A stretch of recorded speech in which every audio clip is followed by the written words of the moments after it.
Mana kamano nyako Ramogi ajuang' no kanyo ka en dakika manyalo romo 23 kende stok sa 3 mar okinyi makoro mano nyiso ni wadonjo e chenro mar mbaka oromo. Chenro mabende chakore sani nyakango mol kanyo sa 6 mar odiochieng'. To kaka pile ka wachako chenro mar mbaka oromo, wakungo wamiwe chal mar fwambo. Chal mar fwambo gin weche mabende timore e alwora mag counties magwa. Weche mabende wabiro luonu machiegni odiochieng' makawuono. Ka bende gin weche mabende reporters magwa ogoyo tache kor gwenge mapacho kae giluonu weche makuku kaachiel kod tiendgi ibiro yudogi e weche wa manyien duto mag odiochieng' makawuono.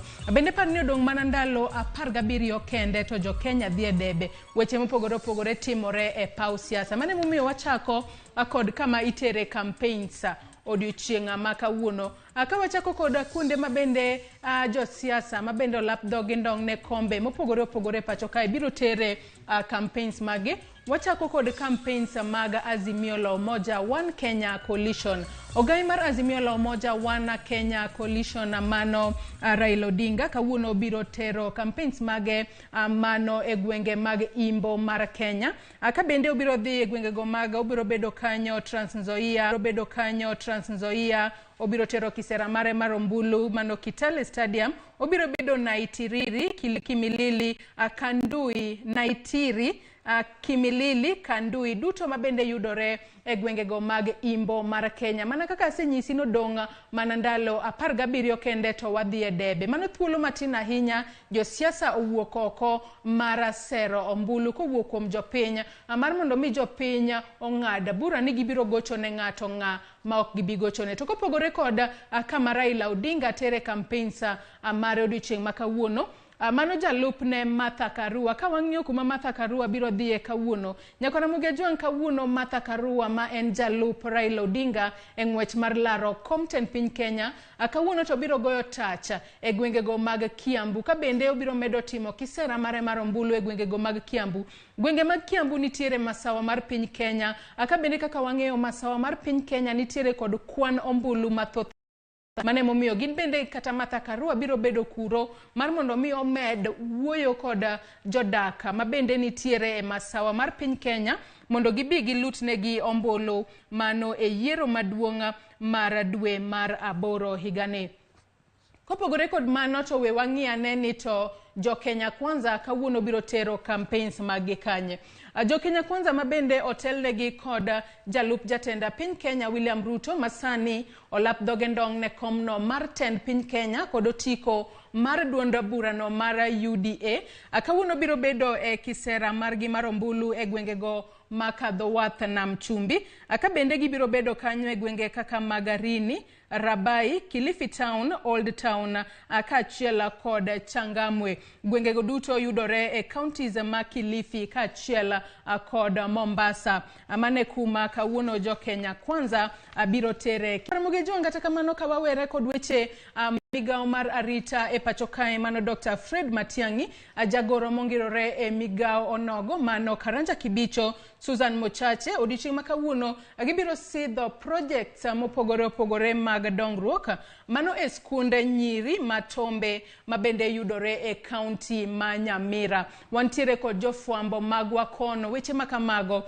Wabiro ng'isi ni gin projects kaka mage kata chenro kaka mage mag dongruok mabende gibiro yawo odiochieng' makawuono kata gibiro sidho ayanga odiochieng' makawuono. Mano tipo mineno kanyo mano mar jatenda Migago mar arita e pacho kae Dr. Fred Matiang'i ka bende obiro telo ne sidho projects mopogore opogore mag dongruok e county ma Nyamira. Ka wawere kod mano we wang'i ane ni weche mamoko mabende timore kawuono. Nyako Ramogi ajuang' wach mabende timore odiochieng' makawuono en ni doho mamalo odiochieng' makawuono biro chiwo ng'eto margi mano ne achije mabende itudo kod neka mar okil Willy Kimani kaachiel kod client mare. Jang'ad buche mabende ochung' ne bura makamano mano Justice Jesse Lesit noyudo achije duto 5 kod ketho tok winjo bura makamano kuom thuolo mar dweche 6. Ka bende nitiere joneno 46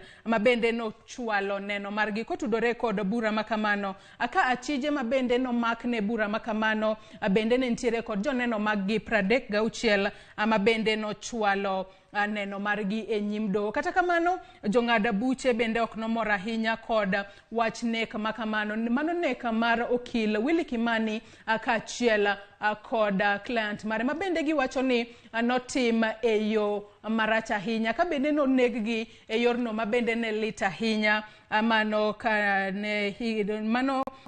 gino ma bende nowacho ni omako chunygi ahinya, kendo odiochieng' ma kawuono warito winjo ni achije ma bende noyuda kod ketho e wi nek mar okil Willy Kimani kaachiel kod client mare, tibiro ng'adnegi bura machalo nade. Weche makamago wabiro kelo ni achiel kachiel e kinde ma bende wabiro yudogi odiochieng' ma kawuono e wechewa duto mag odiochieng' ma kawuono.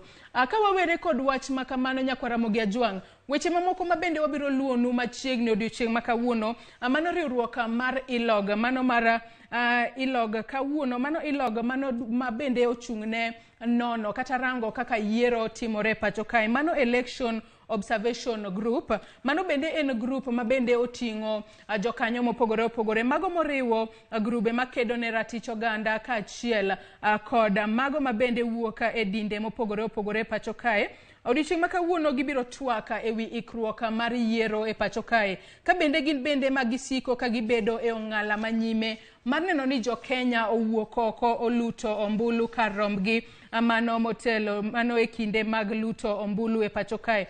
Ka bende kawuono gibiro loso kod ute fwambo mar chiwo chal mar ikruok ne luto ombulu mano ma bende biro lut kanyo kochopo tarik 9 dwe mar 8 higani. Wach makamano bende waluonu machiegni nyakwa Ramogi Ajwang', kendo ibiro yudogi achiel kachiel e weche wa duto manyien mag odiochieng' ma kawuono. To ka wawere kod weche ma bende atimore e kor gweng', podi wadhi mbele kod winjo weche matimore e kor gwenge ma pacho ka.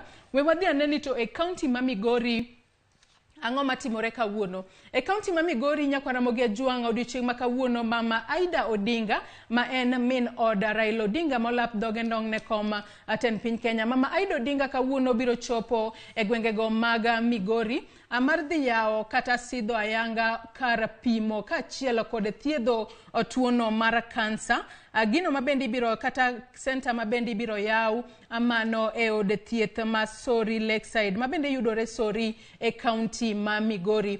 Chenro ma kamano ibiro lunwa kanyo machiegni kod jafwambo marwa ma Migori mano Jo Juma. Ka bende obiro ng'iswa ni center ma kamano oger kod omenda maromo nade, to obiro konyo ponono jotuo maromo nade ma odak kod kansa mano e kaunti ma Migori. Weche makamago gin mana weche ma bende wanyalo wacho ni sirikal mar loch gwenge temo tiyo godo matek mar neno kata bero sekta mar thieth ahinya to e counties magwa, akalure ni sekta no mar thieth nosewe e lwet sirikal mar loch gwenge pacho kae. Chenro makamano bende wabiro luonu machiegni, mano mar yawo center mar thiedho kaachiel kod pimo tuono mar kansa ama bende ibiro yaw e od thieth ma Sori Lakeside mano e kaunti ma Migori. To ka wawuok e kaunti ma Migori, we wadhi aneni to e kaunti ma Kisumu to ang'o matimore kawuono. Nyakwa Ramogi Ajwang' e kaunti ma Kisumu kawuono, apisas mawuok e riwruoge mopogore opogore makedo ne ratich oganda e pacho kae, mano moriwo nyaka Amnesty International, odiochieng' ma kawuono gibiro limo mano familia mar Baby Samantha Pendo.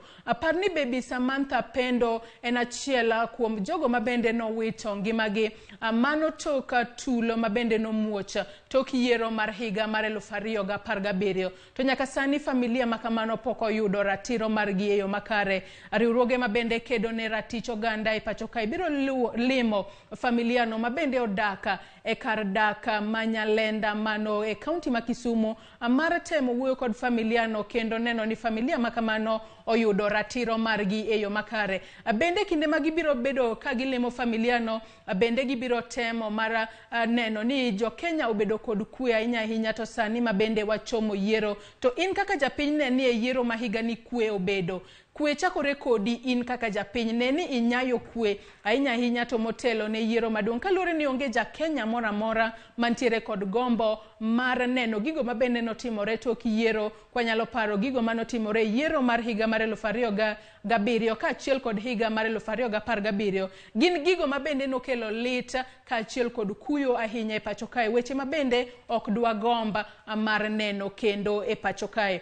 Kopogore kod mano, kapod wantiere e kaunti ma Kisumu, wach machielo mabende pod timore e kaunti ma Kisumu. Nyakwara Mogi Ajuang e kaunti ma Kisumu, gima kendo timore odiochieng' ma kawuono, duol mabende ochung'ne kata kedo kod wechego mag tiyo kod yedhe mamero ji e pacho kae, mano NACADA. Odiochieng' ma kawuono ka gitudore kod migawo no mar arita e pacho kae, gibiro bago romo kod rawere e kaunti ma Kisumu, romo mabende ibiro bag e alap mar skunda primary mano ma Victoria mayudore e kaunti ma Kisumu. Romo makamano igeno ni biro kelo kanyakla rawere manyalo romo 500 mabende biro romo kacha ka bende duolno mar kedo kod yedhe mamero ji e pacho kae NACADA biro mana bedo pinyo kod rowere mar mondo mi gitieggi kik giti kod yedhe mamero ji ahinya ahinya to e kindegi mag dhi e yiero. Kaluwore ni ka rawere otiyo kod yedhe mamero ji, ponono yedhe makamago nyalo loko paro margi kendo nyalo miyo gichako tulo makoni kod kocha e kindego mag yiero. Mane momiyo NACADA bago romo makamano mar nyiso rowere rach ma tiyo kod yedhe mamero ji nyalo kelo kaponi gitiyo godo ahinya ahinya to e kindegi mag yiero. Gidwa tiego rowere oket tenge yedhe mamero ji, gidhi e kindi ka gidhi e yiero to gidhi e yiero ka gin jogo mabende nitiere kod paro maliw. Moko kuom jogo mabende biro bedo e romo makamano aseng'isi kanyo ni NACADA biro bedo kacha, duol mariwo wi oganda duto kanyachiel mano NCIC bende biro bedo kacha, Youth Fund kaachiel kod National Youth Council mago jodito mawuok e migepe machalo kaka mago biro bedo e romo makamano mar tiego rowere ber mar koso tiyo kod yedhe mamero ji ahinya ahinya ato sani mabende wachomo yiero maduong' mibiro bag kanyo kochopo tarik 9 dwe mar 8 higani. Weche makamago matimore e kaunti ma Kisumu, jofwambo magwa kendo wabiro kelo negi achiel kachiel e kinde ma wabiro yudogi e mesawa mar kawo weche manyien. Ka wawuok e kaunti ma Kisumu, wang'iane ni to e kaunti ma Homa Bay ang'o matimore kawuono. E kaunti ma Homa Bay, Nyakwara Mogi Ajuang oganda dini jo salama e kaunti ma Homa Bay odiochieng' ma kawuono gibiro bago wuoth mar kwe ka gilando injili mar kwe ahinya ahinya to sani mabende wachomo yiero. Gin bende gidwa mana neno ni piny Kenya obedo kod kwe mano motelo ne yiero mar dwe mar 8 higani. Weche makamago bende kata wuoth makamano biro chakore mano Kindu Bay Town, kendo jofwambo magwa biro luwogi mos mos e kinde magibago wuoth mar kwe mano e boma ma Kindu odiochieng' ma kawuono mar puonjo jopiny ber mar nyayo kwe ahinya ahinya to sani mabende piny Kenya dhi e yiero. Ka wawuok e kaunti ma Homa Bay e kaunti ma Siaya, Nyakwara Mogi Ajuang temo mar nono ni ang'o mane nyalo miyo japuonj goyo japuonjre marach ahinya. Nen wach mamako chuny ahinya. Ok en gima rach mar chwado nyathi ka ponono timo makosa, to nego bed ni inono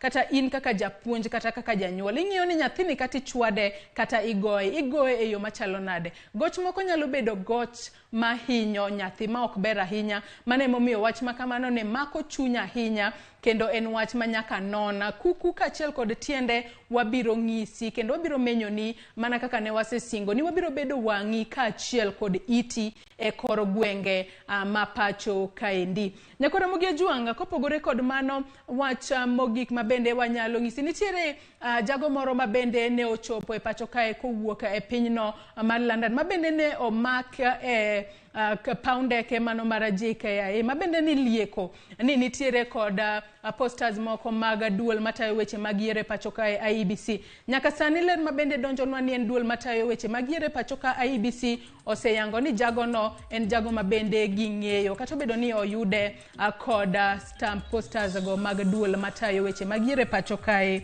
IEBC. Nyakoro gi juang weche go duto mabende anyisi mag weche mabende waluonu machiegni odiochieng' makawuono kuku kachiel kod tiendgi ibiro yudo gi e weche wa manyien duto mag odiochieng' makawuono. Mano kochakore kod weche manyien mabende ibiro kelni kanyo sa 5 mar onyango. Kau kamano nyakoro gi juang yiena mar mondo mi akaw yueyo matin tok yueyo mar wanyawadwa Sharon Ong'aw abiro donjo kod twak mar 2 e chenro mar mbaka oromo. Kiki dhi mabor.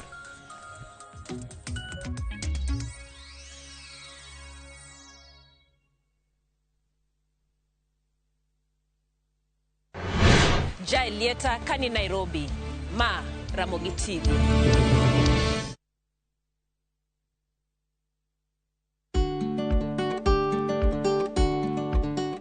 Vitamin C nyodho kata tieko mapiyo, chilo majonyo pien del, manyalo miyo pien dendi yudo kansa kaponi siko kamarieny.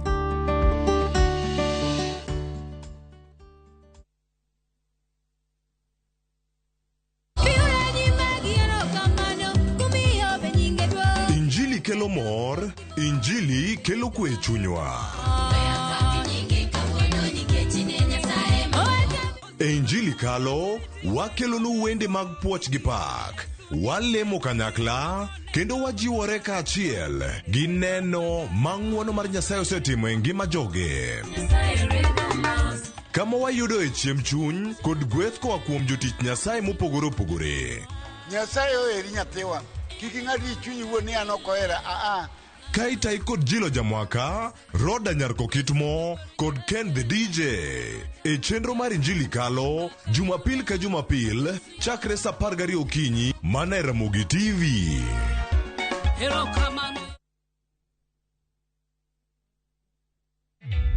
Introducing a new way to earn cash every time you buy airtime. Simply dial *487*2#. Buy airtime, pay for electricity or water bills for you or someone else, and get paid papo hapo.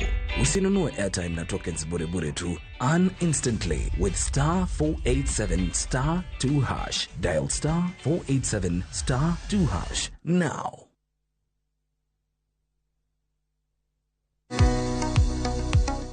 Bein kod penjo mora mora. Hello penj laktar. Hello doctor. Kata paro ma osebedo ka chandi ne wach ngima kod thieth. Wakeloni puonj maleo moa kuom lakteche molony e yore thieth te. Biro tero wachiel kachiel e yor puonj. Koro ka laktar oseneni owacho ni nigi tuo mar kansa, ma ema bedo ga stage mar 2. Chieng' wuok tich nyaka tich abich, wakeloni lakteche mopogore opogore mabiro puonji gimora mora e wach thieth kod bedo gi ngima makare. Riwri kod Ruth Otieno sa 12 e penj laktar mana e Ramogi TV.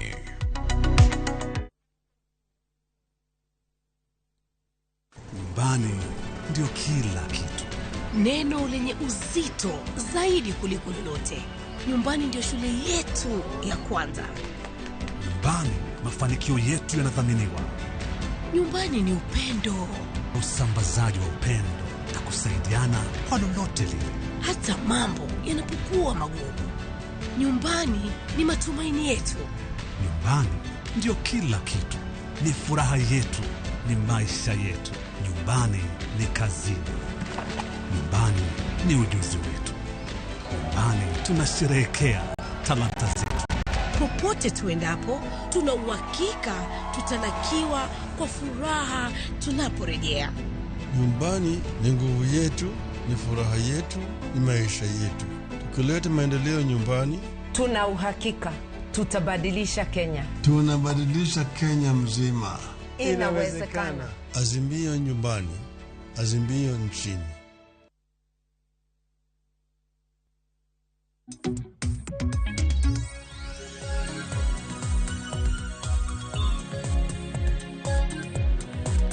Nyakoro mgajuanga bang' chal mar fwambo mabende ochuni kanyo gi Joyce Duor. Gisani pod wantiere chenro mar mbaka oromo e kidieny mar 2.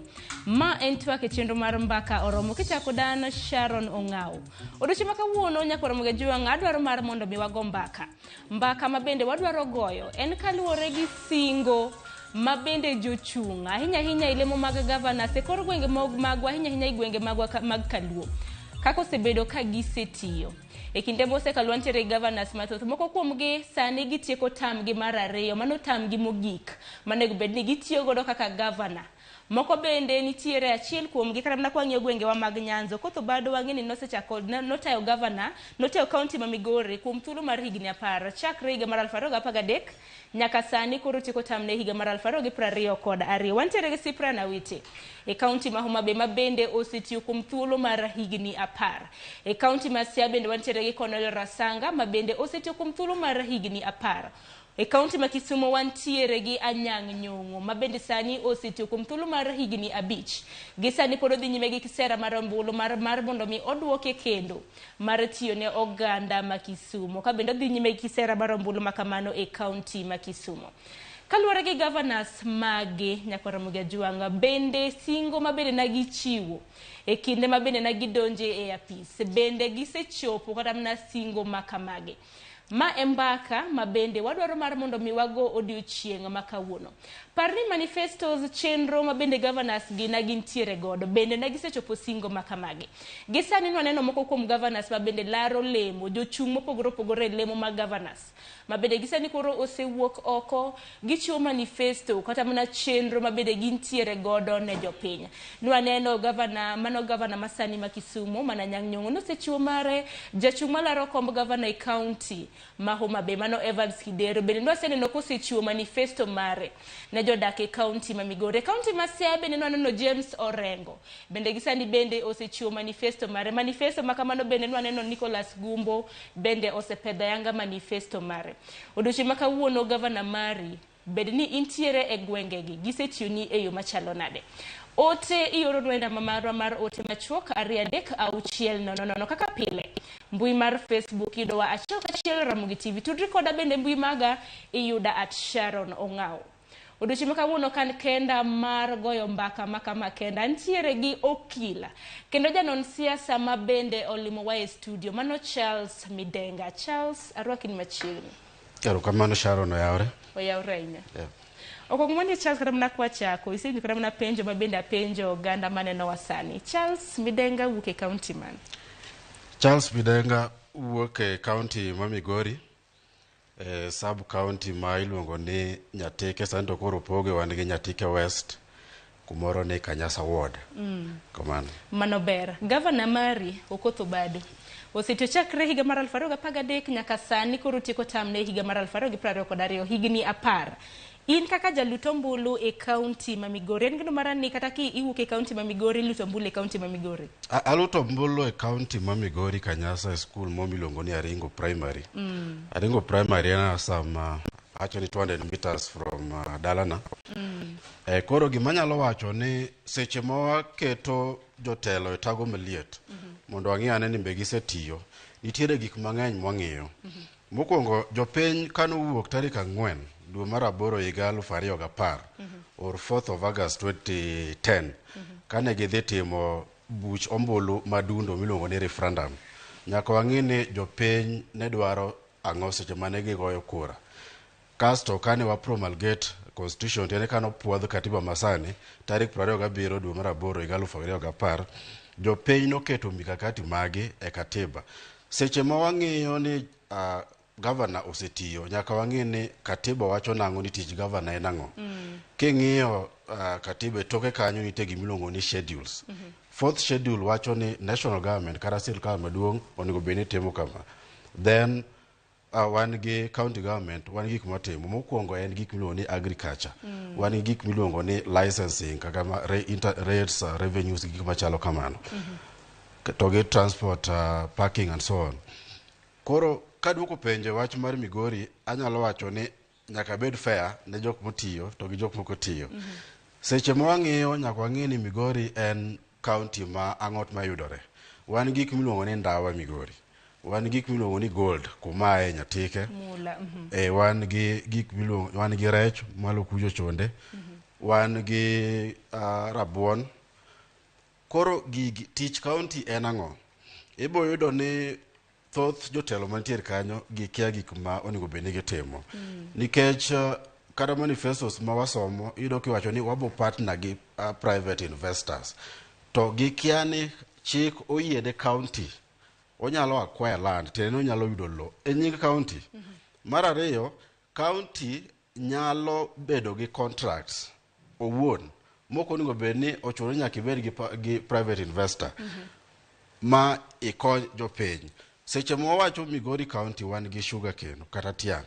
Kidhi Migori Soni from yo maduong' ma Kisii kidonjo iye kanyo onge gima nyalo nyisi ni tiang' timore. Tiang' ninde puothe. Tich county en ang'o? Mano pok obedo addressed. Wan gi ndawa migolo from Migori titero Thika. Chon ne wan gi Alliance One nopodho. BAT mantiere to BAT no en mana kumikane. To magi kembe makwayudo kuchocho. To ng'ato nyalo chiyo gokinyi to dhi tiyo kanyo. Wan gi gold midasadasa ma mono bedo piny ineno mana katimo gi karaya. To mondo sirkal obir gi a very robust system kata gima ber mar wacho ni koro wabed gi technology mamalo. Kidhi nyatike kanyo boyudo bugni madongo dongo, lobe madongo do mocho nyaka malo. Bugni go pod iusogi. Kata lobe go pod iusogi. Ang'o miusogi? Nikech iye kanyo nitiere gold ma ji pod chako ng'iewo to uso. To kinyalo bedo gi technology mamalo, wanyalo maximize mano. Kidhi e rech, onge the whole of Migori County, kuma nyalo wacho ni wan gi fish processing plant. Ibo yudo ni wan mana gi fish ka jingi koko matindo tindo modere chuny nam. But onge kuma nyalo, and en gima lit kabisa. Case Migori has a very big chunk of, especially kumae, mar nam. Mwanyalo bedo ni, apart from beaches matindo tindo magi store eche ice gik machalo kawan, mago gik mok nyal konyo. Wadwaro governor, manyalo biro gi paro maleo. Mondo wach ni, gini koro ochopo kuma koro nyaka wawach gik mopogore, nyaka watim gi technology masani, mago onge. Kia wach mag raw materials mawachogo. Basic things, gik matindo tindo but konyo ngima dhano. Anyalo nyisi ni the whole of Migori County onge running water, kata pi mar fridge. En gima lit ni kipenjo jotelo to ginyisi ni wakunyo borehole. Borehole 2022, ikunyo bomba 2022. Manego bed ni gitimango. Nigo bed ni mokwongo wawacho niya en site mane monyalo bede gi dam. Kwa bede gi dam kaka ineno ndaka hii dam ma supply Nairobi ni. Kwase bedo gi yao to ere kaka wanyalo tudo gigi. Apart from sani ntiere program mar World Bank makelo pie gwenge. But mano World Bank, county government tich ne nango. Onge kata matin. Dhano dhie yao, dhano dhie aora, dhano dhie nam. Apart from that ndalo oro, actually abo nyisi ni Migori aora Migori because kanyo be ntie kumadake suna yis kanyo. Abo nyise ni aora Migori ntie njalo manyalo tuo, minyalo wuothe gi socks gi wuoche. Koro seche mandalo motuoro to koro jiyudo pikune. Mage gik moningo bed ni wang'iyo, wadwaro governors ma wigi ler, manyalo kelo pogruok e ngima dhano. Makoro Charles, kinyalo keto governor ma Migori gi sani, Zachary Okoth Obado e ratil. Osetiyo ni kuom thuolo mar higni 10 e county ma Migori. Kaluwore gi tije mag governors moket e pend chike, ang'eni nokil Kamaloka. Yes. Kuom ratil demiye adi wi adi? Anyalo wacho ni from achiel nyaka 10, and I'm very very fair and objective ne governor. Kuom achiel nyaka 10 anyalo miyo governor achiel. Achiel wi 10. Anyalo nyisi ni onge gima kidhi Migori te nyalo wacho ni otimore Migori. Makoro achiel mimiye ni koro gin dongruoge mage mosetimo. Achiel anyalo nyisi ni mane en gik moko matindo tindo mok nyal nenore. Let me just akaw point achiel kata mana revenue collection, golo osuru. Kidhi Migori wan gi technology masani ma osuru kigolo tiyudo ni en a system nitie technology. Migori boyudo ni pod wadeyo ng'ut jo pikipiki e kor gwenge. Seche moko ng'at madeyo ng'ut jo pikipiki no en gi otika ariyo. Atika achiel mar county, otika achiel mare. Ogolo siling 20, siling 50. In gi ibo hakikisha ni pesa no bobo chopo kucho. Oko bichopo. Gima inyowa malich e tend gwenge kata devolved government en ni wang'iyo pesa mamalo. Iwinjo. Jotelo kiani nitiere different options maginyalo yudo godo pesa. Wan gi gimiluongo ni national exchequer. Seche ma pesa obiro malo. Mano mokwongo ma is very obvious, and jotelo ka jotelo bedo ka duol matayo weche giluongo ni Commission on Revenue Allocation. Wacho ni the current financial year 2021-2022 nomiyo counties te Kenya 370 billion. Mano mokwongo. Mar ariyo en revenue allocation, I mean revenue collection. Rates mwayudogi, otiko mina na nyisi e kor gwenge, to gi kata mana e chiro. Mar adek, mabe sirkende mang'eny kata kisomo manifesto gibinyisi gin gitidhi kacha ni pesa nitie to ginyis jopiny ni wato wadhi loso pesa nang'o borrowing kata omo loan. Sirkande mag ten gweng' oyienegi kawo loan from oko kata mana within mondo gita chenro magi. Mar ang'wen en donations, asewacho World Bank. Nitiere kidhi Migori nitie chiro moro to kombo kanyo mano World Bank emogero. To jopiny kia jatelo bonyisi ni kia ni mae magero kia gima timore kamano to ok ogero mano. Koro oningo wabed ni waketo joge tago maliet mondo seche ma gik moko timore wang'e gima timo. Nikech kineno gik miluongo ni objects mag devolution, one of them gimomiyo nwakelo devolution en gimiluongo ni self governance. Tiende ni jopiny nigi teko kendo gin ema gitayo chenro magi giwegi. Self governance biro gi gik machalo ni gimiluongo ni public participation. Public participation gi dholuo mateng' en twak mar oganda mane ikawo pachgi. Ikawo pachgi. Gik moko ariyogo bo isi ni japiny ema nie telo. Japiny e boss. Governor, MCA, speaker, mago jok miluongo ni trustees in power. Tiende gin gi jola kanyo, but ng'amondi ken en japiny. Penjo maduong' ni public participations kata mana kawo pach jopiny. Ikawo gi nade? Ng'eni mano be penjo maduong' nikech manifestos bende waneno kata mana ka gigolo koni gi kocha. Public participation en wacho ni katiba gi dho wagunda ni the running theme constitution kata niya gimoro amora mitimo king'iyo kata mana pend chik article 10. Public participation, principle of good governance. Kapok itimo budget mitero e county assembly, chik wacho ni the relevant committee nyaka bed gi jopiny mondo ging'e priorities kata gik ma jopiny oningo bed ni dwaro. Gimomiyo mano timore en ni ok inyal dhi ir japiny tinyise ni adwa ng'iewo ni wuoche tikia ni ode nigi wuoch tiel adi. Koro nyaka ibed ni iwuoyo gi japiny ida dhoge onyisi ni gweng' machalo kama wato mage gik ma walak. Kasi ing'iyo tiwacho ni budget mar financial year mar higani waneno ni pesa ni watere e migawo machalo kama, pesa ni watere e migawo machalo kama. To mago gik ma koko timore en gima ni chik minyalo kata dhi e doho mi wach ni gini oketho chik onego wang'ade oko ochak manyien. Gimiluongo ni for want of public participation. Koro ok en gima wawacha en gima iboyudo ni kata nitiere chike mang'eny ma kidhi e doho mamalo to gibiro declared unconstitutional. Tiende ni giketho ratiro mar dhano. Koro nyaka iket japiny gimoro amora mitimo. Kia e budgeting wan gi gik miluongo ni report. Chik wacho king'iyo nitie chik ma after promulgation mar katiba in 2012 nwagolo chik miluongo ni Public Finance Management Act. Chik no wacho ni county ka county nyaka bed gi miluongo ni County Integrated Development Plan. County Integrated Development Plan ni en gima bedo round igni abich. To ma ing'iyo ni namba mokwongo be in terms of budget estimates kata kama kaka wadatiyo gi pesa nyaka iter kanyo. To sama itimo kama ok en gima governor ema timo wuon. Governor nigi jogene e county ka wan gi jok miluongo ni county executives, wan gi chief officers ma gimitero kanyi e county assembly ma puodhe. Seche mitimo mano jopiny be nyaka winj pachgi.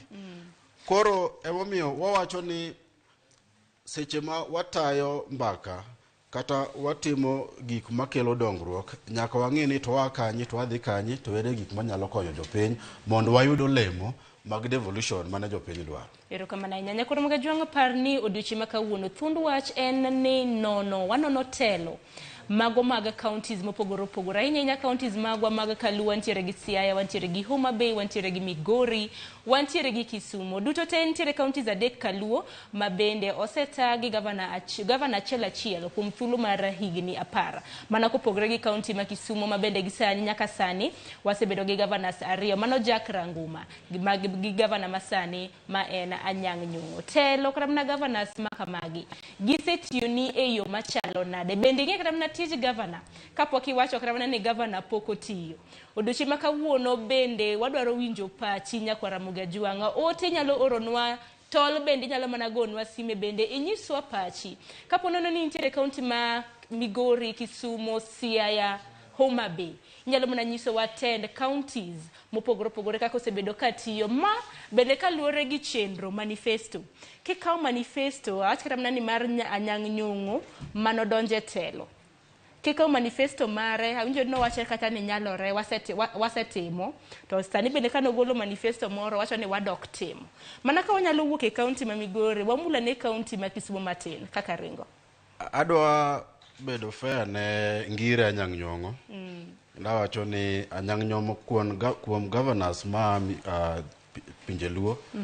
Anyang' Nyong'o otemo kabisa. Kendo kidhi Kisumu to kaka iluonge ni Europe, ochalo Europe. Nyocha an Kisumu kot kanyo.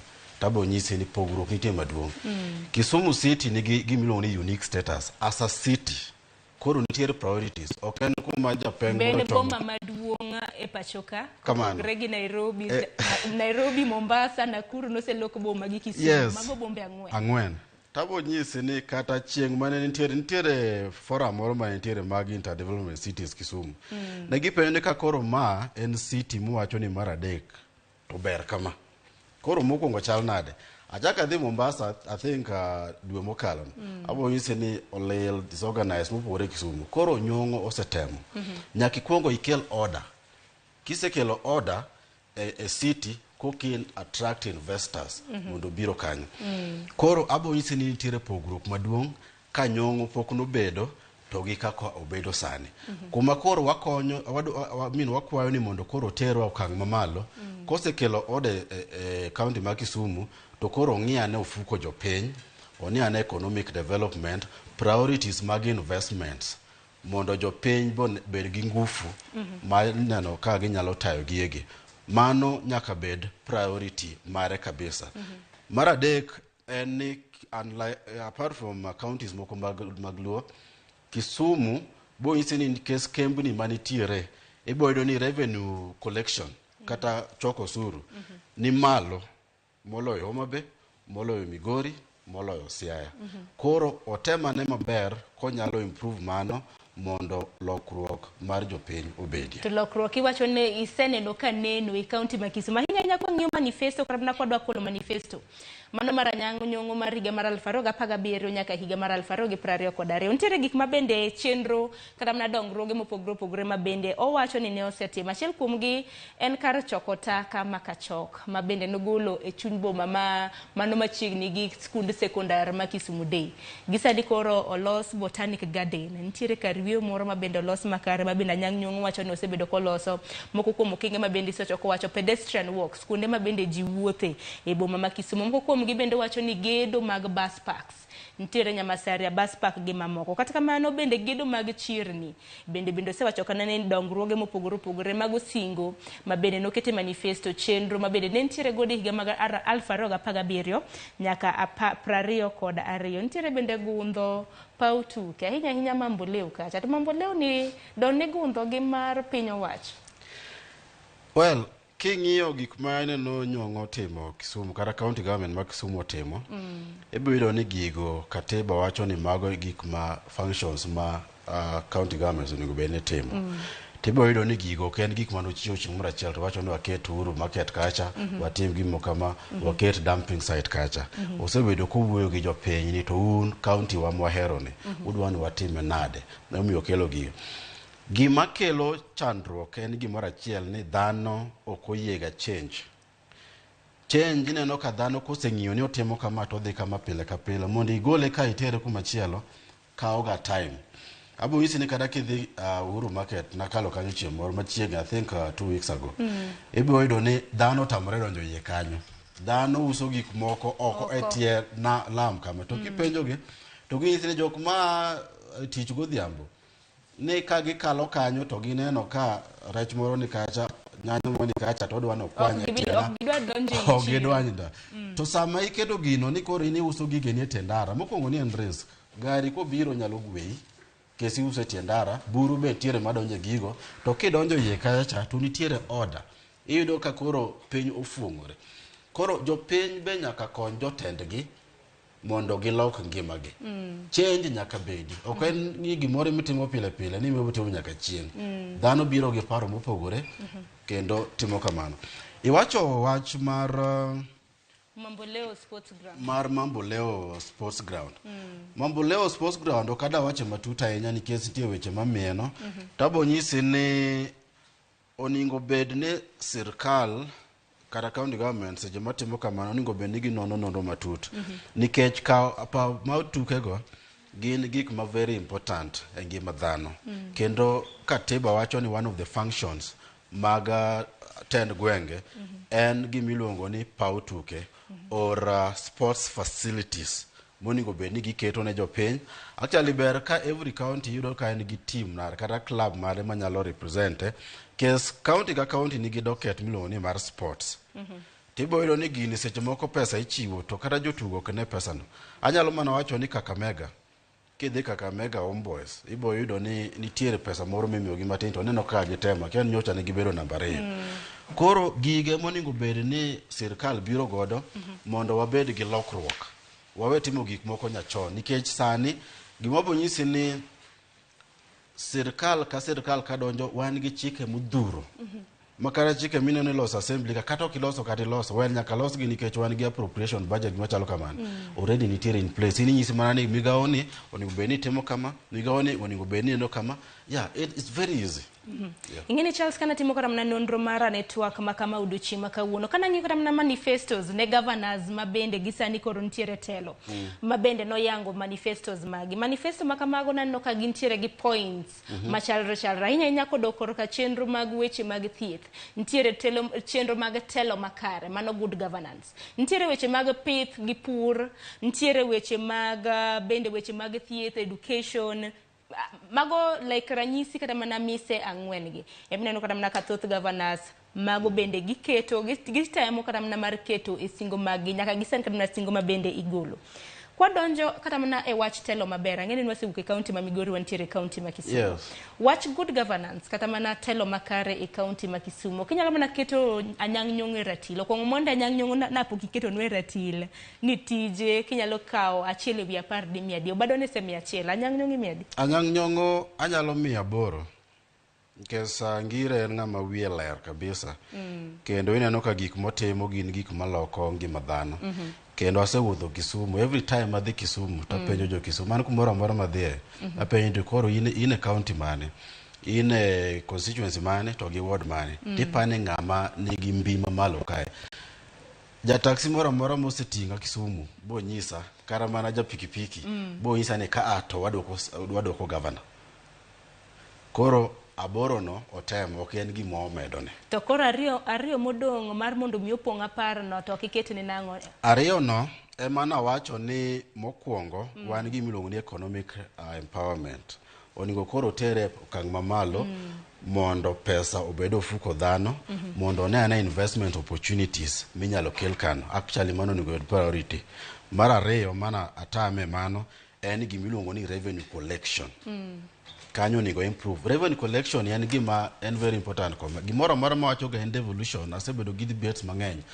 tabo nyise ni katiba okelo gik miluongo ni 47 billionaires and 47 begging units were loke gi dholuo katiba okelo jok man gi sendi kata billionaires 47 to gi jok counties units makwecho 47 tiende niya ng'at moro amora madonje telo en oneno ni nitie pesa mabiro 370 billion financial year mana nyisicha to kiani mokwongo oningo beno oneno ni revenue collection en function mar devolved government koro ibo yudo ni kata pesa ma ji declare wacho ni ng'ato kao 2 billion mar revenue collection even a billion ini nyisi mani mo collect million 200 million 100 modongo dhe kanye to magi be sendi manyalo magolo wuok ofuko dhano kimiyogi to gibe declared gidhi ofuko jomachi koro nyaka wabed gi modern technology kibiro Nairobi ka for instance ibodo kani parking neno ka ng'ato tinde nitie technology moro ikawo mana number plate mar gachi ticket system tiwacho ni gari osechulo kata pok ochulo barabo nyise ni kidhi kuonde moko yudo kara jogo onge koro mage technology moningo bede ni waketo wa deploy in all areas mondo seche mwa collect revenue kata osuru uyudo ni every person to seche mi collect osuru collecting osuru ne gima yot kabisa nikech ki provide services maber to kata ng'at machulo no yot ne mar chudo ok ichune to ka gik moko lilo onge pi onge ndara kada ng'at manitiere kanyo matimo ohala wacho to koro gin wachulo nang'o so mane mawacho ni nyaka lokruok bedie mondo nyong'o omed dhi mbele Naneno ka nyong'o wacho ni tije mabende nokotimo kata mana chenro mabende nokochopo dwaro kata mana singo wacho ni koro kapo nono bio yiere kaluwore gi manifesto chenro mabende nogolo chenro mabende ogolo chakre wacho ni chenro mare chakre higa mar 2022 nyaka higa mar 2027 oluonge gi nying moro ni wadok timo gik mabende nok gitimo mabende ni miye aboro ewi apar cha koro wacho ni ariyo modongo koro ema koro dok timo negi mano manifesto modimbore kabisa nikech en manifesto moa e chuny dhano kendo sewacho ni ng'eni ji achiel manyisi ni ng'amotiyo maber ema bonyisi ni wadok timo ng'amokotiyo maber kada gik motimogo ene gi daot kasi ibo kele tagu moleti bo penyi to koro midok ni idhi timo ang'o to ng'at mong'eyo ni otiyo ema nyalo bedo gi confidence kata mijing'o to nyisi ni noyiera natimo kama ema dok timo no koro already mano mi a very big difference gi manifestos moko but nitie gima adwa wacho kendo e wach mar manifesto manifesto gi dholo maleng' iluongo ni singo sami singori ni idhi tiyo kama koro jibo jaji gi gimi iwacho kokitimo to bangi gina bicho boise ni iso no dhi timo kama dak ni timo gino but ibiro ni manifestos modhuro inyisi ni wadhi timo pur wadhi timo hala wadhi timo kama to nitiere gima lak almost all those manifestos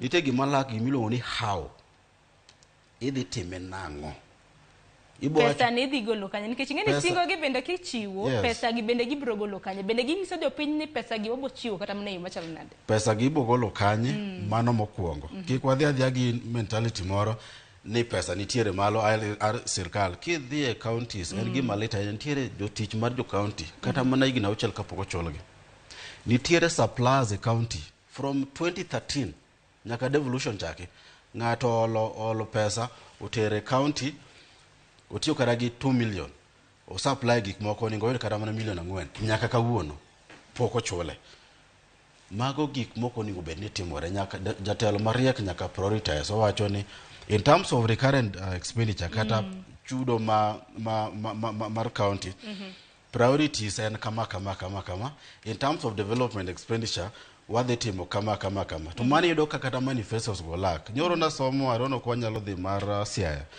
nasomo manifesto gumbo otemo but ibo yudo ni gin gik moko ma very ordinary onge ibo yudo ni kia like owacho kumoro 32 page manifesto with nothing onyisi ni kia mokwongo wadhi test soil mar Siaya mondo wanene mano manifesto ngamilo mano mar gumbo wadhi test soil watiyo gi sirkal mondo wanene ni soils mag Siaya gi ere kaka inyalo ti kodgi ipenjori ni jatelo isebedo MP mar Adiada for so long isebedo kidwaro gini pod ikia soil difference kata law mar Siaya ibo jaki yudo ko wacho ni gumbo ohito government onge gima chalo kamano actually it is illegal onge gima ni gumbo ohito government and government mar jo Siaya in you are a trustee in power in undiki ni ti actually seche miwacho ni gumbo ohito government tiene ni mentality wacho ni adhi tiyo kaka gumbo ohito masirikanda ok en sirikandi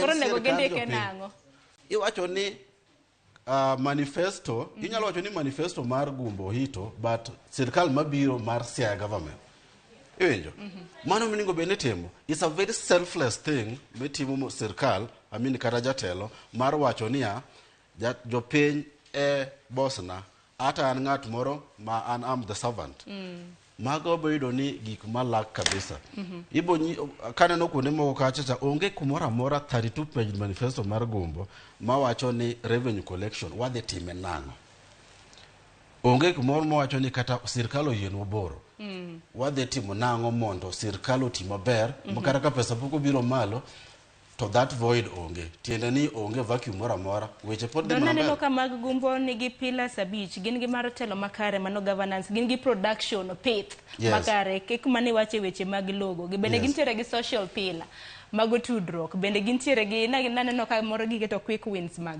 Pillars abich go nasomo gite, but gima nanyise ni onge gimiluongo ni how. Kidwaro ng'eyo manifesto maber, en manifesto manyise ni how are we going to achieve this? Kata gik mineno wachogi. Inyalo bido gik mamit, weche mamit, to kaka idhi timo gigo, onge kata chiel. Mane mabokelo difference, ni ing'e gimitimo, wanyango bed gi jotelo ma visionary. Jotelo ma ong'e gimotimo. Kes ing'e ni inyalo dhi e sirkal kanyo 5 years ibedo piny kaka governor. Pesa biro, ichulo sara, ichulo supplies, tidhi mana mbele. Mi uwogi ma onge difference. Abo nyisi ni take one county for example. Financial year, a county ma allocation from the national exchequer, yudo 10 billion. For the last 10 years, 100 billion. Kidhi a county no 100 billion. Bipani nene kata ibingwe kata machiegni. Kata mana ranyisi. Dhi kata mana Homa Bay. Kichopo Homa Bay kata ni from Opapo kichomo kocha. Bineno kata 100 billion doom at that county. Wapenya nyako Ramogi juang podoro ni wuok e county ma Homa Bay. Selling billion ma okil Charles Midenga wacho ni county government kata mana sirikande mag gwenge osebedi kichiwo negi. Bende nitiere ranyisi mag telo makamaga hinya governors ma bende osebedo katiyo kata mana kuom thuolo mar higni 10. Yoronwa ote koko mano ote bende aneno ka ng'eny nitiere penjo ma bende wapenji mbui marwa mar Facebook mano Ramogi TV. Donj kanyo mar mondo mi wasum paro. Bende parni wantiere achiel kachiel kata pono ni dhi nyime gi tije magi nyalo luwo chenro makama achiel kachiel. Koko mano we wakaw wiyo matin ka duogo tabiro somo moko kuom ote magu mabende aneno ka thoth miwuoro.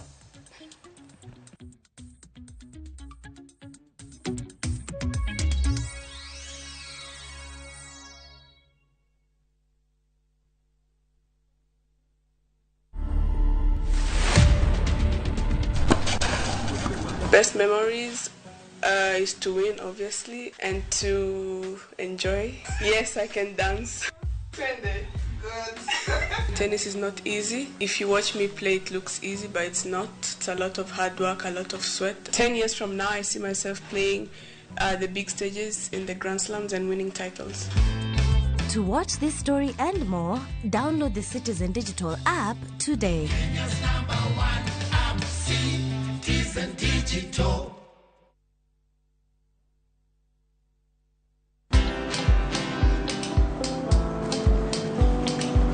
Niaje? Ni kama unashangaa kwa nini naangalia simu with so much focus, eh? Usishangae sana. Nimekuwa ndani ya story kabisa. Ni kama ile hali ya juzi. Ni kama nilikuwa hapo iki happen. And when this new market was being opened, ni kama nilikuwa hapo tu. Hata vile local tourists for a special rate at the coast, I was there. And when this new road was being commissioned, I was right there. Na hata wewe, unaweza kuwa ndani ya story wherever you are. Just download Citizen Digital. Stay informed on all the news and events as they happen across the country, the continent, and the world at large. Download Citizen Digital, Kenya's #1 news app.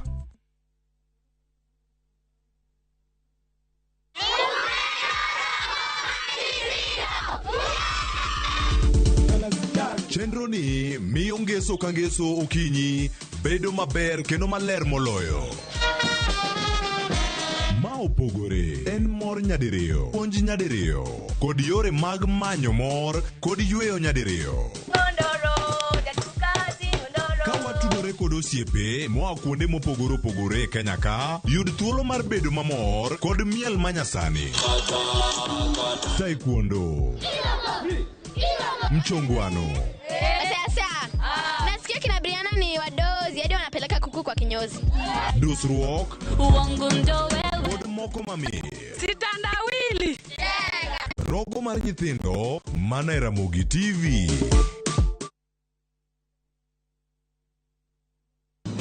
Be injal molap dogenda onelaro komoro moro ma siasa to dwala dosira mari e yo makare e nengo moyweyo. Ornwa email e ramogissales@royalmedia.co.ke kata yo atol ne Moses e namba mar 0725414032 kata ne Nicodemus e namba mar 072885 895. Joan Ong'ao ka an Nairobi. Ma Ramogi TV.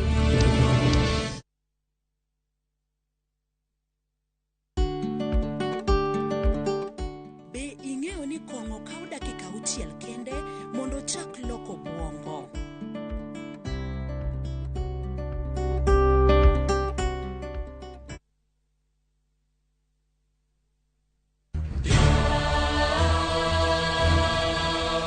Gik masiko timore e ngimane miyo bedo gi penjo mang'eny. An anyalo timo ni gima rach ahinya thapki. Nono nyalo bedo jasiki maduong'. Kabe onyalo bedo gi mor e ngimane. To hera ma en go kuom joode miyo otemo umogi gi yore te. Ing'e ni kawuono thapki ochako miyi ngima machielo. Akwayi ni ikonywa wate. Thapki wuok tich nyaka ngeso saa 2:15 e Ramogi TV.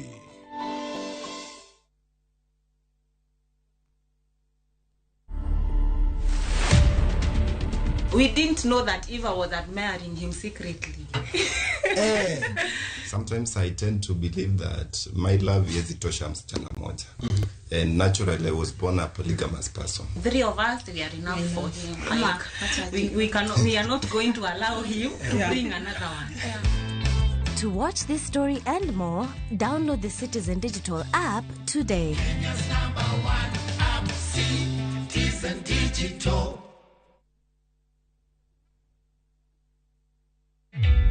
Introducing a new way to earn cash every time you buy airtime. Simply dial *487*2#. Buy airtime, pay for electricity or water bills for you or someone else, and get paid papo hapo.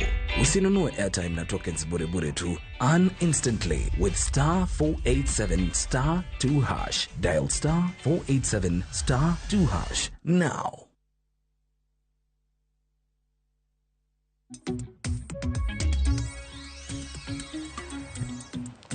Nekoromoga juan kamora mintiere machiegni e okang' mar ariyo. Ma en twak e chenro mar mbaka oromo kama bendo duchi makawuono kodong' ndalo 17.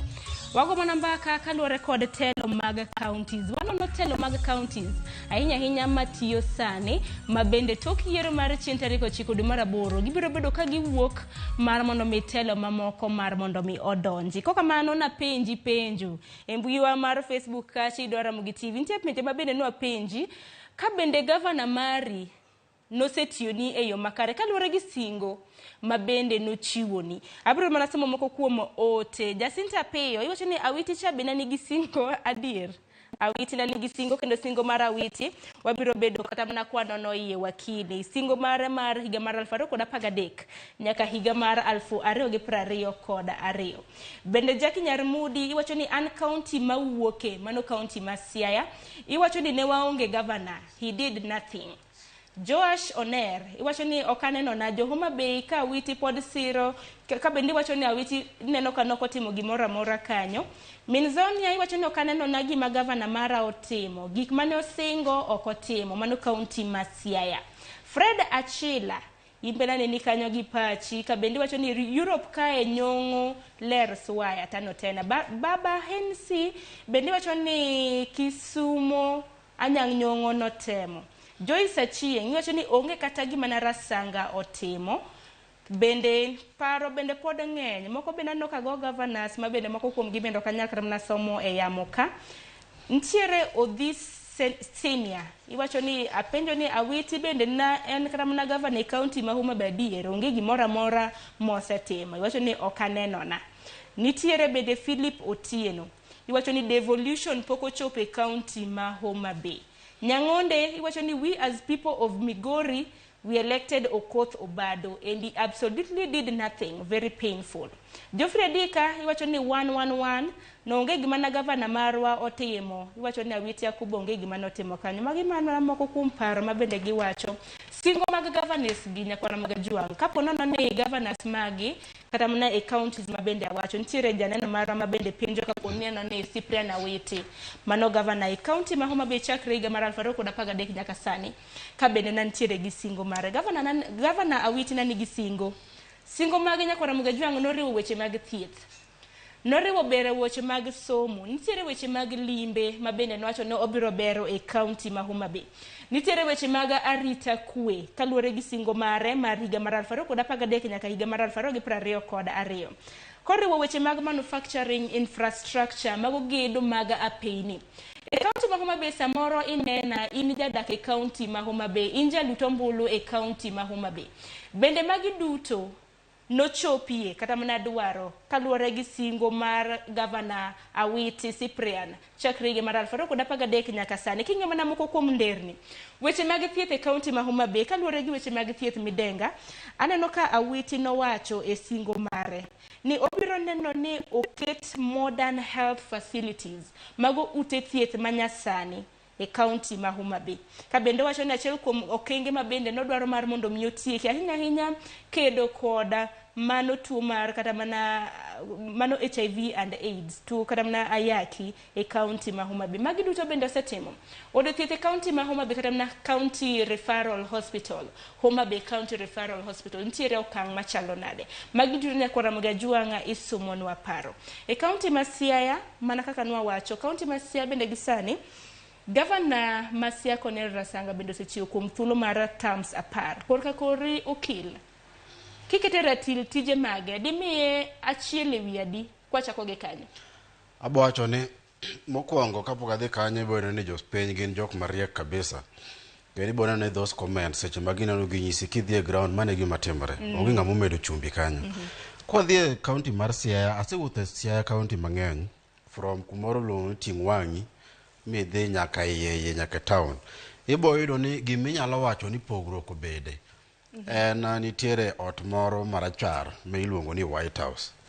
Siaya County ibo yudo ni en county matin, to onge pogruok marasango osetimo for the last 10 years. Onge gimo difference mibo wacho ni governor ni legacy mane mobo pare god onge. Nitiere roundabout moro ma Jose osebedo kata mana ka goye picha keni weche mag nderni ya peyni. Nitiere roundabout moro ma kite mokade kanyo ma en gima wich kuot kabisa, especially gimolongo ni CBD. Magi gik moko ningo be magi they're not jokes, gin gik madieri kabisa. En gima lit ahinya ni seche ma jogi donje telo to omi chik kata omi power mar oversee pesa mathoth kamano to iwuok makata gimoro amora monenre. Seche ma iwuok kamano oningo bed ni wa dayo dhogi ni to in kan wamiyi telo difference mani kata pogruok mani misebedo kitimo ne jopiny. Kipenje ibo nyisi gik ma anyisi go ni kia bohol bomba kia ng'o gik moko maonge gin big jokes. So gik mineno kamano ibo nyisi ni bomba kia achiel kende milion 100 gima nyalo kata kawo mana 10 million 90 odonje i ng'ato. Koro nano ka tingni moko e gazeti odiche ma kawuono tingni moko no nyiew Siaya kacha e nengo moro mamalo man wadhi lose kaka mano Charles we wamake gi kanyo wadhi e kaunti ma Kisumu. Nyaka Ramogi Ajuanga chenro mar mbako romo kaka pile waja sumo paro bende gi jopiny gisane odaro dhi achiel ka achiel nyaka e kaunti ma Kisumu. Wawinja ni Governor masani Anyang' Nyong'o ma bende gisani koro dhi katieko ramna tam ne mar 5 pod ochung' kacha mar dok kende e kom makamano bende osetiyo negi. Millicent Adhiamba musi ni misawa kaunti ma Kisumu chiyo nade to inyalo mana chwalo nwa twak e kaunti ma Kisumu.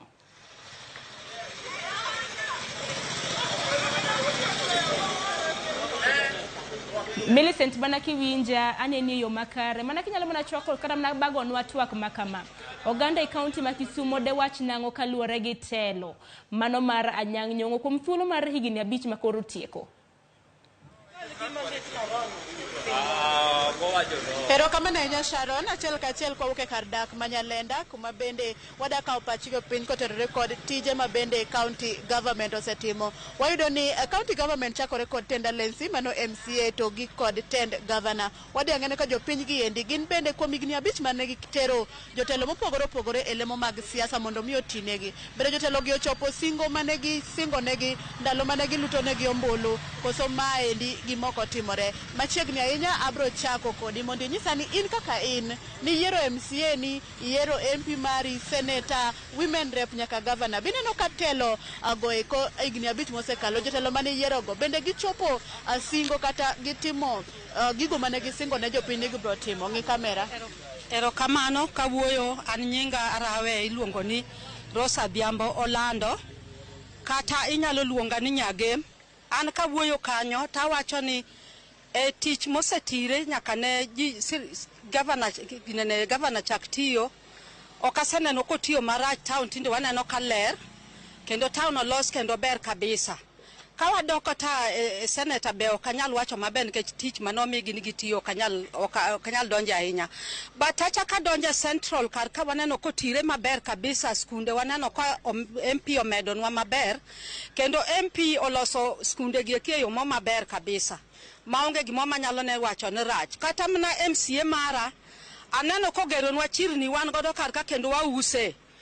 Onge sama wasebedo ka kwa uskanyo kata kijuogo be waneno kijuogo maber ma ok dang wayuagi nikech nyaka wajuogi ka waneno gimo atimo ka kiloko handi moro matin ei kilo wakarka waneno ka chirni gi kikonyo mine kabisa kendo mino yie godo. Onge sama miyo nyalo ywak ni onge chiro monyalo ka onyalo petho piny. En manano onyalo loso gik moko kaka dwaro to uso alode, jomoko uso lewni, jomoko uso cham, jomoko uso gik moko mag gingene.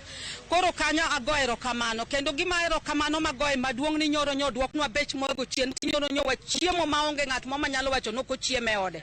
Awuoyo maber ahinya. Kamano ahinya.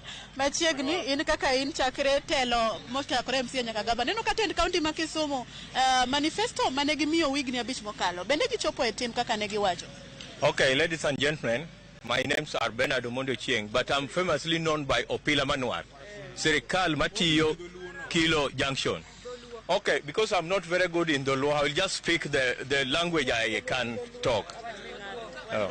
Okay, let me just abide by it, but even if I spoil, don't mind about it. Kawuoyo kuom county government ma Kisumu, ahero mar wacho ne jo Kenya te, ni governor moa nitie mano ng'ama jatich mano mokwongo. Gimotimo ma anyalo paro ne jo Kenya te ni nochiko ni odhi golo takataka moro ne chando ji e ndara kama ne waluwo miluongo ni Kachok. Ogolo moketo kanyo obedo forest. Masani wan gi small forest ma kata kiol tinyalo dhi yweyo kanyo. Mano 1. 2. Governor otimo gimiluongo ni cleaning the city. An na winjo ka moyo wacho ni Kisumu en city, but ne ok ang'eyo ni en city mane. Today Nyong'o oketo Kisumu obedo city bang'eyo. 1. Oluoko city mo oloso town ma town obedo kaka idwaro town. An kaka ng'eye oloso gimoro amora mokao mine, okao chuo, johala te, mo o distribute estate ka estate. Sani kidhi Obunga, kidhi Manyata, kidhi Kilo kama chungeni, ibro yudo ko ohalo yaw kamora mora, ji nyalo uso nyaka tie ot kama idake. Ng'ato ka ng'ato nyalo yudo pesa. So much. Abakawo pachanga machielo madama piyo piyo. Erokamano, an iluonga ni Ouma, achung' kae an japeng' ma Kilo. Kachako gi gavana marwa Professor Nyang' Nyong'o, gik mano promise wa nodhi timo. Otemo kaka professor, kaka wang'eye gi nyinge. Nochiko wa ni odhi yawo sewer system. Sewer system otemo kar monyalo. Nonyiso wa, noloso about thieth. Thieth e Nyalenda bi ka wan gi health center Dunga.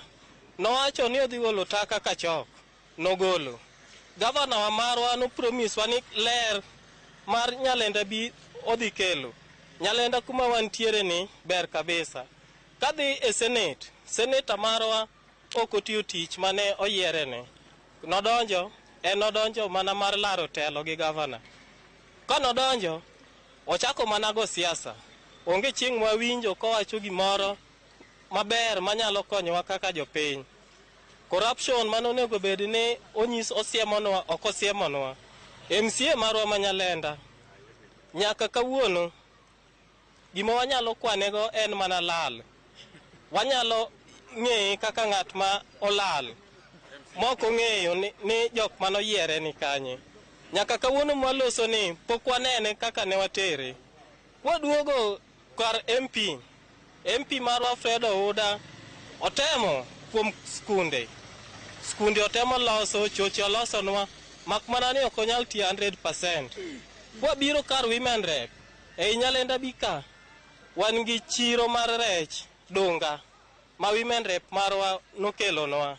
Miyo wan kaka jo Nyalenda bi waneno gik mang'eny e telo mar Profesa Anyang' Nyong'o. Erokamano. Erokamano ahinya. Mana kamano kaka iwinjo Sharon, gisekwano moko kuom jotendgi, gigo mag jotendgi nosetimo kotenore kod manifesto ma bende ne jotelo noyango negi higni 5 mokalo. Sani ginyalo wuok, jomoko bende Nyasaye kotelo negi to nyalo nuore tielo machielo. Ka kamano nikech seche mayowa wang'wa, ang' naduok ni oporo mondo idhi nyime mondo weche gi ang' wamed luonu. Ka be gisani ng'eyo ni weche mag nyayo kwe dhi timore e dala mar Nyalenda kaendi, kamede mano bende wadwa luwo achiel kachiel mondo wakelnu gigo madhi timore gi kuku gi duto. Sharon, an kuomi nyalo dhi nyime gi seche ni.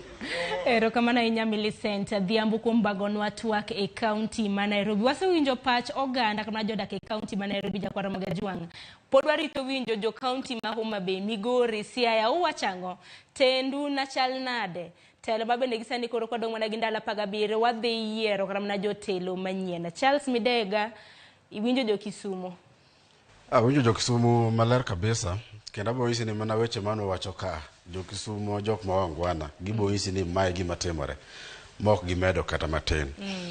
To mane gima kelo pogruok between jatelo ni to gi jatelo machalo machielo. Gik ma gineno ginyisigo kidhi e ground sani ibo confirm ni wuon nitiere order. Town obed city obed kata town matin kata center nyaka bed gi order, nyaka bed ni oler. Abo yisi ni kidhi okada dwela enya Migori County, but sani kidhi Migori County gidhe chunye kanyo ibo yudo ni Migori County ema pod geche ineno ka matatuge poni nitie mana chuny boma kawo mana je tiendara ka to Migori bus parks wonge go Migori. Bus park nitiere to ka onge order wan gimiluongo ni brake and motor technology ni ng'ato gero stage to kosegero stage to onge maintenance, mar ariyo onge supervision, mar adek onge ng'at manyalo ng'iyo ni chikolo. Koro yudo ni kata stage no be ji ok tigo, ji pod mana tiendara. Ibiro ni Migori kandi olil chakre bocho ni from kumoro luongo ni posta kayo nyaka malo total. Ibiro opend tiangi, there is no order at all. Koro ipenjo ni kana ne jok ma idara mar usafi to gin gitimo ang'o. Mane mabokeli difference kidhi e town ni town taneno ka wuon ka aneno ka en ng'ama longo to kumachielo kama gik mineno wanyalo wacho gite unyalo wene gin gik matindo tindo but they add up to the all order of the place. Na nyisi kanwa dhi break Nyong'o owacho ni onge goyo campaign e CBD, onge jatelo ma obiro ka kiko it ji gi speaker gi auja biane Nairobi ka kidhi tok ofisa nyisi nitiere ng'at moro asare ka nigi speaker madongo dongo makamuoche ndara to wiwinjo nyaka ot ndeko nyaka files ni. Kor mage gik matindo but there is order. Ibo no ka there's a very big difference.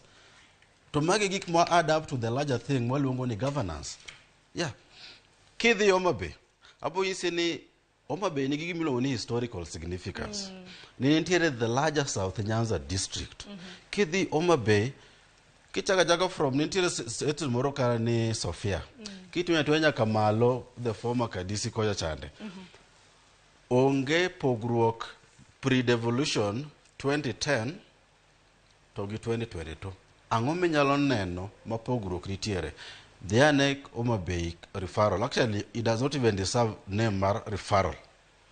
En gima kata cattle di maigweng wainge. Even the structure mar Homa Bay referral hospital no. Kedhi kanyo ibo yudo kata ni otanda chiel dhano oninde kata mana ji adek. Ipenji ni jotelo man office gin gitimo ang'o? Gichamo sara nang'o? To bende parni kata mana Homa Bay kata mana kotenre gi weche mag limbe. Homa Bay bende mantiere gi Ruma National Park, kar limbe marauma mabere moloyo. Homa Bay ogwedhi weri kata gi National Park. Kes National Park no ng'ato bo wacho ni it is under the national government, Kenya Wildlife Service. Na nitiere kanyo gik ma very obvious. Kata ibo wacho mana ni ketane kata mana fish processing plant. I'm very passionate about that because anaja lupo kidhi na. Kidhi dala na ibo yudo ni just 2 meters to chopo kuchocho. Mago gik mapok ni winjo kata ka governor talo. Jo lupo tena gima iluongo ni subsistence. Ogole yie ka to uso ngege moro siling 100 to chamete. Kinyo chako dok oywa tonde ne iwenyo gi jo fisheries onge gima sirkal nyalo nyisi gibo nyisi magin gi some scapegoats ni kiama resources mar national government but any county man ka any resources mar national government why don't you have collaboration with national government in consultation mondo nane kaka ni where do we meet ere kuma rome mondo jopiny okonyre onge gimoro achiel minyalo kwano with tremendous respect to Governor Weche minyalo wacho ni Governor Weche otemo Homa Bay minyalo wacho ni kada ka nyamabo wacho somo history kada mana 100 years to come ne nitie governor moro mokwongo mar Homa Bay 10 years manobede telo ne ang'o manotimo and this is very fair kada ka unyalo bedo interview obonyisi wuogi eni ja Homa Bay ma Homa Bay bonyisi ni there is nothing at all kada supporters gi na moko kuom gibede do wacho ni Homa Bay bende nigi governor dier nitie kada na moko kuom ote ma bende donjo kama thoth mano Homa Bay Siaya Migori bende no ka gimulo ka Kisume magi wacho ni governor Nyong'o temo matin it's a great concern en concern maduong' ma jopiny ananweyo ga pile ne jopiny jomarie gima japiny nyisi no en adier wakalo kuonde moko machon mane jotelo biro to puonjowa ka nyithi skul ni ada timonu gini ada timo kama sani kedhi e gweng' to japiny bonyisi ni weriaso kanyo mano tok mari mano idara machielo Charles gisani bende gidhi nyime gi kisera magi magombolo higa makata mana kineno governors mosetiyo kuom thuolo mag higni 10 gi magi bende gin mana singo ma bende na gintiere godo japiny koneno kacha ni weche mag somo idwa ketna makare weche mag thieth weche mag telo makare miyo japiny dhi to yiere sani pod gintiere pod mana gi singo makamagi jochung kata mana wach ni poko bedo kata mana kom kaka mag governors ach kata mana ni kaka senator Masiaya senator Masiaya James Orengo gi jalupne William Oduol gi bende na gigolo manifesto margi ma bende gidhi timo ne jopiny e county Masiaya senator Orengo bende osebedo senator kuom county Masiaya osebedo jatelo kuom thuolo malach singo mar Orengo giluonge ni nyalore akeni bende ni senene kata mana kidienje mentiere godo manifestos gete kada singo go te nase interago nase somogi manyalo kada isi dhie page makama tielo to wacho kikawo kada mar Orengo mar Ogumbo no asewacho seche ming'iyo mar Orengo no ing'iyo ni Orengo akanyi to dhi kanyi to be fair to him man en senator to ibo wacho ni role ne kada legal mandate ne mar senator ne chalo nade a senator wan gi parliament ma wan ilongo ni National Assembly to gi Senate collective term ilongo ni member of parliament to their collective duty and oversight koribo penje joningo penje ni seche miketo Orengo tago maliet kane en senator beno timo his oversight role beno check rasanga to kibi penje ni kane in senator ni to beni kelo ndara that is not his role iwinjo mano mokwongo mar ariyo nyaka ing'i ni to gik motemo gi nyalore it means ni gimilongo ni self belief wan gwenge masicho moko inyalo wacho ni to because of self belief emomiyo wan ka if you don't believe in yourself onge anyalo believe on your behalf ini wuone ming'eyo kuma wuoche digo ini ming'eyo kuma yagi kuma idhiye koro Orengo temo nyiso josiaya ni wantie kama wadhi kama ere kaka wanyalo chopo kanyo gima date nyiso jopiny ni onge ng'ama perfect everyone nigi imperfections mage but wabiro fair to jotelo gite kata Gumbo ko biro to ko wacho singo mare kata manifesto timie thuolo Orengo be timie thuolo because tinde wan gi apart from chomani interact mana gi poster ngato manifesto wuok ni to within 2 seconds isenene WhatsApp Facebook kata Twitter YouTube kata actually si jomo bedo launched okochuno ni nyaka idhi Siaya iwatch Facebook live iwinjo koro that technological advancement and the piny and a very small unit a very global a global village koro wabera jok mahore jok manyayo kwe to ge kata mane ratil ang'enge ni sani koro kata mana kene nyayo kwe ratil sani mano governor masani Masiaya mong'ere kaka Cornel Rasanga kaka notiyo nen gi senator mare mano James Orengo mabende gisani koro dok laro komba bende neno ka senator notimo tije eng'iyo tije ma governor natimo senator notemo kabisa kendi boyudo ni Orengo iluonge ni gimiluongo gi dho wagunda ni astute debater en ng'at ma kubede parliament ni koro da wuoyo that visibility alone en bahati katawi maber ne county Nitiere jok ma kitere Senate kata mana National Assembly gin ninda ma ante jok moko ma interago ngacho ni ngani en MP mawa let me say ni Northeastern pok na nene kata onge bill mano setere parliament kes mago gik monego be gitimo. Koro jopiny nyalo make that distinction ni ndalo mane nitiere bill mani manotero twak mani manowacha ewi Siaya ma to me anyalo bedo fair ni notemo kabisa.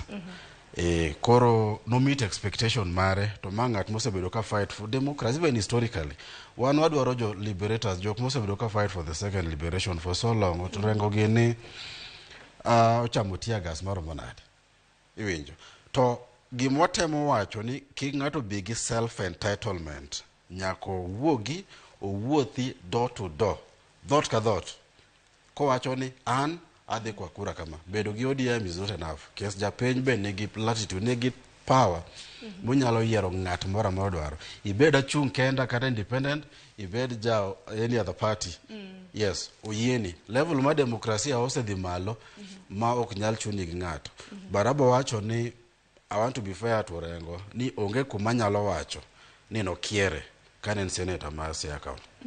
Erokamano wakile adwaro mar mondo mi wamul buore Nairobi kama wantiere. Ka inono telo e county ma Nairobi wang'ini county ma Nairobi wasebedo gi governors ariyo mano Evans Kidero to bende wasebedo gi Sonko ma bende koro nothi choke apis. Diwach nango kaluwore gi telo e county ma Homa Bay dongruoge ma bende nitiere e county ma Homa Bay diwach nango a county mar Homa Bay ma Nairobi Nairobi sorry abo wacho ni just like Kisumu Nairobi nigi gimilongo ni a unique status as a city koro nitiere interest both mar jopiny international community to gi national government Nairobi County ema host gimilongo ni United Nations Environmental Program or UNEP gigiri koro it has that international significance. Nairobi City ema wane gi the state house ka ema the executive nitie to gi man assembly or parliament nitiere gi judiciary to gi headquarters mag Migago tene capital city tene kuma jomanyi yudo kana ni governors pod ama na dala kar mondo gilos kar gi kocha pod ong'iyo Lokarin or Lavington so in a city man gi very many vested interests. Such a city governor mabiro nyaka bed gi a very robust program manyalo konyo. Tabo nyisi ni from Kidero to Sonko onge giminyalo wacho ni nitiere change. Just take one sector for example, sector mar transport. Abo nyisi ni cities ma organized manitiere order. Public transport onge piny private sector. Gik miluongo ni cartel. Kes ja private sector ong'iewo matatu moro 4.5 million. Matatu moro ma almost 26 seater or whatever it is kata 14 seater to keto kaya cha matatu onge mokongo ni kata license kata mana insurance onge imake omio police selinga pesa matin to dhi mbele wadwaro gik miluongo ni tramways gin dreams but gibiro ga mos ng'ama nong'eyo ni expressway bo bedo from Lolongo to Westlands kani wacho gino 2010 ng'ato wacho no mileko we need tramways war gi cities makata underground ji wuotho to reru nitiere piny kuchocho to magi moko chono ni nyaka implemented during your tenure ninyalo chako gino within 5 years to successive government nigo obligation mar implement kata mna allocations mag pesa yes. County ma Nairobi donge mani chiwo ne kata mna omenda mathoth apart from omenda michiwo ne county ma Nairobi collection mar revenue ma Nairobi is so high compared to others to gitimango I want to give you an example on transport one gi Green Park Uhuru Park kacha Green Park osebedo kiyawe gi postpone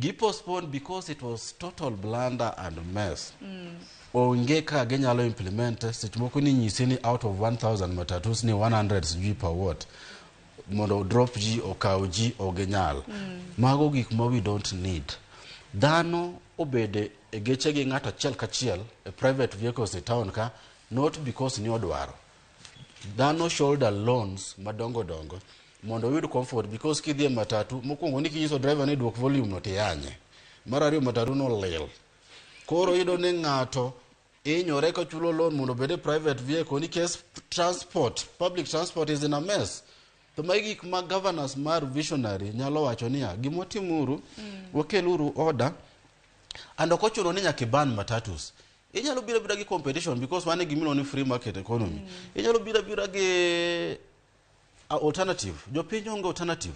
Makara jombe to duka to wacho ni ka to koro jogo nyalo wakoro wadhi uru dala wawe sirkal oti.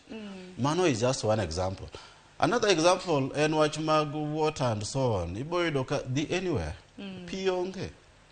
Kopogre gi pi bende nitiere taka, weche Yes. mag taka. Weche mag taka to koro tinde cartels ema chieme. Nikech kuonde moko lil, iyudo ni other places iyweyo, kuonde moko ok ywe. To be fair to Kidero, during the time manobede, ena gik moko mi massage matin ni kia wal keto beds mamalusi, kia watim ang'owa, gik moko ma ok kel, wadwaro robust change. Change manyalo yiengo kumoro, muwache niya, mato change adieri. To tend Sonke County ma Nairobi ni neno nade? Koro that is the worst, because Sonko mikongo ni en gi several scandals, manyaka deputy mare Rigathi nogwe tao. Ka deputy ni okinya tiyo gogwe tao, it shows a very big thing. Mara ariyo en ng'at manobedo impeached, to masa ni koro wanyalo wacho gi mijingo, nikech doho mamalo Supreme Court nose pronounce itself. Koro waonge gi subjudice rule. Onge gima bwana notimo. Kendo ineno ni gik mane Mabadi timo under Nairobi Metropolitan Service. Ok gin gik minyalo wacho ni magi ideas ge mobiro go. En gima nakuongo nyisi ni wan gi gimiluongo ni County Integrated Development Plan. Manotamo Kidero implement Nairobi, motamo Sonko implement. Ema Mabadi timo. At least nyalo ni nitiere pogruok matin here and there, some order, I mean, ler moko nitiere here and there. To magi e gik makelo pogruok between person A gi person B. To mano tamo ji mang'eny. Koro we need, wadwaro jotelo mapach gi lew, manyalo tero jopiny kuma wadhie next move. Tingine bende japiny bende kata mna kiwacho ni wadwaro jatelo mapach gi lew. Japiny kata mna sani makoro wacho muyiero ne. Ginyalo ng'e nade ni jatelo ni pache lew. Kopogore kata mna gi manifesto. Chenro ma bende nitiere. Dong chenro ka gigole ma wang'e ni maparo maliw ma bende nitiere godo. Let me tell you ne wanyise ni gina sewacho mang'eny, jopiny nigi solution mar jotelo magidwaro. Japiny te mana gik moko ariyo. Mokwongo ne japiny underestimate teko ma en gode ballot. Winjo, sami kwano ballot ni achiel, kese en ombulu maling', kata secret ballot. Sami kwano ni achiel, onge ubaguzi ni ma achiel mar japeng, ma mar professor, ma mar en achiel. Mane teko mar japiny. Mar ariyo momiyo japiny ok nyal make that difference. En ni wang'iyo gik moko matindo mok nyal konyowa. Kaso wachako regret, wabo chako politics for the next 5 years. Kwa regret ni ng'ani waketo kata onge gima notimo. Jopiny ong'eyo. Koro oningo jopiny ong'e ni telo ni lwetgi. Mana ne injili mawacho ga everywhere. Telo ni lwet makitamre ng'ato ok ti. Kata chama mani bi. Kata bi mana gi independent. Kata bi mana gi mani to jopiny bo nyisi ni ito ok oromo tiyo. Yeah. Manifesto nyalo bedo ni nyalo sero, lakini jomoko bende joma dhogi mit, obiro gi manifesto kodonjo goja to onge. Gima no promise koro ok onegi matimo. Dongo bende ber kata mana ka japiny ng'iyo. Acha mana ni kuom ranyisi governors magwa makalumo osetiyo kuom thuolo mar higni 10. Higni 5 mokwongo kosetiyo. Ing'iyo ni mage manotimo, mage manosingo nodhi timo to kendo dhi timo adier. Ichake yiere kendo sama kata mana wan kaka jopiny bende wang'iyo kata mana josingo koso wawinjo gima jotelo wacho. Yier chama, yier ng'ane. No, ineno kata jo chama seche ma gibiro go kura gikawo ng'uti gi jok karwath madhi pur ni donje debe. Ok chuni. Jo chama be gin gi haki gi mar kelo sera gi. Enana kisera. Iwacho mane hata dhi timonu kama yiena uto wach ni nyaka to. Pok nobedo nyaka to. Emomiyo jo chama be nigi ratiro mare gi ka ging'iyo katiba chama ka chama ni katiba mare. Teko chiko yienegi mar yiero, mar welo. Ka giwacho ni en universal suffrage kata mano mbulu, kata giwacho man direct nomination, to be mano ginyalo timo. Koro kuma japiny donje en mana thego ruedhi yiero maduong'. Mano ma koro japiny wacho ni unu wacho kama, to koro aneno ni ma yo monego bed ni waluwo. Samitimo kamano onge ng'ama chuni ni to nyaka igochne chama, in nyaka igochne independent. Gikodo chieng' yiero en ma japiny. En mari kendo oyieni seche midhi bedo kacha en ratiro mari ni kendo kaka tekono tiume ma onge ng'ama nene nyaka ang' iele kikwane. Chasa no kasaringo mapiyo wasomo kuom weche mabende donjo nikech odiochieng' ma kawuono ma en twak mar jopiny. Ahinya ahinya e gwenge mago mag Kaluo bende wasenono, wasedayo governors mawuok mabende osetieko lemo margi mano mar higni 10. Bende wane gima Duncan Ogola iwacho ni Siaya ene mana lando 6 piece onge gima timore. Samson Ochieng iwacho ni Sonko nobedo impeached an kora onge governor. Difrey Oje iwacho ni Kisumu East kanyo bende iwacho ni Anyang' Nyong'o osetiyo ni makare. Constella mwenyewe iwacho ni adier makende en ni governors ma piny Luo masani dhi yweyo. Ne gihadho omenda buora mag dongruok. Giwuotho ka piny Luo gi huma nono wira ni jamna mar jopiny ni emimiel godo. Mano paro mochiw ka jogi Constella mwenyewe. Lucas Olewe bende iwacho ni wan kaka Homa Bay wan waonge governor. Ne wan gi governor to governor chik okoyie ne timo tije mage kaka governor.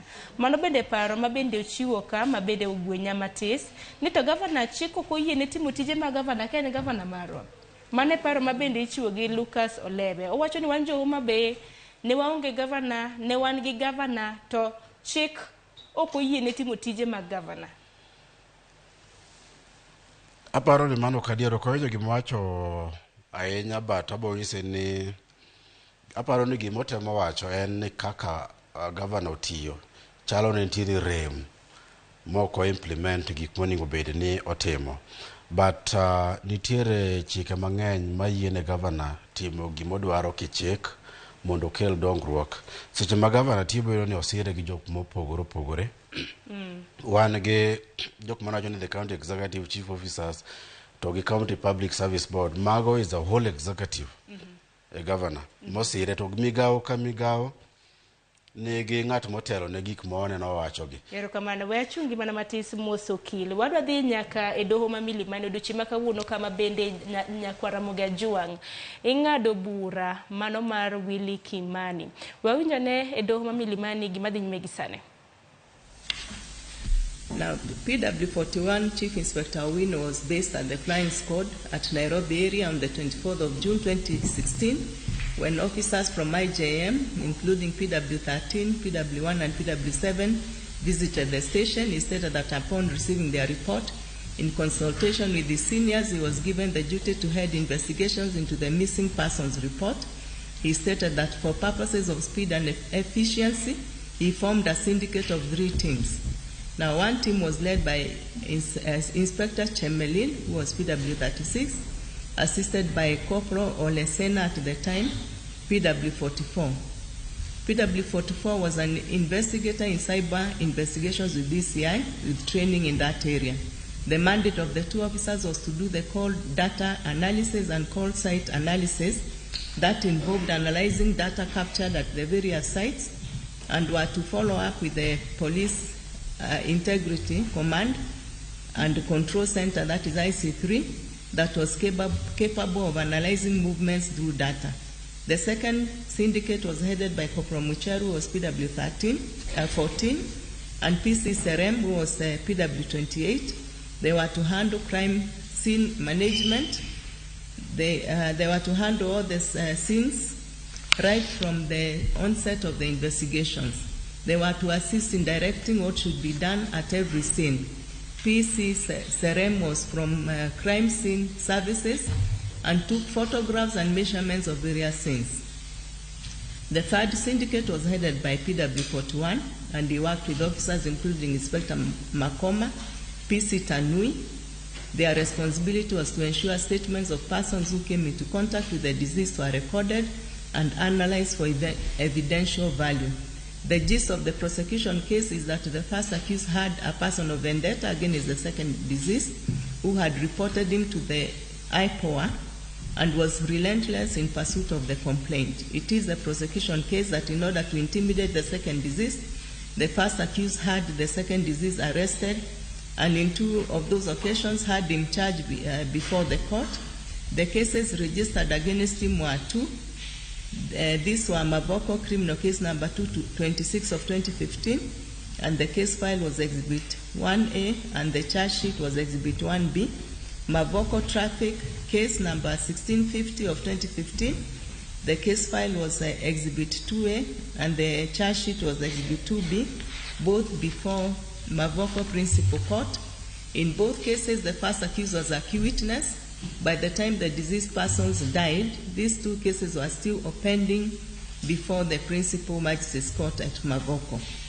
The prosecution is that on the 23rd day of June 2016, when the second deceased was set to attend his hearing in the traffic case, the 5 accused persons connived to have the second deceased arrested. In the process of arresting him, the first and the third deceased who were in the company of the second deceased at the time were equally arrested. It is the case of the prosecution that the 3 deceased were locked up at Syokimau Administration Police Post, also known as Syokimau Administration Chief's Camp, hereinafter the post, at a time when the second accused was in charge and the third accused was on duty as cell sentry and the report office personnel of the post. It is the prosecution's case that the 3 arrested persons were later removed from the post and taken to an open field in Soweto in Mlolongo, where they were murdered, and that their bodies were ferried through Thika Superhighway to Oldonyo Sapu in Kilimambogo area, Machakos County, and their bodies disposed by dumping over a bridge into the River Adi. The bodies were seen inside the river by PW23, a diver and farmer along the banks of River Adi in Kilimambogo. PW23 was bathing along the river bank on the 23rd of 2016 when he saw human legs 100 meters inside the river. A report he made at Donyosapu police station did not yield any action from the police that day. The police went to the scene the following day, that is 30th of June 2016. On the 30th of June, the 2 bodies of the first and the third deceased were retrieved from the river with the help of PW3 and his neighbor, David Gatumbi. The third body of the second deceased was recovered from the same river the following day, that is on the 1st of July 2016. Upon post-mortem, the pathologists opined that the deceased had succumbed to injuries inflicted by blunt force trauma and strangulation. The prosecution relied on a statement under inquiry, which was Exhibit 90, recorded from the 5th accused by PW38 on the 9th of August 2016. Indicated conspiracy of the planning and execution of the 3 deceased.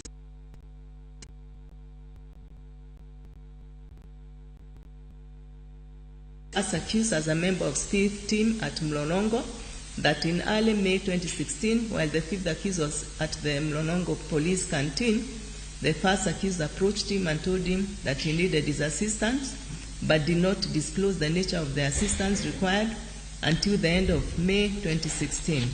He stated that the first accused called him on phone and they planned to meet at Connections Bar Mlolongo. That is when he told him of a situation where he shot and injured a man on a motorcycle, and that the man was pushing for him to be sacked and jailed with the help of IPOA. That is how the murder was choreographed.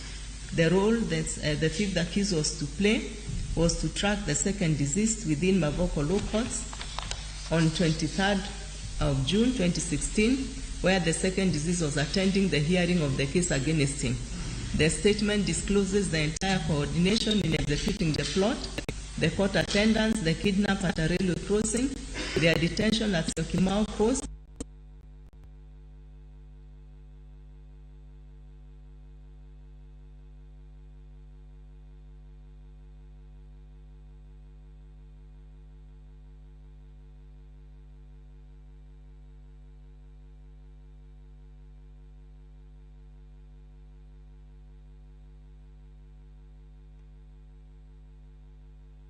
Nyakor magajuanga mano en bura mar nek mar Willy Kimani. Wago mos kaluwore gi weche mago mag tudruok ahinya mag mako picha. Mano nek mar Willy Kimani mabende duche makawuono bura mare ing'ado e doho ma Milimani mantiere buore Nairobi kaendi. Bende par ni chenro mar mbako romo aneno kanyo ka en saa 5 gi dakika 2.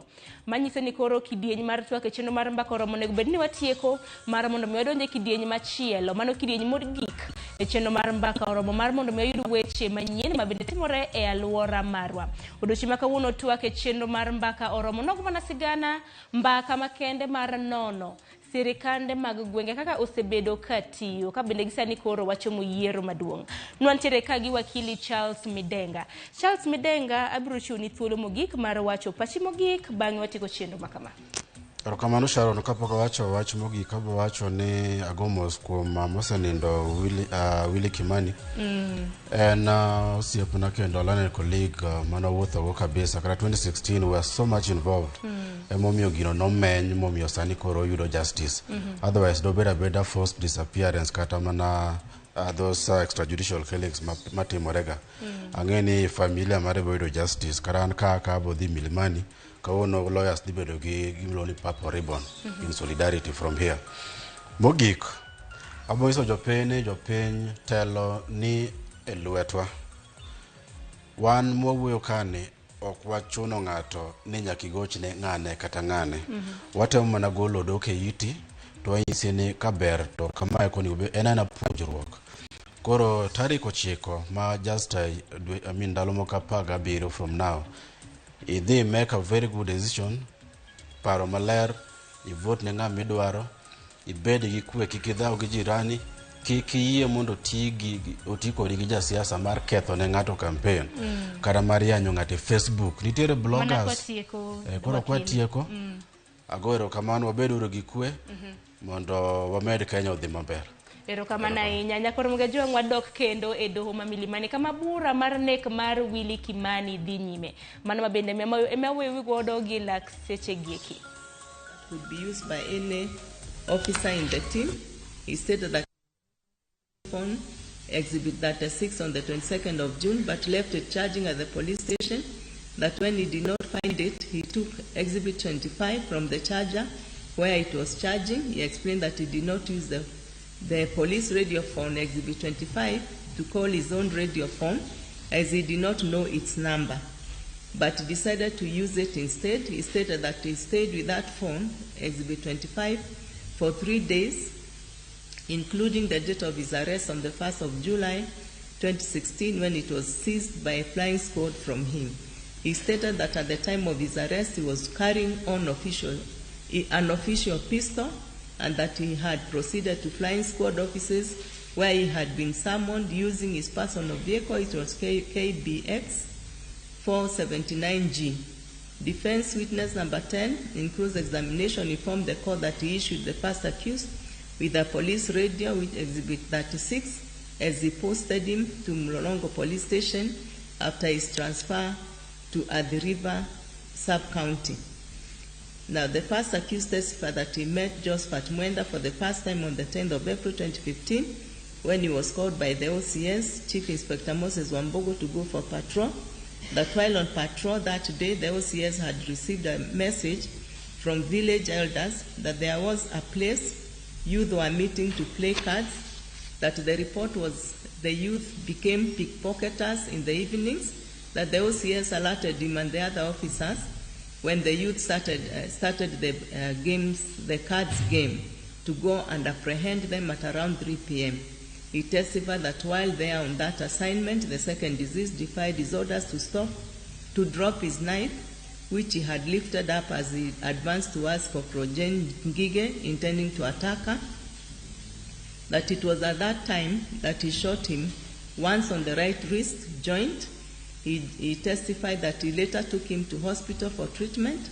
He said that the second deceased was charged for that incident, that at a later date, he was the second deceased was charged with the traffic offenses after he, first accused, and other officers found him riding a motorcycle with 3 pillion riders without a helmet, reflector jacket, among other offenses for which he was charged. Defense witness number 12 was Chief Inspector Robert Sugut, OCS Makindu Police Station. He was called by the first accused and he produced the OBs for Makindu Police Station and Kiboko Police Post, covering 23rd and 24th of June 2016, as well as the cell registers for Makindu Police Station and Kiboko Police Post. He stated that Kiboko was a police post under Makindu Police Station.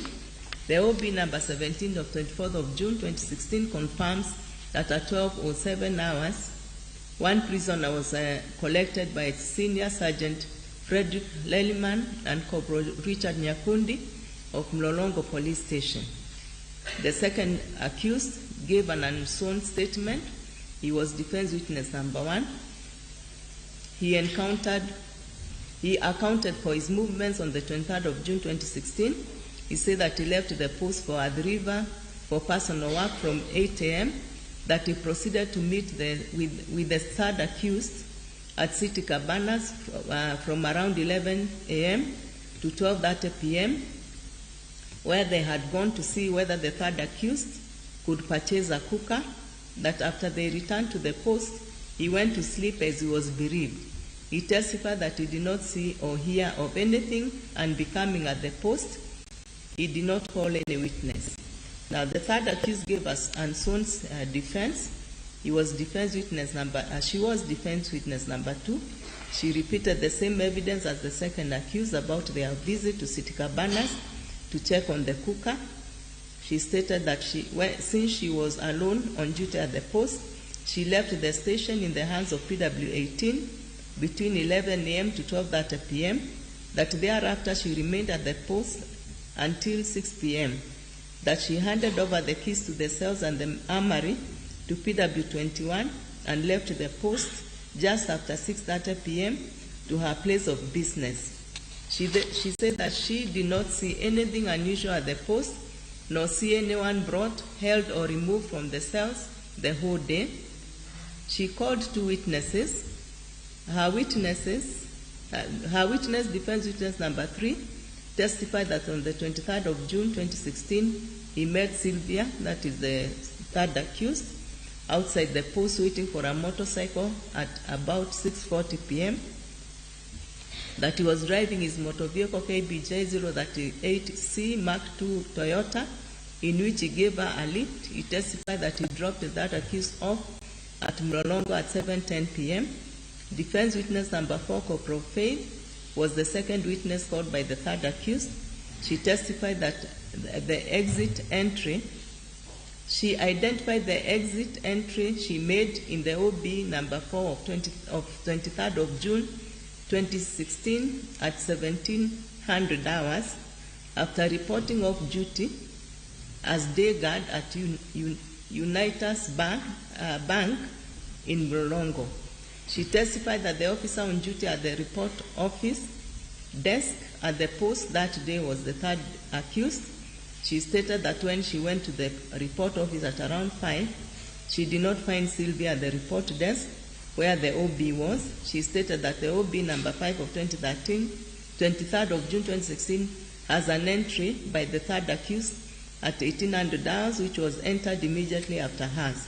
She said that when she looked at the OB, she did not see any entry of persons having been taken to the post, nor was she informed of anyone who had been brought to that post. She testified that it was possible to see people in the cells from the report office where the OB was kept, but that on that evening, she did not see anyone in the cells. Defense witness number 5, Corporal Catherine Mutisia, was sent by the OCS Mlolongo Police Station, 1 Chief Inspector Joachim Kangangi, to produce the occurrence book for the station that had been requested by Mr. Ombeta for the first and second accused. It covered the period including 24th of June 2016. The fourth accused gave a sworn defense and called 6 witnesses. He was defense witness number 6. His defense was that he got permission to leave the station for purpose of visiting his family from the evening of the 22nd of June 2016, and that he returned to his workstation at Mlolongo Police Station on the 27th of June 2016, he identified Police Exhibit 111 as the marching orders signed by the ward commander of the area, which included the post and Mlolongo Police Station, Inspector Cheboy, as proof he was given permission to be away. The fourth accused gave details of how he spent the day of the 23rd of June 2016 within Roiro and Thika. He said that that morning he was at Morera Farm, Roiro, where his house was. He said that after establishing that Inspector Getonga, defense witness number 8, was to take him to his house construction site, was on his way from Nairobi to meet him. He left his house at 1:03 p.m. They met, visited the site, then had lunch and parted at 3:30 p.m. He testified that he left for Thika town, where he met defense witness number 9, Julius Moiro, at 4:50 p.m. After parting with him at 6:10, he called the sister who was defense witness number 11 and met her in the same evening at Thika.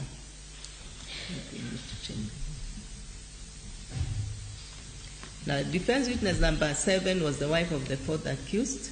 She informed the court that he went home on the evening of 22nd of June 2016 and remained there until 27th of June 2016. That she left him home every morning as she went to work, and every evening she met him at home after work. On the other hand, defense witness number 8 said that he was with the fourth accused at Roiro on the 23rd of June 2016 from around 1 p.m. and that they parted at around 3 p.m. Defense witness number 9 and 11, the siblings, confirmed being with the fourth accused on 23rd of June 2016 at different times between 5 and 6 p.m.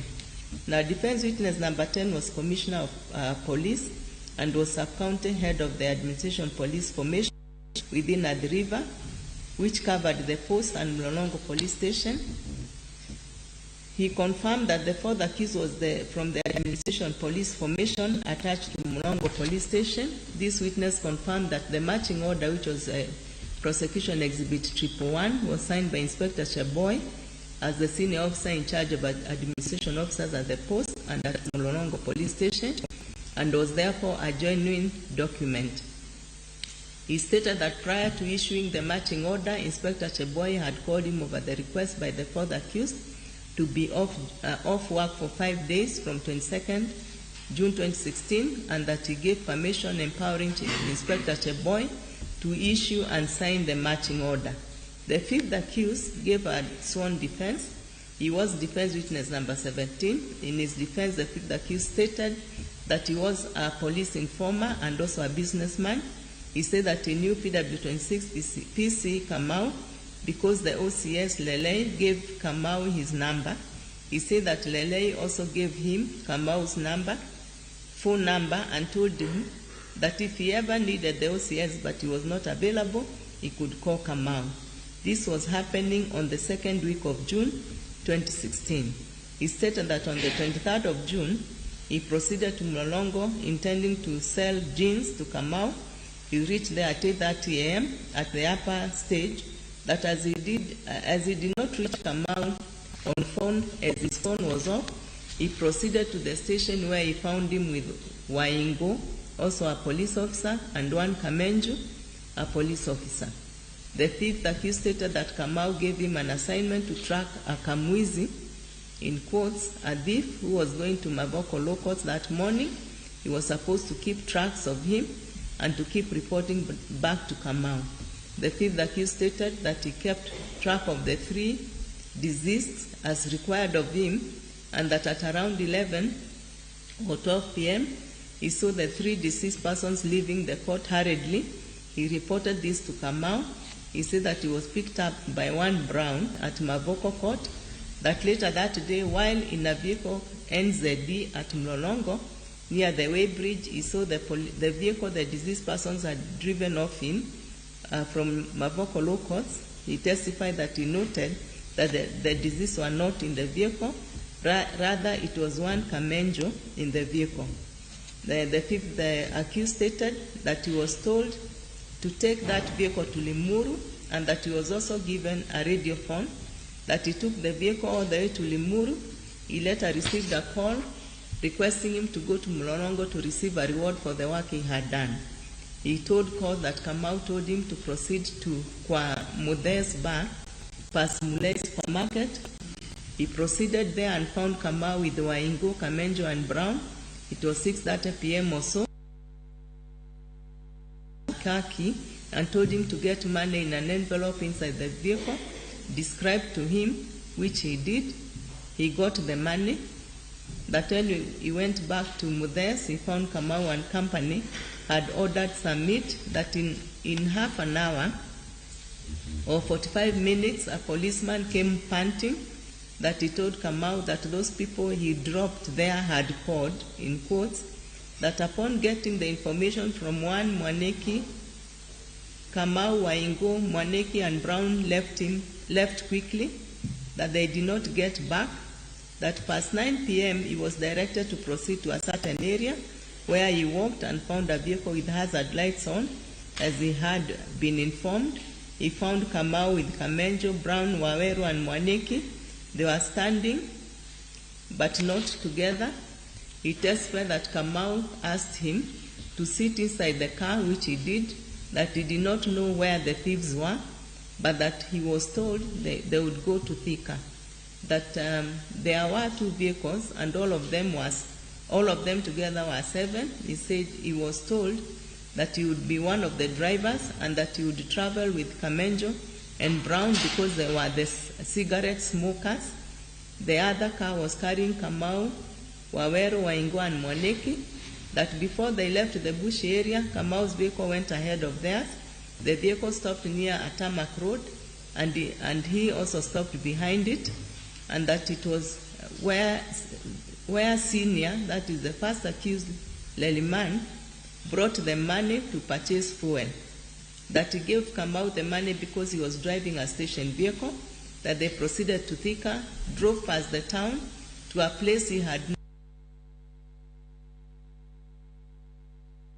in a bush area, that they stopped by the bridge, opened the boots of the 2 vehicles, and he saw the others with him removing heavy gunny bags from the boot of the 2. The gunny bags were thrown into the river below over the bridge. He described the gunny bags as long and heavy luggage. He testified that he was told to turn the vehicle and that they returned to Mlolongo the same way they had left, arriving there at 4 a.m.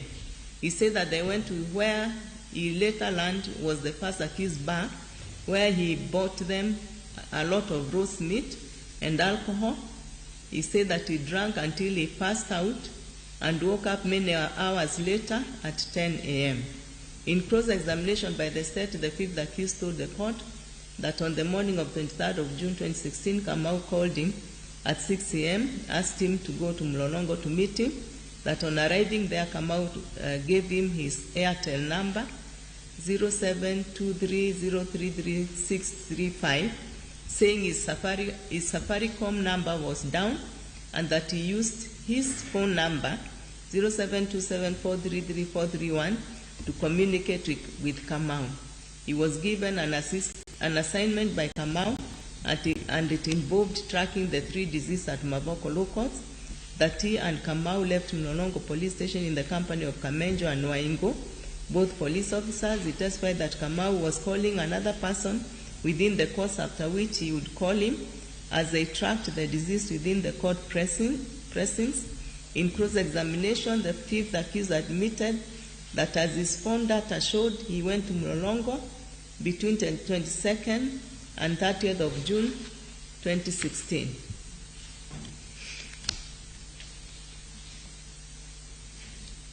Now, in cross-examination by the Council for the Law Society and victims, the 5th accused said that he was not denying that he was involved in the murders of the deceased, but that he was saying that he was being used and that by that time he did not know what was happening and that he deeply regretted what happened.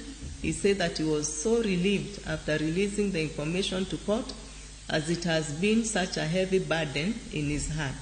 In cross-examination by the counsel for the first and second accused, the fifth accused testified that he and police came up with a story, which is what was reduced to the confession. He said that he was promised by PW 44 and 45 to be made a state witness and a salary of 30,000 per month, house rent, and 200,000 to move his wife's business.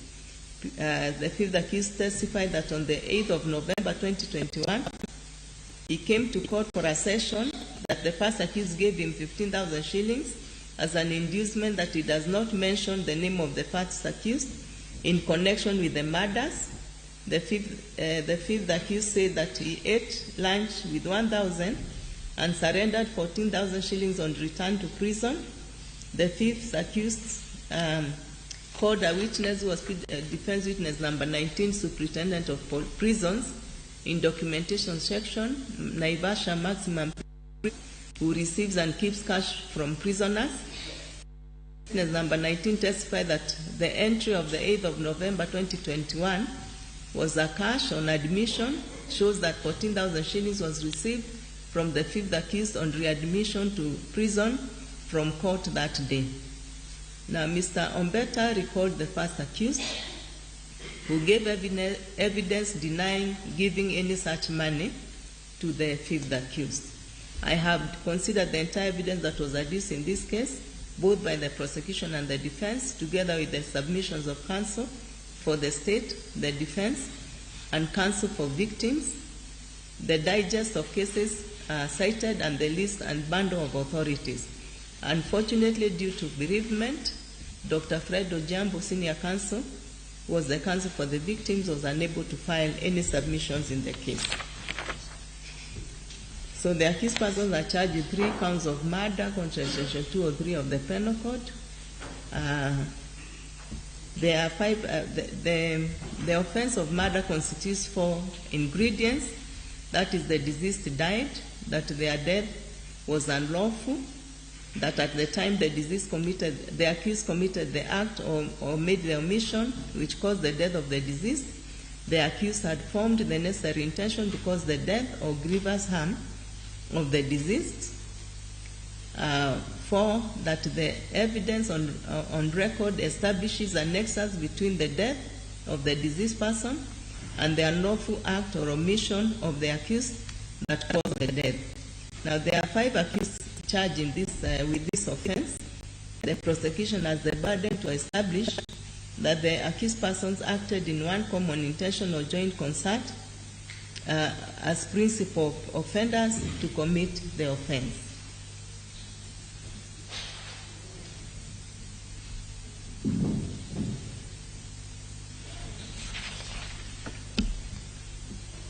Now, malice aforethought is an integral part of the offense of murder. It is a technical term associated with the state of mind of the accused charged with the offense of murder, as at the time the act or omission which caused death was executed. The prosecution must prove that the act or acts or omissions of the accused persons that caused death were actuated by malice. The circumstances which constitute malice are defined under Section 206 of the Penal Code. As for the burden of proof, it is a principle of law entrenched in the Constitution under Article 52A that an accused person is presumed to be innocent until the contrary is proved. That burden of proof lies with the prosecution, while the standard of proof required is one beyond any reasonable doubt. Under the Evidence Act, under Section 107(1), provides that whoever desires any court to give judgment as to any right or liability dependent on the existence of facts which he asserts must prove those facts exist. As to what constitutes proof beyond any reasonable doubt, I've quoted a case on that. Now, the issues for determination. The onus and the evidential burden lies with the prosecution to prove their case against the accused persons beyond any reasonable doubt.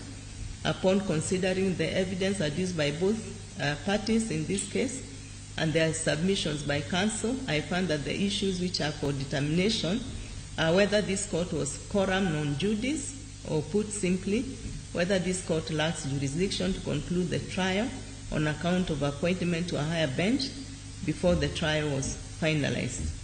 2, whether the DNA analysis report by the government chemist should be rejected for non-compliance with Section 122A of the Penal Code. 3, whether the retracted confession of the fifth accused has any probative value, and if so, to what extent.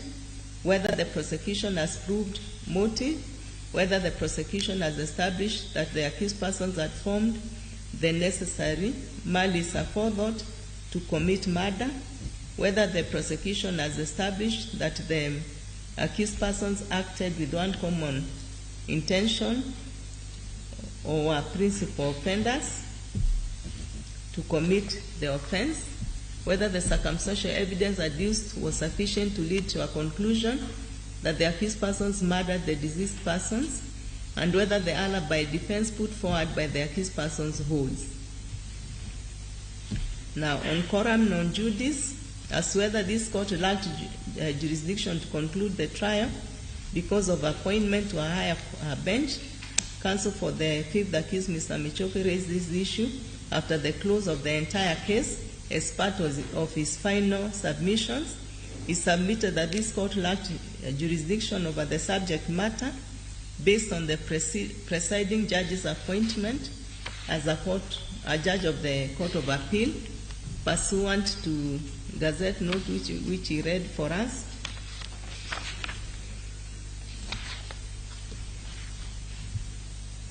He questioned whether I could concurrently exercise the powers of both offices and urged that it appeared readily apparent that appointment to the office of the Judge of the Court of Appeal automatically repealed the previous appointment as a Judge of the High Court by necessary implication.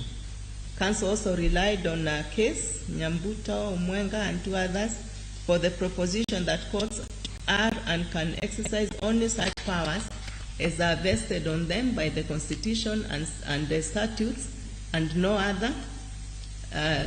Counsel also took a swipe at the actions of the Chief Justice to confer jurisdiction administratively, which counsel urged was and still is ultra vires the powers of the office. For that proposition, he cited a Supreme Court case, that is Republic versus Karisa Chengo. The appropriate time to raise the issue of jurisdiction, Mr. Michoki urged that it was a fundamental issue in the proceedings and could be raised at any point in the proceedings. On the issue of jurisdiction raised by Mr. Michoki for the fifth accused, it was the submissions of Mr. Mutuko, learned counsel for the state, that raising the issue in the final submissions was in bad faith and an attempt to delay further the conclusion of this matter and avoid culpability. Counsel urged that when the court mentioned the case on 1st of July 2021, almost a month after taking the oath of office to the Court of Appeal, the party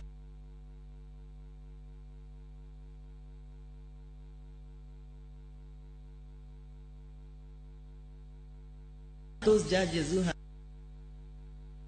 to the Court of Appeal, who had partly had matters advanced in nature pending before them to finalize them. Counsel urged that it is at that point or that time that the issues of jurisdiction ought to have been raised. Mr. Mutuko urged that by not raising coram non judice at that juncture, it is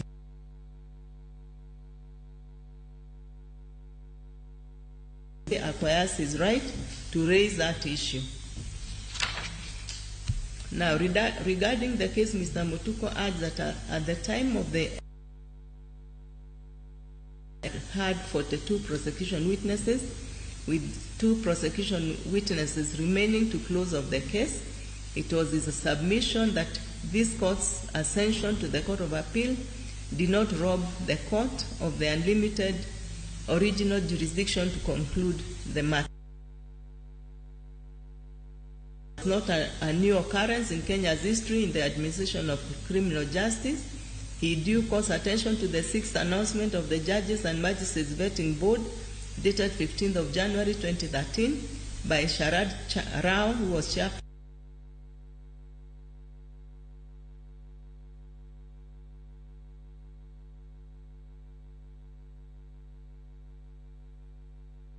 High Court in 2011 and 2012, who sought for and obtained leave from the Chief Justice to be offered higher courts in order to finalize their pending matters in the High Court. I've considered the submissions of learned counsel Mr. Michuki and also Mr. Motuko on the issue of quorum non judice. The arguments of Mr. Michuki are that after this court heard the entire case, it ceased to have jurisdiction to write judgment on grounds it has since taken oath to serve in a higher bench. He quoted no legal provision to support that position. At the same time, he acknowledged that there was no law that spelled out which court had jurisdiction to hear murder cases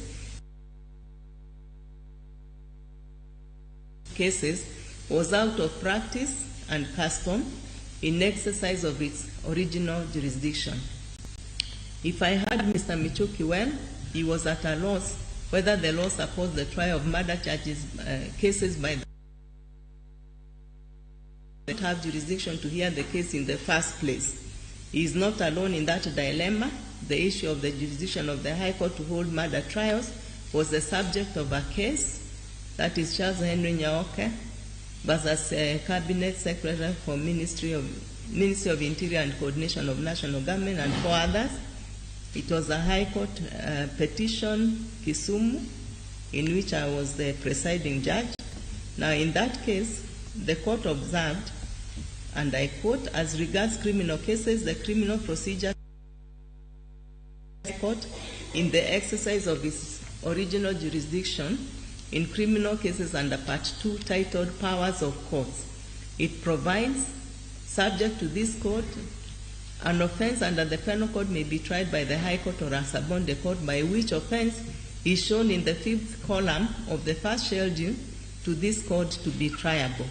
An offense under any law other than the Penal Code shall, where the court is not mentioned in that behalf. Now, where no court is mentioned, it may, subject to this court, be tried by the High Court or by a offense is shown in the 5th column of the first schedule to this court to be triable. The 5th column, the first schedule of the Criminal Procedure Code, the court which may try a person charged with murder under Section 203 of the Penal Code is not indicated. We have carefully evaluated the rival submissions made by the parties. That the parties herein are asking the court to interpret Article 165(3)(c) of the Constitution to determine the delineation of the jurisdiction of the High Court in hearing and determining criminal matters in exercise of its original jurisdiction. In the petition, it is apparent to this court hear murder and treason charges under the Penal Code under Section 4 and 5(2) of the Criminal Procedure Code may appear to be arbitral if the history and the context is not taken into consideration. For the proper understanding why murder and treason are currently the only charges that are tried by the High Court in exercise of its original jurisdiction, it is important to set out. Now, other than the statutory requirements and the criminal repealed, it is apparent that the trial of murder charges before the High Court, close quote. Now, the issue whether this write a judgment calls for a holistic consideration of the values and principles of the Constitution, as well as the circumstances of the case and the parties and the public interest, if any. I do not ascribe to Mr. Michoke's submission that it appeared readily apparent that appointment to the office of the Judge of the Court of Appeal automatically repealed the previous appointment as a Judge of the High Court. To repeal means to revoke or to rescind. The definition of a repeal is the act of taking something back, to reverse, approbate, annul, invalidate, nullify, void, recant, retract, and all those. In order to repeal an appointment that had been gazetted, the same process would have had to be undertaken. It would have to be gazetted. It cannot stand revoked by necessary implication, as Council has suggested or urged. The Constitution did not provide transitional provisions dictating or providing for what should happen to partly heard matters. Judge is elevated to a higher bench. It did not prescribe either whether a judge elevated to a higher bench could finalize pending matters. The Constitution is dead silent on this issue. Does silence mean that the Constitution has ousted the jurisdiction of a judge elevated to higher bench to conclude its cases upon elevation? So the principle applicable in interpretation of articles of Constitution set out, I've quoted a case by Judge Mwita.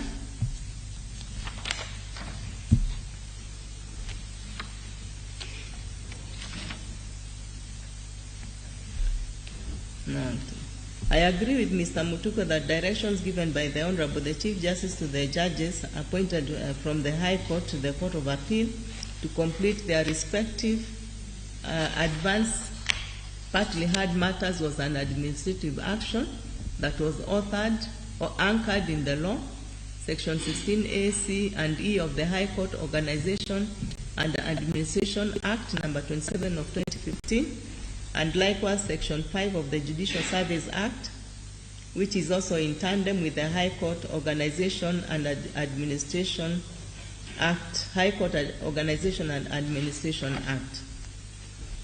I do not want to appear to read the Honorable Chief Justice's mind when she gave the directions in issue. However, the lack of any express guiding provision in the Constitution on the issue must have been an integral reason for the action and direction given by Her Ladyship, the Honorable the Chief Justice, that the Constitution was silent. Thus, the head of the judiciary exercised statutory powers in the two statutes quoted above to guide that process. There can be no vacuum. There can be no occasion for a vacuum that courts of law will fold their hands and say there is nothing they can do because the law is silent. This is why courts intervene. The doctrine of ex debito justitiae has the force of law. I believe that the issue of hearing and disposal of cases, which is the core function of courts in this country, is a matter affecting the dignity, the accessibility,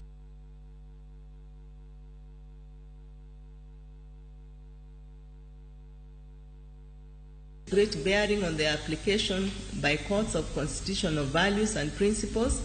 Every successive Chief Justice, especially since the promulgation of the Constitution 2010, has enhanced the operationalization of the values and principles of the Constitution, good governance, and the rule of law by framing visions. These visions, shared by way of transformation framework, guided the core function actors and all support system actors in the judiciary on the best practices that guarantee optimal, effectual, expeditious, and responsive functioning of the judiciary and that protect and guarantee access to justice to all.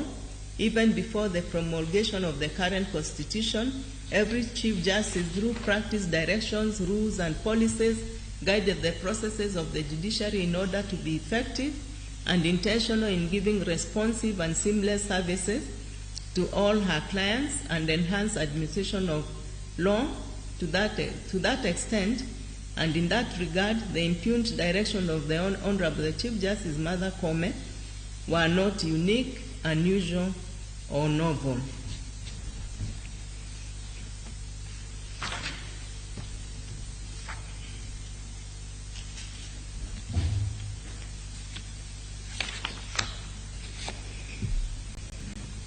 Now, I am for the promotion and preservation of the equality and equity to all, the accused persons first and foremost, and the victims, the public interest and dignity of the entire trial process. It is important that courts stir public confidence in bearing and determining cases across the board. That cannot be effected if courts can commence cases and then abandon them at will on grounds of technicalities or excuses on grounds of quorum non-judice. In order to have a holistic perspective of the issue at hand, it is important to take into account several facts about this case. First, the accused persons were arraigned in court with these charges in 2016, July. Secondly, the matter began before another judge who had 2 witnesses before recusing herself due to the perceived length of the case that made it difficult to abandon her single judge station to attend to this matter.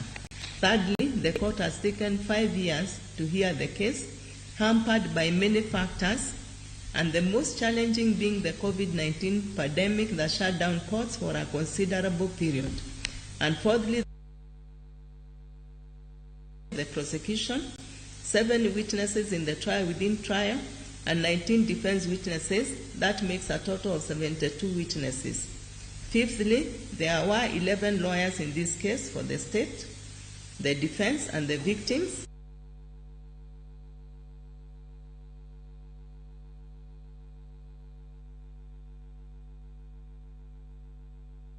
Including documentary exhibits and submissions of counsel.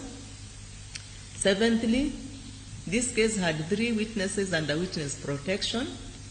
Eighthly, the case involved a public interest issue of grave importance. Ninthly, one of the accused persons, that is the 5th accused, in this case is also under protection and was kept at Naivasha Maximum Prison when his co-accused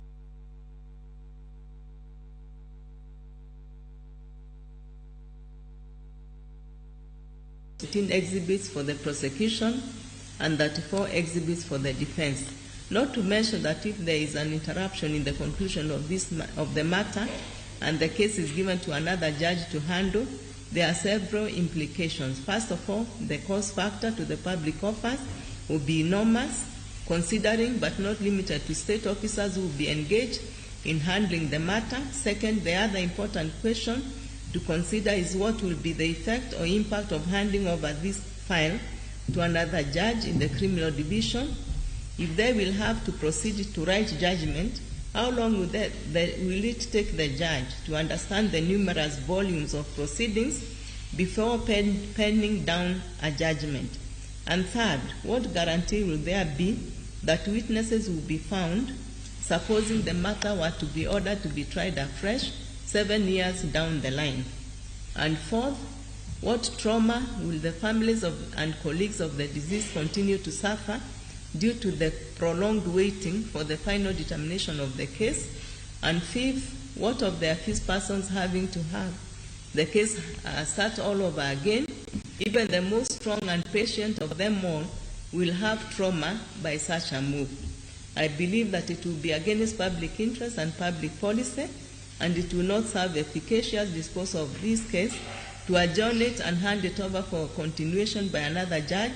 Such an action does not settle well with the need to uphold the purpose, value, and principles of the Constitution, especially those touching on the expeditious delivery of justice without unreasonable delay, including advancing the rule of law, human rights, and good governance in exercise of its judicial authority as obligated under Article 259(2)(e) of the Constitution. Constitutional values, principles, and the rule of law and public interest will be best served by declining the invitation by counsel for the 5th accused to declare this court quorum non judice. Now, the other issue was the identification of the bodies of the deceased persons and the post-mortem examination. The bodies of the deceased persons were identified to the pathologist, who was Dr. Odor Johansen, PW19. Now, PW19, the head of forensic medicine and chief government pathologist in the country, stated that on the 1st of July 2016, late in the afternoon, he was informed that there were bodies at City Mortuary that required post-mortem examination. He decided that there was need for X-ray and CT scans to be conducted on the bodies, since there was need to establish whether there were any fractures in the bodies which might be missed out during post-mortem. He asked for the bodies to undergo CT scans at Kenyatta National Hospital. and the same was conducted by Dr. P. Otieno, and the scans the report was part of what was exhibited. Now, PW19 stated that he conducted the postmortem on the body of Willie Kimani on 4th of July 2016. He stated that he received the CT scan of the subject. The scan indicated that the subject had a fracture on the skull on the left side extending to the front side of the skull into the left bone. He also had multiple skull and facial bone fractures. On postmortem, PW19 stated that externally, the subject body had features of decomposition, including skin slipping. He stated that the body was distorted, swollen, and was darkening on the lower limbs. Blood was oozing from the mouth and the nose. He further stated that it had a laceration on the right side of the head, which was 2 centimeters long, and abrasions on the forehead. The left side of the head was deformed, and there was a contusion bruise on the back of the left head. He noted a deformation on the right side frontal inside the head, indicative of a fracture underlying it. He indicated that there was a contusion on the back of the head, which was about 120 centimeters from the middle of the head, an abrasion of the right side of the head, an abrasion above the left eye, and an abrasion near the ear. He finally stated that there was an extensive bruise on the anterior wall. PW19 stated that internally the body of the deceased had signs of bleeding on the muscles of the chest, which were more on the right side. He stated that the lungs, the heart, the pancreas, the liver and intestines, and the spleen were decomposing. The abdomen had bruises on the internal right side. The stomach was empty, and the bruises were noted on the testicles. Now, he further stated that the head had hematoma of the skull, fractures of the left head, of the left skull extending to the front, on the left eyeball and bone surrounding it, that on the right maxilla, upper jaw, and on the cheekbone, there was a fracture. He stated that the subject's brain had liquefied because of decomposition and mixing with the blood. He concluded that the cause of death of the first deceased was due to head injury due to blunt force. The bruising on the left forearm and the left elbow.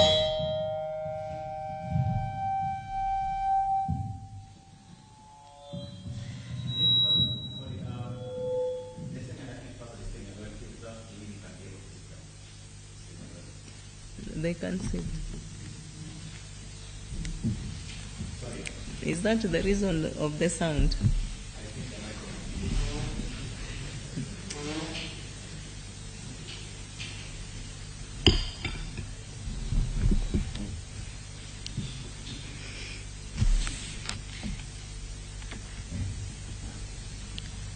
Okay, he described the bruising on the left forearm and left elbow as defensive injuries and produced the CT scan in respect of the first disease as Exhibit 29, his post-mortem form as Exhibit 29. The CT scan was Exhibit 29A, and a post-mortem addendum as Exhibit 29B. PW19 explained that abrasions and scars could have been caused by a blunt object, while the contusions on the right temporal and cervicular region were caused by a blunt force trauma which caused bleeding under the skin. He stated that the defensive injuries were the ones he saw on the left forearm, and further explained that the injury to the head was very severe because of the extent of the fracture. He stated that it could have been caused by a drop of a stone or object on the head, or a drop from a height. He stated that in his opinion, the immediate cause of death was the head injury due to its severity. PW19 stated that he conducted post-mortem of the third deceased on the 4th of July 2016, and that his CT scan revealed no fractures, no bullet holes, and no cartridges and his cartridges were normal. He stated that externally, the third disease, body revealed features of decomposition, including skin spillage, swelling and darkening of the skin. He stated that there was blood oozing from his nose and mouth. He further noted a bruise on the left cheek below the ear and a complete ligature mark and bruise around the neck. He stated that internally the third disease body had a bruising on the surface of the thyroid bone, cartilage. The hyoid bone was loose but not fractured, and there was bleeding on the chest. He stated that the lungs, the heart, the intestines, the liver, the kidneys, and the spleen were all decomposing. He further stated that there was a bruising on the scalp on the left and the back side.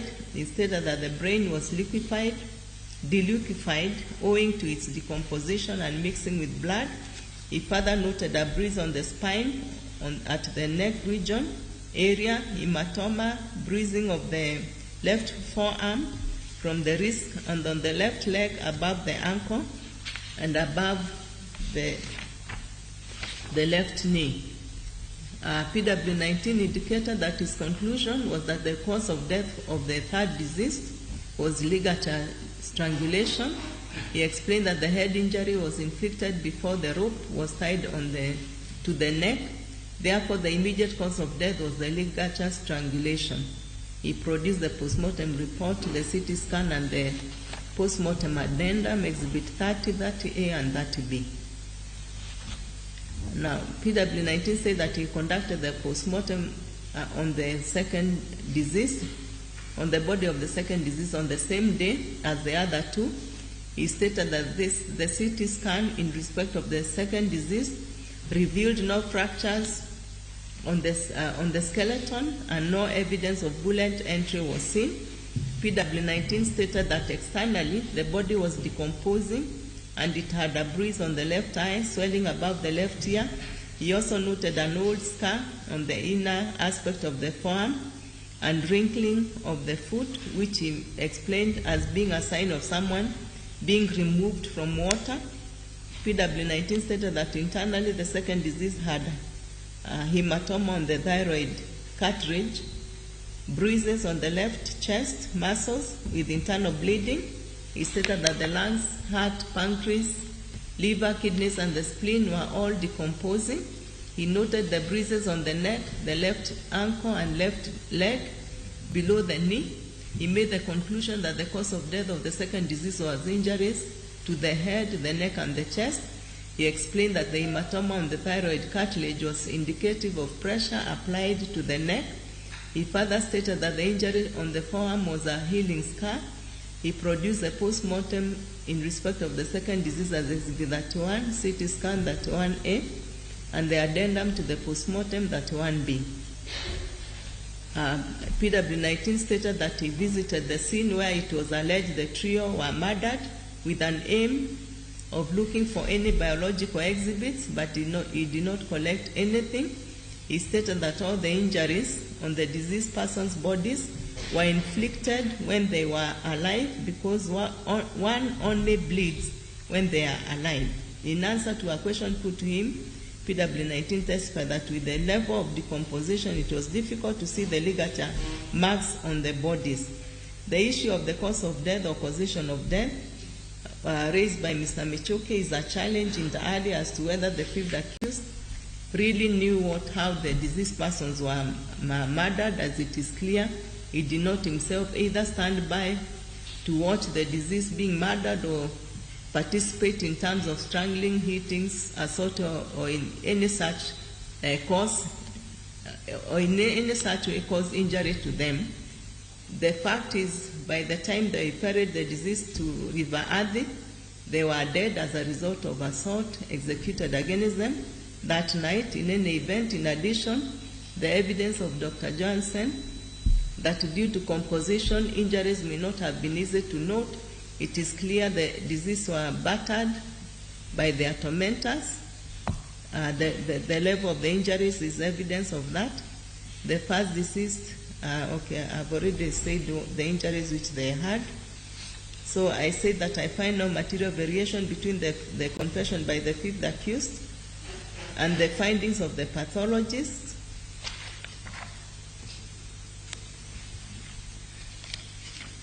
Now, I must mention that the way to challenge the evidence of an expert, which includes a pathologist, is settled in law.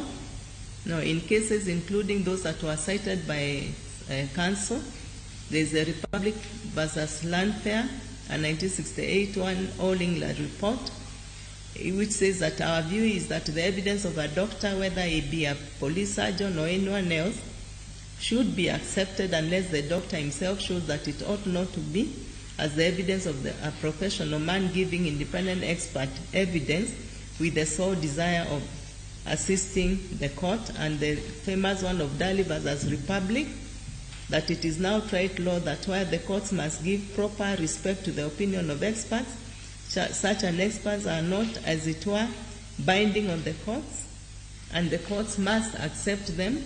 Such evidence must be considered along with other evidence available, and if there is a proper cogent basis for rejecting the expert opinion, a court would be perfectly entitled to do so. There was no challenge to the findings of the pathologists on the postmortem examination of the deceased bodies. No question was put to Dr. Odor to explain his findings or expound on the basis of his findings. I appreciate that Mr. Michoki was not present when the pathologist testified.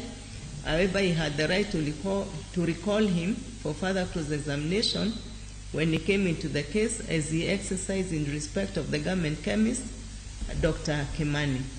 Now, having taken into consideration the findings by the pathologist and the circumstances under which the bodies were found,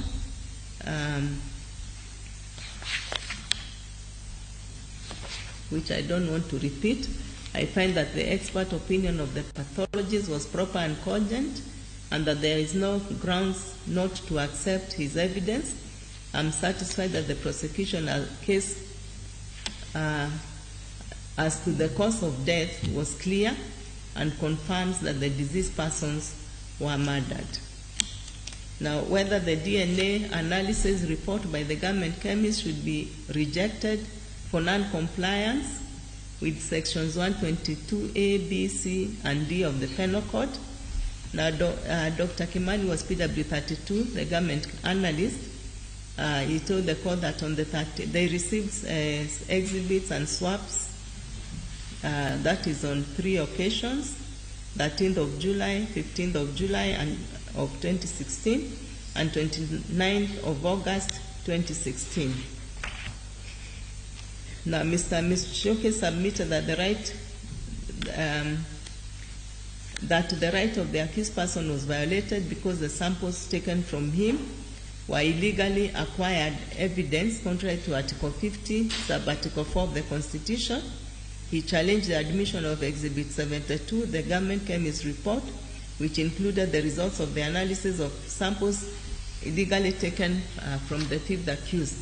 Counsel relied on the provisions of sections 122A, B, C, D, and urged that PW 44 and 45, both officers below the rank of the inspectors, took the fifth accused for DNA sampling without an order of an inspector or above, and without the consent of the fifth accused, and also without a court order.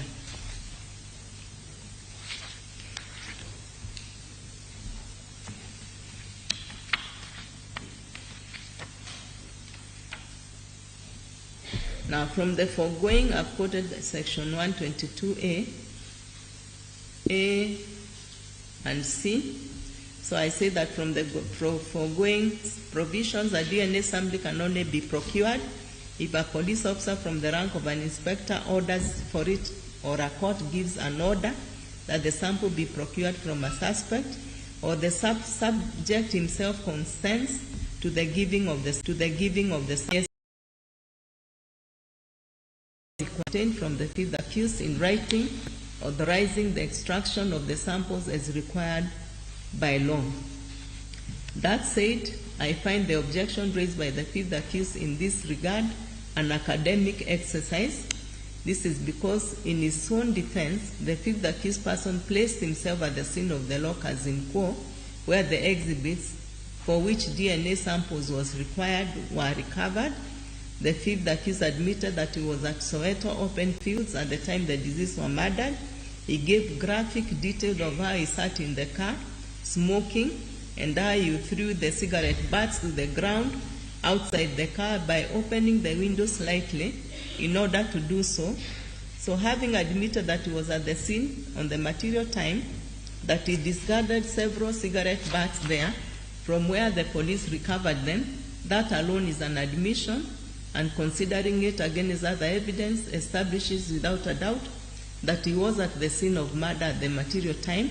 Even without the samples taken from him, I found that there was sufficient evidence with which to find that the fifth accused was at the lockers in Quo in Soweto open field at the time the deceased were murdered. Now, there is a historical background. So in this background, I will discuss how it all began. So the issue that degenerated into become this case began with an encounter between the second deceased and the first accused. And regarding that, Mr. Ombeta, for the first and second accused person, urged that the evidence regarding the second arrest of the second deceased was contradictory. He took issue with the alleged arrest, urging it was not clear whether he was arrested near Muli's supermarket or outside his house.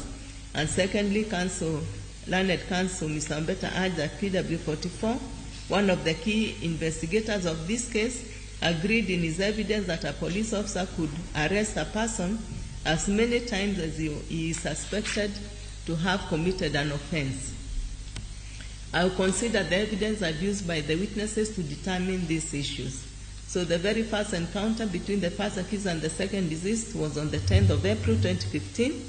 The first accused and other officers were on duty near Mule's supermarket within Nolongo police station area, while the second deceased was engaged in his employment as a boda rider. It was during the evening hours. PW4, the wife of the second deceased, provided the information concerning this encounter as she was informed by her husband. Now, PW35, the I4 investigator, recorded a statement from the second deceased on the 27th of July 2015, outlining his complaint against the first accused on the basis of this first encounter, which is also consistent. Now, PW5 and PW1 also received the information concerning this encounter from the second accused as well. So PW5 received it during an interview held between the 1st and the 6th of January 2016. PW1 handled the defense of the second accused, a second deceased, in court for the two cases against him and got first-hand information. Now, before delving into the relationship between the first and the second first accused and the second deceased, let me mention that the first accused admitted that he shot the second deceased, but maintained that it was in defense of his colleague, a policewoman, and explained that the bullet hit the second deceased on the right wrist. I will come back to this later when considering the doctor's findings as per P3 form, which was Exhibit 76, to confirm the actual position. The first accused contended that the second deceased was about to attack his colleague, Corporal Jane Ngige, with a knife, and after warning him 3 times to put the knife down, he shot him.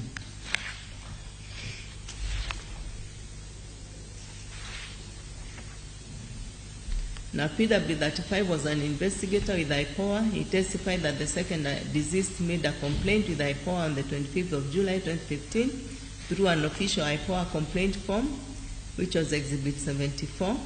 The complaint was handed over to him to deal, and he opened a complaint file.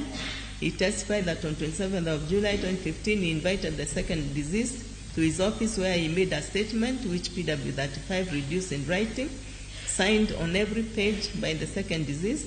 In brief, the statement was to the effect that the second deceased was shot by a policeman who was in company of a policewoman, that the policeman told the policewoman that he had shot the second deceased by mistake, that the policewoman told him to trump up charges against the second deceased to justify the shooting, that the policewoman gave him first aid, and after which he was taken with the vehicle registration number KBX 429G to Shalom Hospital, that after he was x-rayed at the hospital, he was locked up in the cells at Mlolongo Police Station from Friday to Monday with charges of being in possession of bangi and gambling in public. PW35 testified that he saw an injury on the right upper arm of the second deceased, but that he did not have a P3 form at the time, and he wrote in his statement that officers from Mlolongo refused to issue him with the form. PW35 testified that he personally went to see the OCS, Mlolongo Police Station, and told him that a P3 form should be issued to the second deceased, that it was issued on the 10th of September 2015 and completed by one Maureen Mudeo, a medical officer, on the 14th of September 2015. The P3 form was P Exhibit 76. It indicates that the second deceased had 4 scars of bullet injuries, an entry and exit bullet on the right upper arm, and 2 bullet wound scars, an entry wound on the lateral chest below the armpit, and an exit bullet wound on the posterior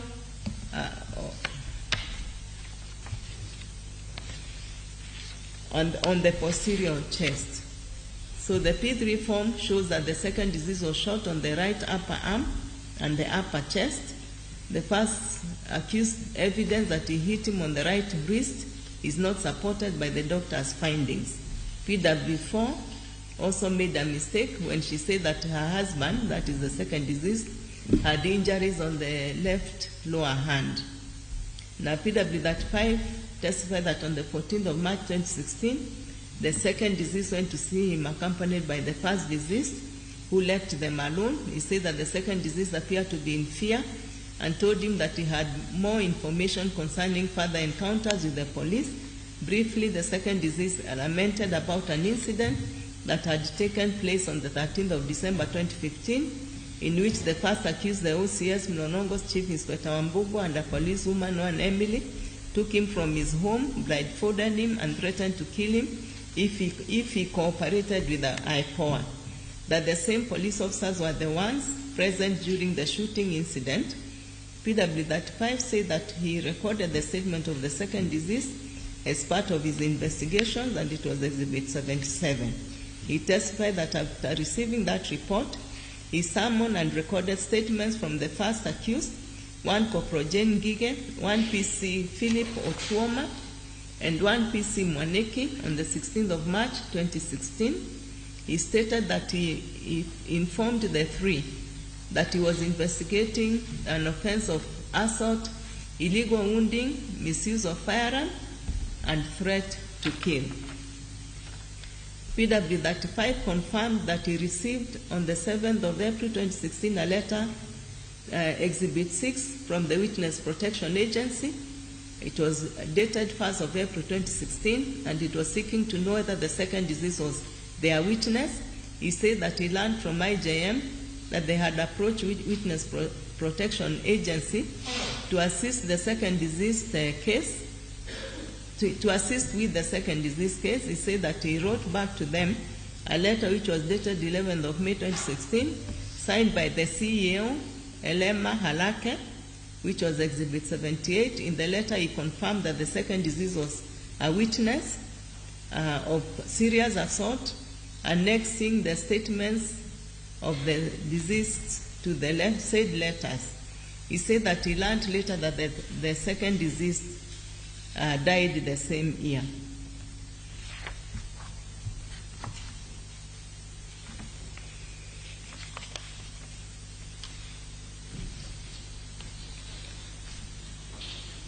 Now, PW1 stated that Mr. Willie Kemani, the first deceased, brought the case of Josephat Mwenda, the second deceased, to the organization's attention. He stated that that was in April 2015 and that it was in connection with the criminal case number 226 of 2015, that is Exhibit 1A and B, before the Principal Magistrates Court in Mavoko. The case referred to involved the second deceased, who had been shot accidentally by the first accused person using his private firearm in the process of being arrested and later charged with being in possession of narcotics. PW1, as the lead advocate, assessed the case and gave recommendations that it could succeed and that it had also met the organization's ideals of defending victims of injustice. He stated that he took over the case as the head advocate and he applied for the type proceedings of the criminal case on the 29th of June 2015 and was issued with the same, where he found that the second deceased had been charged with gambling in a field and being in possession of cannabis sativa.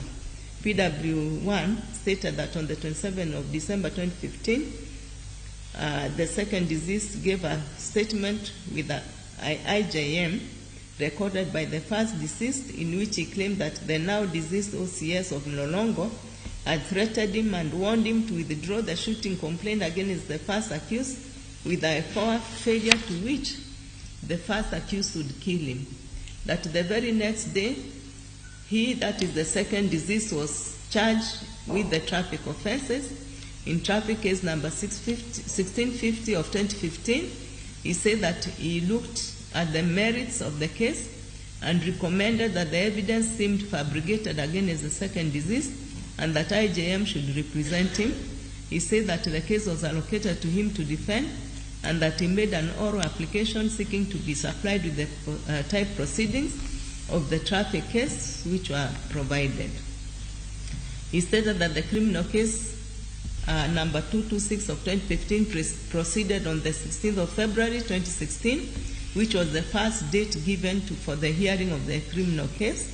It proceeded before Honorable Mumasaba in chambers. PW1 stated that the first accused hearing testified in cross-examination, which PW1 personally conducted, the first accused admitted shooting the second deceased using his private firearm while on police operation, that he confirmed taking the second deceased to a private hospital with his private vehicle, and that PW1 stated that the admissions are at page 14 of the proceedings of that day. He testified that the case was adjourned to 24th of April 2016, and that as they left court on the first floor after the matter was adjourned, himself and the three accused persons in the case, including the second deceased, were accosted by police officers who shoved them down the stairs.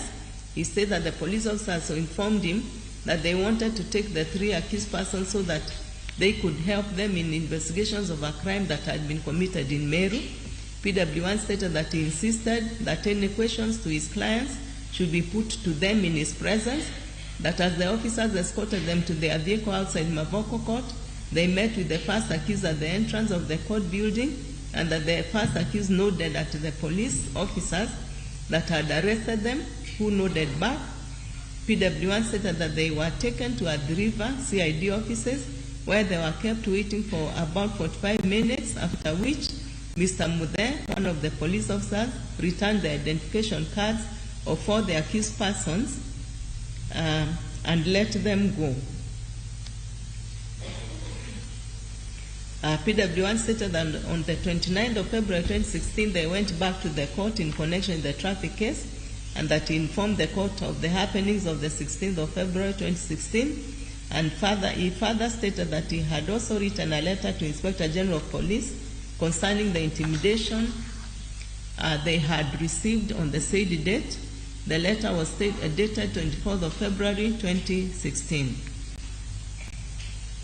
Now, PW13 stated that PW13 was the director of casework at IJM, where he oversaw the day-to-day operations of the casework department, including the legal department, investigation, and aftercare departments.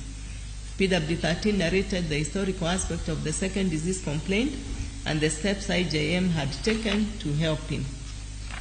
Now, he stated that in the course of the hearings of the two cases against the second disease, He drafted letters to the Inspector General of Police and IPOA after PW1 and the second deceased were arrested after a court session on the 16th of February 2016. He produced the letter dated 24th of February 2016 addressed to the IG as exhibit number 3, in which he was asking for the suspension of the first accused in order to pave way for independent investigations into the allegations the second deceased herein had made against him. He also produced a letter dated 24th of February 2016 addressed to Witness Protection Agency as Exhibit 4, whereby he was requesting the agency to admit the second deceased into their program. PW13 stated that he received a letter from Witness Protection dated 1st of March 2016, which was Exhibit 5, which made reference to his letter of 24th of February. He further stated that he received a letter, Exhibit 6, dated 1st of April 2016, in which he was copied, and the main addressee was the CEO IPOA from Witness Protection, asking IPOA to confirm whether the second deceased was fit for witness protection.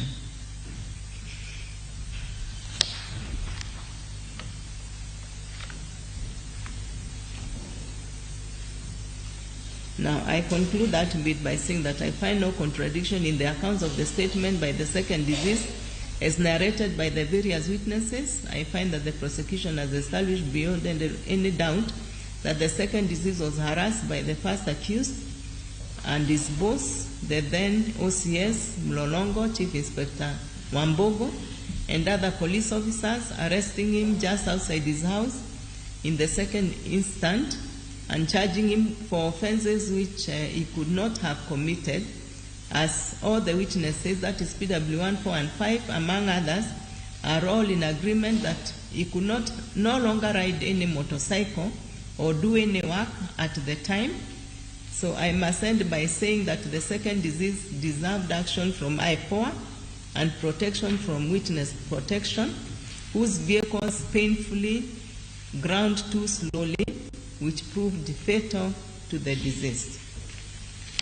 Now, the other issue is whether the prosecution has proved motive, and it is appropriate at this juncture to consider whether the prosecution proved motive, and the prosecution has set out facts to answer the issue whether there was any motive for the murder of the deceased persons in this case. The accused persons denied any involvement with the murder of the deceased persons. Mr. Ombeta, for the first and second accused, urged that the second accused did not know any of the deceased persons, never met them, and could not have had any ill motive for any of them. As for the first accused, the learned counsel urged that there was no evidence, direct or otherwise, to prove that the first accused had a motive to commit the murders. Mr. Ombeta urged that Exhibit 24, the investigation diary of the 27th of June 2016, shows that the first accused was stated to be a suspect, yet at the time no statement, no confession, and no data had been obtained. Learned counsel urged that the IJM and investigation team operated on suspicion without any evidence. Now, I have quoted Choge versus Republic on the issue of motive. The prosecution has adduced evidence to show the second deceased made complaints against the first deceased. The second deceased made complaints against the first accused of a shooting incident on the 10th of April 2015 in which he shot the second deceased. The second deceased made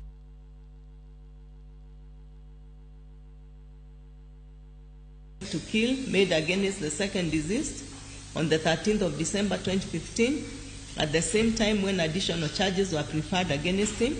Although he denies threat to kill the second deceased, the first accused does not deny the two incidents took place and that they culminated with the two cases filed against the second deceased person at Mavoko Law Courts.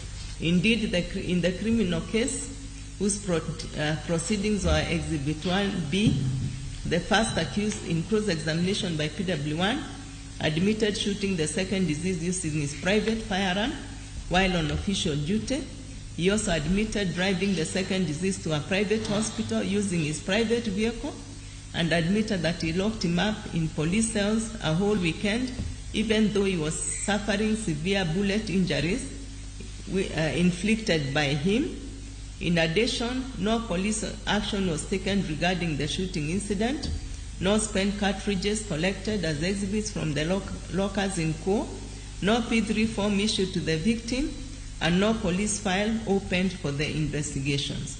Not to mention the other ills of taking the victim to a private facility instead of a main hospital for specialized treatment, despite recommendation by the private doctors who saw the second deceased at the river, considering the seriousness of the injury where a bullet hit the victim, piercing through the upper arm, and secondly, and significantly, piercing through the chest from the lateral to the posterior region. These were serious injuries. Indeed, the evidence of PW1, 4, and 5 were clear that the second deceased had not recovered from these injuries and could no longer perform any work 1 year after the shooting. Now, bearing these facts in mind, bearing in mind also that IJM had taken over the cases against the second deceased and were defending him in court, when the first accused and his colleagues were summoned by IPOA to give statements on the 16th of March 2016, it must have dawned on the first accused how serious the matter had become. I find that these facts cogently and firmly established that the first accused had developed a personal vendetta against the second deceased. I find that these facts establish that the first accused had a reason to silence the second deceased. His job was on the line, and actions towards realization of that fact were underway through IPOA. In regard to Mr. Mbeta's suspicion that there was, submissions that there was suspicion against his client even before any investigations had been carried out and before the bodies of the deceased had been found, he urged that the investigations were carried out to justify the arrest of the first accused. Counsel pointed fingers against PW5 of IJM as one who instigated that suspicion. That is not an accurate diagnosis. The evidence before the court shows clearly that the second deceased had filed a complaint against the first accused with IPOA, and that this agency did not take up the investigations immediately. When nothing seemed to happen is when the second deceased approached IJM for help, and this agency, that is IJM, acted more swiftly, even taking the second deceased out of his environment and offered him protection and legal and psychosocial support for 6 months before he was murdered. IJM had a clearer picture of the second deceased dilemma and had a lot of first-hand information regarding the experiences of the second deceased at the hands of the police. And from that standpoint, whatever PW5 said about the case was reasonable. In regard to motive, I find that the threat to loss of his employment was serious enough to have caused the first accused person anxiety and must have driven him to plan the attack on the second deceased. Of all the accused persons in this case, the first accused is the only person charged in this case who had a motive to harm the second deceased. The harm to the first and the third deceased was collateral damage just because they happened to have been there when the second deceased was kidnapped. I find that even though it is not a requirement for it to be proved, the prosecution proved motive as against the first accused. Now, whether the retracted confession of the fifth accused has any probative value, so before I consider this issue of the probative value of the statement and the inquiry taken from the fifth accused, it is expedient to give a summary of the statement. Now, in this confession, the fifth accused gave his phone number, contacts, that is 0727-433-431 and 07958455584. He stated that he resided within Waithaka and that he was a police informer and that he was recruited by the OCS Lele, who was PW20 in the case, in April 2011, who was at the time based in Kabete.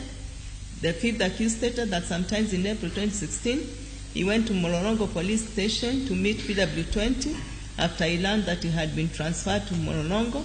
He said that PW20 introduced him to 3 police officers in the SPIV team.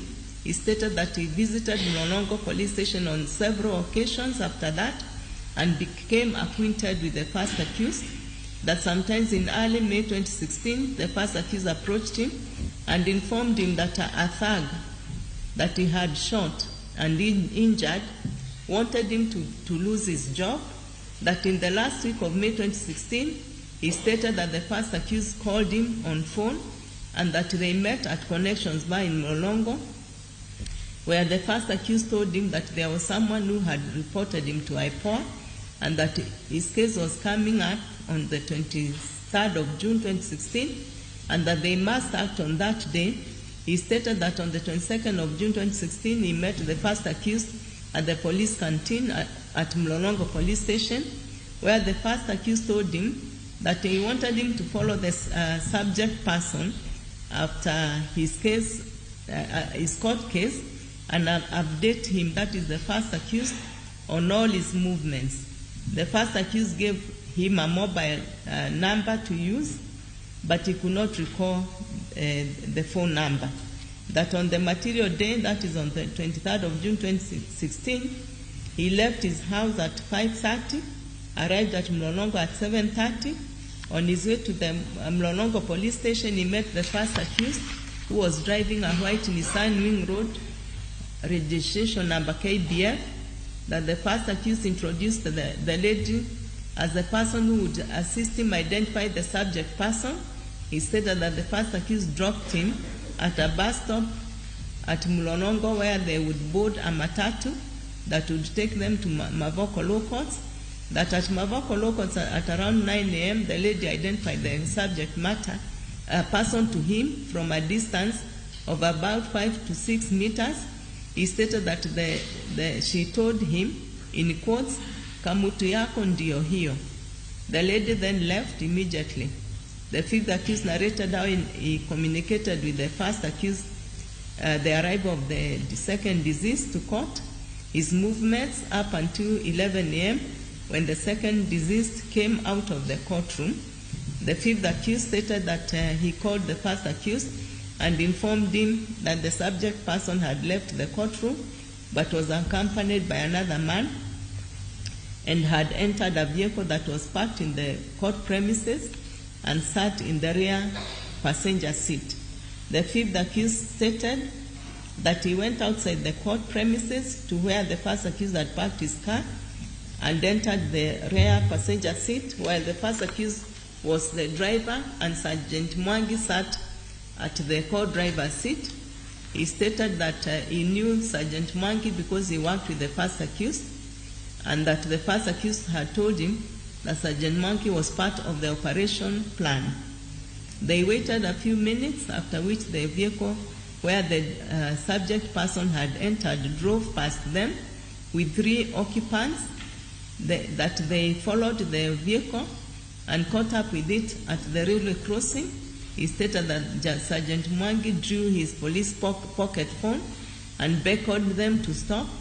Sergeant Mwangi told the 3 occupants that they were under arrest. The 3 occupants alighted from their vehicle and entered the first accused vehicle. The fifth accused stated that he took over their vehicle and drove it to Kwambera, where he abandoned it. He stated that the 3 deceased persons were taken to Syokimau AP post, that after he dumped the vehicle, he called the first accused, who told him to find them at Mlolongo. The fifth accused stated that he linked up with the first accused and Sergeant Mwangi at Connections Bar in Mlolongo. At about 7 p.m., the first accused received a call from someone at Syokimau AP post, who informed him that one of the victims had conducted his wife, that the first accused called an officer known as Kamenjo and asked him to make his way to the Syokimau police post, where he, the fifth accused, first accused and Sergeant Mwangi also proceeded and found Kamenjo already at the post waiting for them. The fifth accused stated that the first accused went inside a room, took the keys to the cells, opened the cell, and ordered the three victims to enter his vehicle, that is the wing road, that the Sergeant Mwangi handcuffed them while they were in the boot of the car, that he and Sergeant Mwangi entered the vehicle of the first accused, and the first accused drove, with Kamenjo following behind them closely in his car, a Toyota NZD, registration number KBU. The fifth accused stated that they drove to an area a few meters away from the highway where they discussed whether or not to kill the three victims for close to 3 hours. That at about 9 p.m., a police officer who was driving a probe box passed by and asked them to identify themselves. He stated that Kamenjo, who also had a police pocket phone, told the officer that there were police officers on duty. The fifth accused stated that at about 10 p.m., the second deceased was killed. He stated that he was strangled to death using a rope and a nylon paper. His body was put in a sack and put in the boot of the Toyota NZE. And at this time, the police officer who had earlier asked them to identify themselves passed by again on his way home. He was driving a probe box and he waved at them as he drove by. The fifth accused stated that at about 11 p.m., the second victim was removed from the boot of the wing road, taken to a different ground, not the same place the second deceased was killed. He stated that the second victim was killed in the same style as the second deceased. His body was put in two sacks as he was tall and could not fit into one sack. The two sacks were joined at the hip with a rope. His body was also put in the Toyota NZD. The third victim was also killed in the same style as the other two. His body was put in a sack and placed in the boot of the wing road. The body of the first victim, that is the second deceased, was transferred from the Toyota NZD to the wing road. So the fifth accused stated that his role in this case was to look out and remove the victims from the wing road, hand them over to the Sergeant Mwangi, who in turn escorted the victims to the first accused, and Kamenjo, where they were executed, where the execution took place.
Judith Omondi, Kani Nairobi, Ma, Ramogi TV.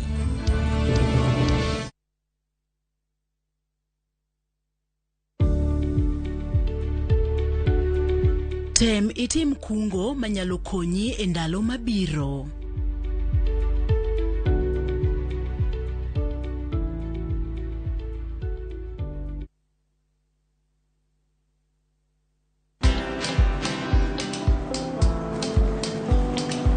Niaje? Ni kama unashangaa kwa nini naangalia simu with so much focus, eh? Usishangae sana. Nimekuwa ndani ya story kabisa. Ni kama ile hali ya juzi. Ni kama nilikuwa hapo iki happen. And when this new market was being opened, ni kama nilikuwa hapo tu. Hata vile local tourists for a special rate at the coast, I was there. And when this new road was being commissioned, I was right there. Na hata wewe, unaweza kuwa na story, wherever you are. Just download Citizen Digital. Stay informed on all the news and events as they happen across the country, the continent, and the world at large. Download Citizen Digital, Kenya's #1 news app. Be injal molap dogenda onelaro komoro moro ma siasa to dwala dosira mari e yo makare e nengo moyweyo. Ornwa email e ramogis@rollmedia.co.ke kata yo atol ne Moses e namba mar 07-2-432 kata ne Nicodemus e namba mar 07-28-59-45.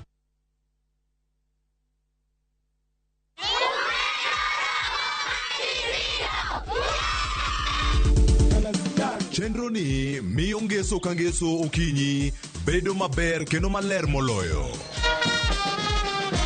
Ma opogore en mor nyadiriyo, puonj nyadiriyo, kod yore mag manyo mor kod yweyo nyadiriyo.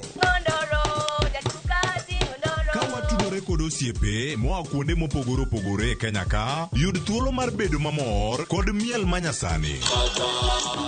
Taekwondo, mchongwano, nasikia kina Briana ni wadozi hadi wanapeleka kuku kwa kinyozi. Dusruok, Uongo ndo wewe. kod moko mamit. Sitandawili. Rogo mar nyithindo mana e Ramogi TV.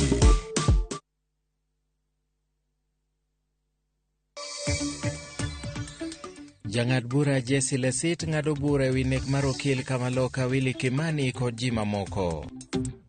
Higni 5 tok tho Baby Pendo e lwet obila, jonyuol mare pod rito ratichgi. Chenro mar yiero jopuonjre ma jo grade 6 madonjo e somo mamalo iyawo ayanga e kind tarik 15 nyaka tarik 30 mar dwe manyien.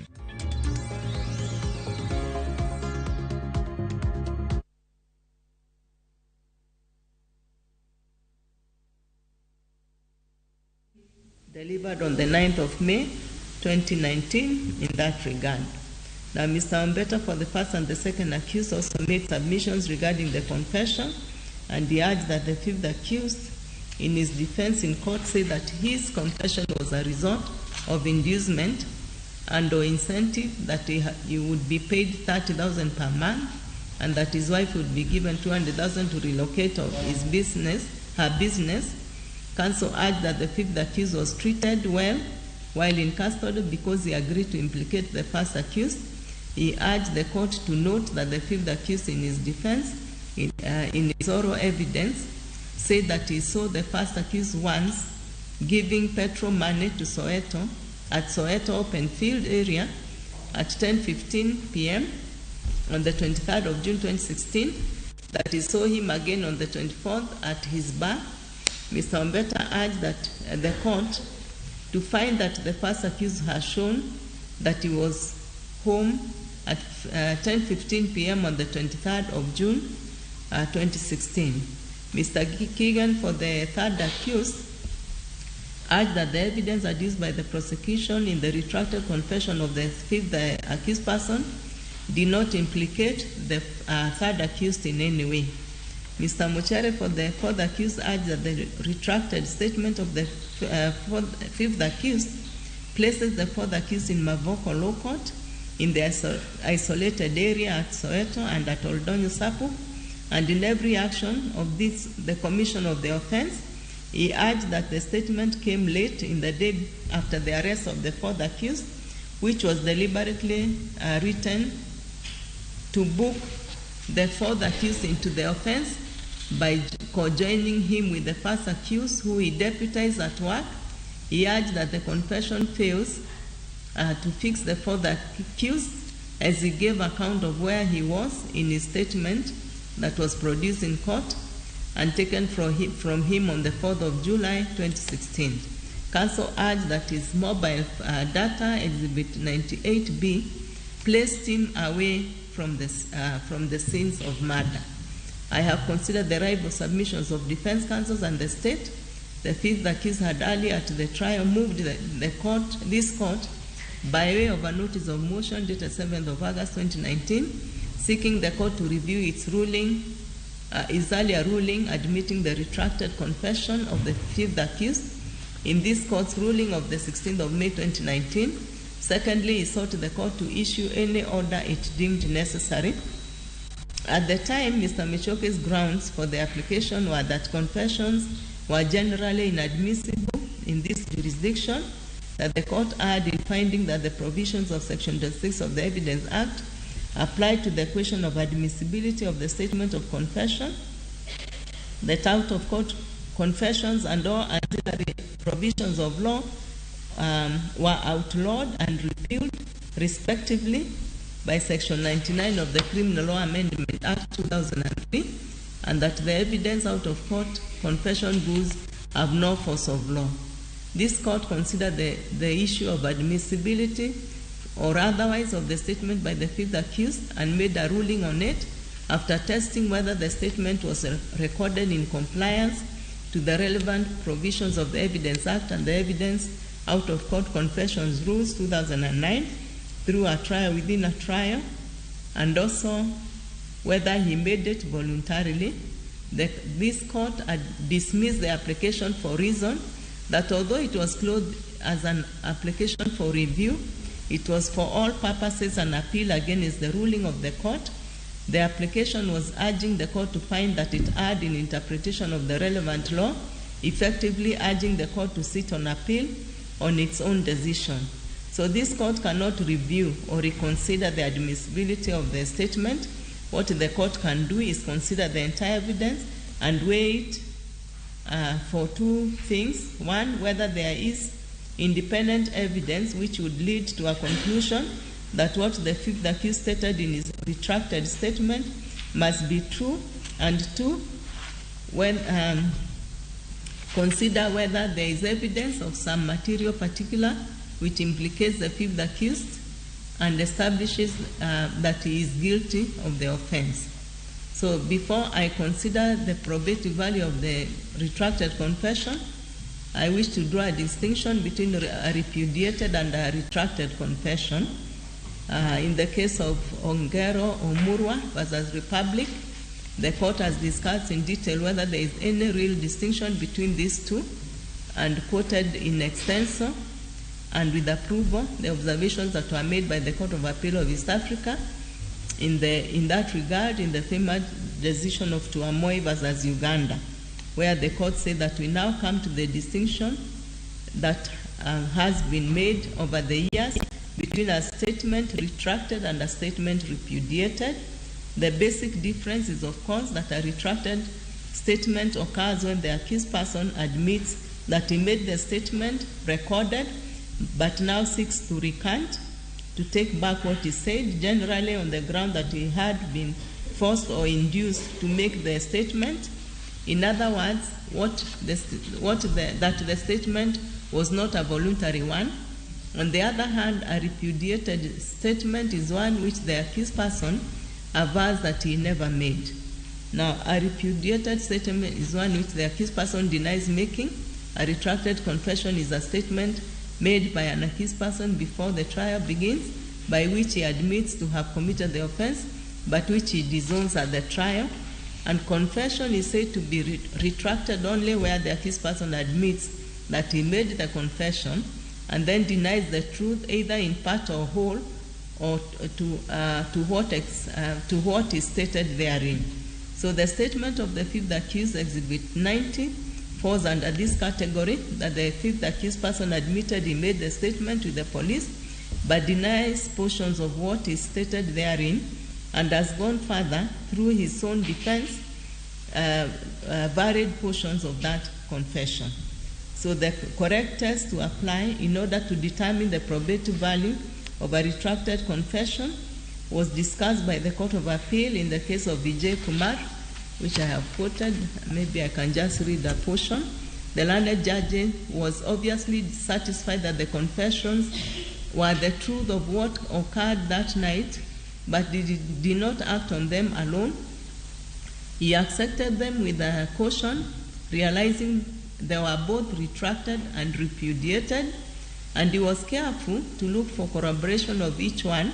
This was, no doubt, in accordance with the principles set out in Tuamoy versus Uganda.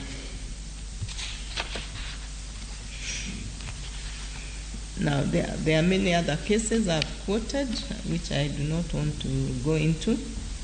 So these are the guiding principles of testing a retracted confession in order to determine its value. So the first step to take is to consider whether the retracted statement is the truth of what happened.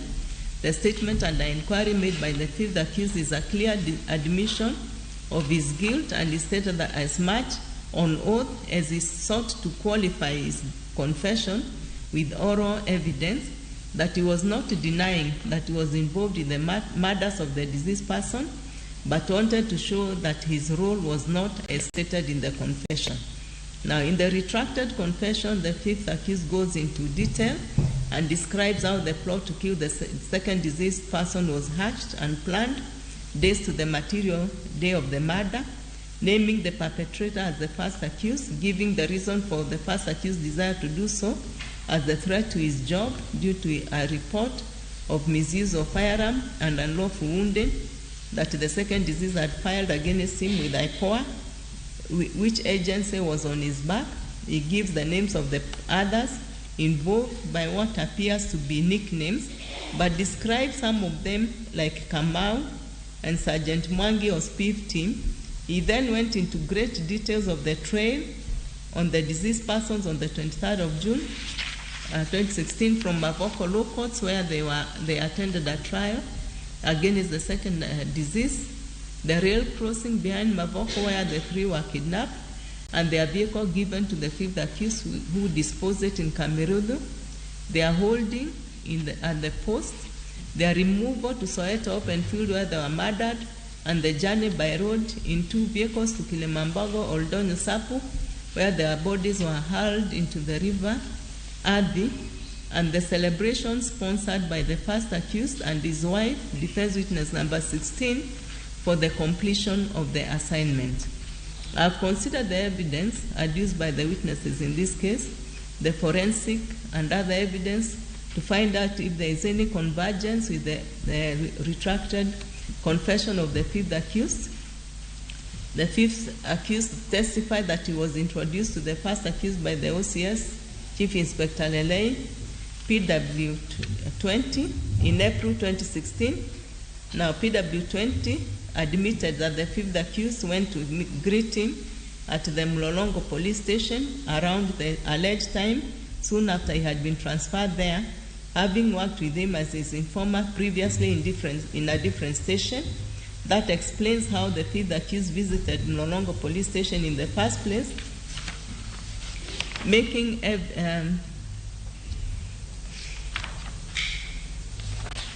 the evidence that he got to know the first accused, among others, at the police station not a remote one at all. Now, before I state what I need to state here, it should be noted that P Exhibit 90, that is the retracted confession, was recorded on the 9th of August 2016, while the trajectory evidence on the phone, vehicle, plate identification, and police radio phone data had not been availed. The data was availed as from the 14th of October 2016. This then means that timings and sites in the retracted confession, Exhibit 90, was from the fifth accused's own knowledge and memory. The variation I noted between the fifth accused's retracted confession and the data of his phone, which was Exhibit 105B, was minimal, being a difference of few hours, and did not materially affect the statement. I sought for corroboration in the evidence of witnesses and other forensic evidence as part not only of testing the retracted confession,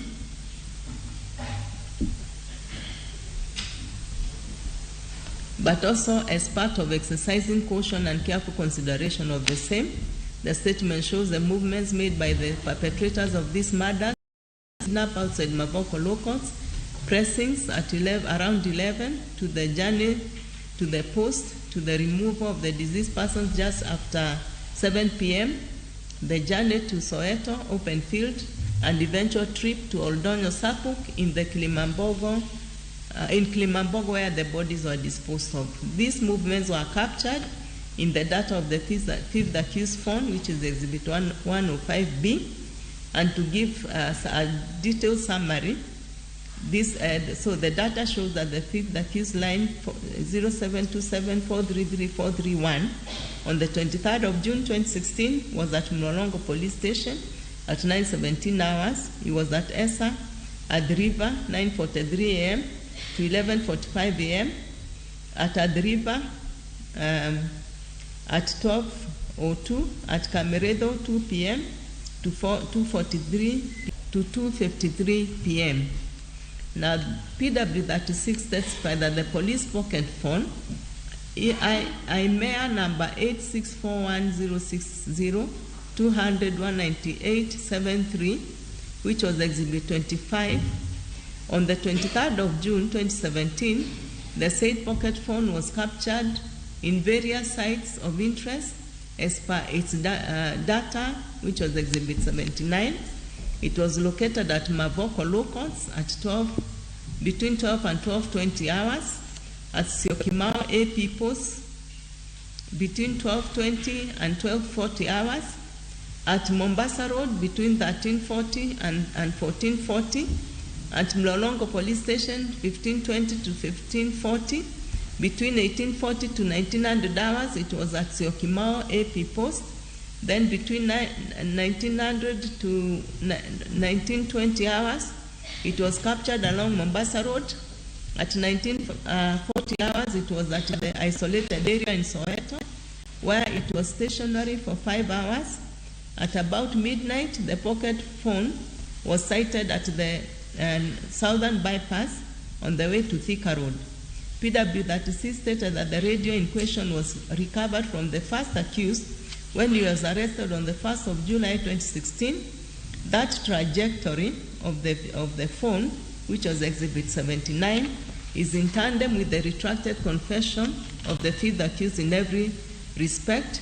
It shows that the first accused was present in those sites as shown herein above, as the fifth accused stated in the retracted confession. Now, the other evidence which speaks to what is contained in the confession of the fifth accused is the evidence of PW 10, 11, and 12, residents of Soweto isolated area. From their evidence, they confirm sighting one, then later 2 vehicles parked within the vast isolated area. Their evidence confirms that the persons they saw standing around the vehicles were 4. They saw one with a police phone and one smoking a cigarette, that they remained in that area from around 7 p.m. way past 11 p.m. that night, that they identified themselves as police officers, and all these details were in tandem with the confession by the fifth accused. The retrieval of the bodies of the deceased on the 30th of June and 1st of July 2016 from the River Adi, 7 days after the murder in respect of the first and third deceased, and 8 days in respect of the second deceased, all confirmed the retracted confession of the fifth accused that he was telling the truth concerning the entire process. The postmortem findings confirmed that the fifth accused, what the fifth accused said, that the deceased were murdered.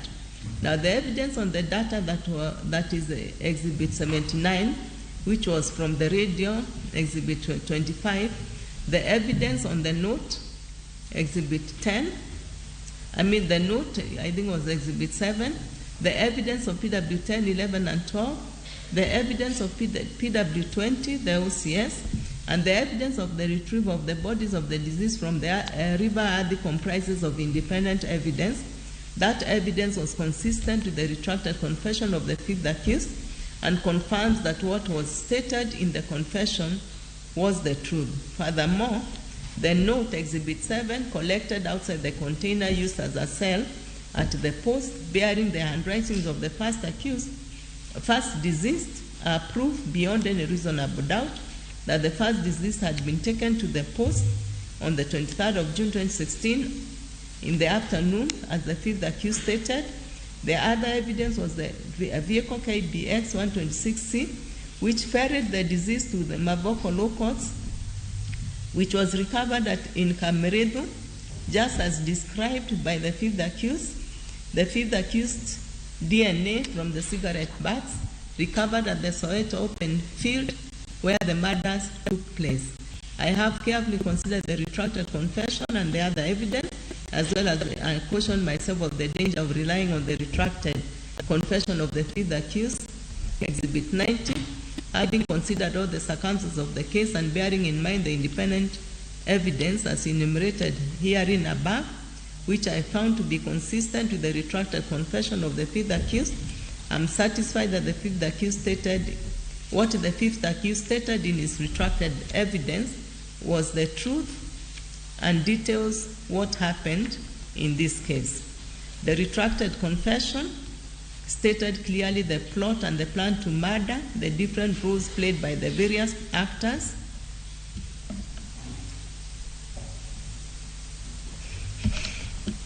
to ensure seamless execution of their plan and murder of the deceased and the disposal of the bodies of the deceased 100 kilometers or more from the scene of murder. I am satisfied that taking all the evidence and the surrounding circumstances of the case into consideration, that there is no reason to believe that the retracted confession by the fifth accused is not. Sorry.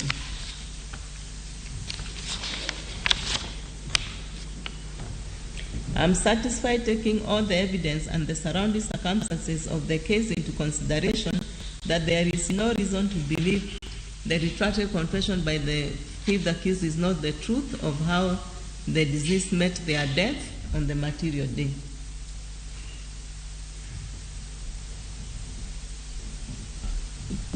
I must at this juncture set out the fifth accused's own statement in his defense in court, the difference between the sworn defense and the retracted confession. In his own defense, the fifth accused maintains the structure of his story in the retracted confession, but drops some names and brings in new names into the conspiracy of the murders and the execution of the deceased persons, as well as varies the role he played in the murders. He stated that when he realized that PW 20 Chief Inspector Lele was in Mlolongo Police Station, he started going there to sell jeans, which is what he did for a living, that he did so on the 22nd of June 2016, and that on the 23rd June 2016, very early in the morning, he received a call from PW 26, PC Wilson Kamau, asking him to report to Mlolongo Police Station that morning, which he did and was there by 8:30 a.m. He said that he found PW6 with one Waingo and one Kamenjo, both police officers, that PW26 told him that there was a Kamwizi, a thief, that he was due to go to court for his trial that same day, and that he wanted to eliminate him, and that his role, that is the role of the fifth accused, was to keep track of the man and keep reporting to Kamau. That at the same time, PW26 gave him a phone number to use while calling him, saying his had gone off, and of that number, he could only recall 0786. He also changed the story, saying it was PW26 who called him to describe how the man he was to track was dressed. The other variation he makes in his own defense is that the Toyota NZE was with one Brown and not Kamenjo, as he had stated in his confession. Kamenjo was also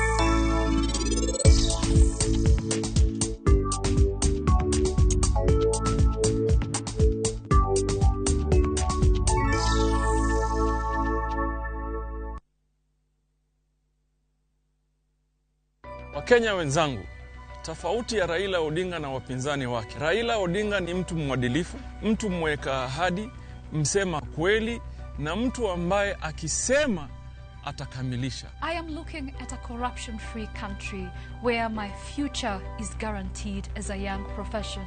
Baba is going to make a serious economic transformation to this country and it will never be the same again. And he's the only person mwenye ametuongezea 10% kwa hii Kenya ndio tuongeze position zetu kwa government. I'm voting blue, a symbol of prosperity. Because it's the best government. Hii itasaidia wamama on side of health, food and water. Kitu Kenya inataka ni rao, wengine ni kututupisha mbao. Hatutaki viongozi mbwakni. Don't trust the Mago Joma Chapni. Raundi tunachagua baba, tunachagua Matakarua. Wakenya wenzangu, inawezekana.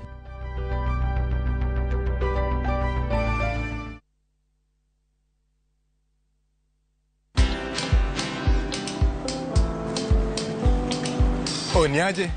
Ni kama unashangaa kwa nini naangalia simu with so much focus, eh? Usishangae sana. Nimekuwa ndani ya story kabisa. Ni kama ile alia juzi. Ni kama nilikuwa hapo. Iki happen. And when this new market was being opened, ni kama nilikuwa hapo tu. Hata vile local tourists were for a special rate at the coast, I was there. And when this new road was being commissioned, I was right there. Na hata wewe, unaweza kuwa ndani ya story wherever you are. Just download Citizen Digital. Stay informed on all the news and events as they happen across the country, the continent, and the world at large. Download Citizen Digital, Kenya's #1 news app.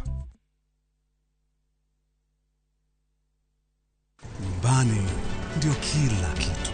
Neno lenye uzito zaidi kuliko lolote. Nyumbani ndio shule yetu ya kwanza. Nyumbani mafanikio yetu yanadhaminiwa. Nyumbani ni upendo. Usambazaji wa upendo na kusaidiana kwa lolote lile. Hata mambo yanapokuwa magumu. Nyumbani ni matumaini yetu. Nyumbani ndio kila kitu.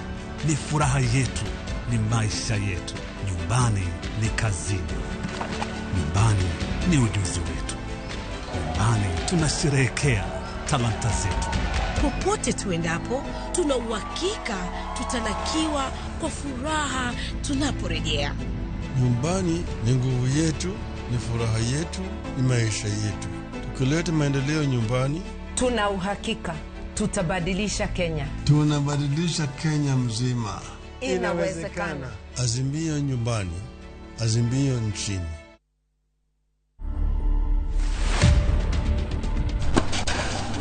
Best memories is to win, obviously, and to enjoy. Yes, I can dance. Tennis is not easy. If you watch me play, it looks easy, but it's not. It's a lot of hard work, a lot of sweat. 10 years from now, I see myself playing the big stages in the Grand Slams and winning titles.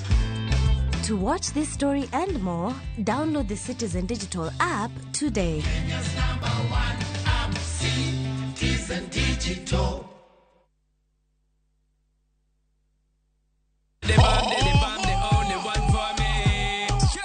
Waluare kuliet pa wamiyo moae turwaka kod moae pinje te mag Afrika gi pinje maoko. Yud thuolo mar neno gi ng'eyo jothumbe muhero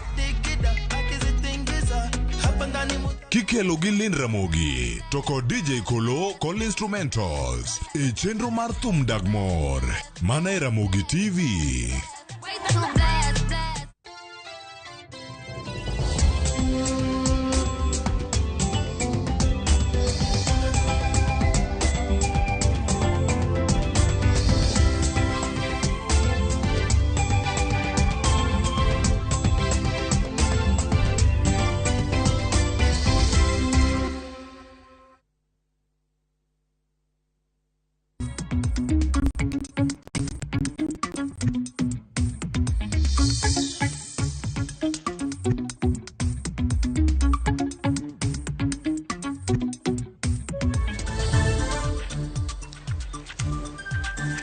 En thuolo majaber nyakwa Ramogi, sama kendo waromo mondo wakel ni weche manyien mag Migago kowuok e Ramogi TV. Wan gi weche mathoth moikonu kawuono magin kaachiel gi bura mar nek mar okil Kamaloka Willy Kimani manotimore higni mathoth mokalo. Nyakwa Ramogi, kapok wachakane gi thuond weche. Jang'ad bura Jesse Lesit ng'ado bura ewi nek mar okil Kamaloka Willy Kimani kod ji mamoko. Higni 5 tok tho Baby Pendo e lwet obila, jonyuol mare pod rito ratichgi. Chenro mar yiero jopuonjre ma jo grade 6 madonjo e somo mamalo iyawo ayanga e kind tarik 15 nyaka tarik 30 mar dwe manyien.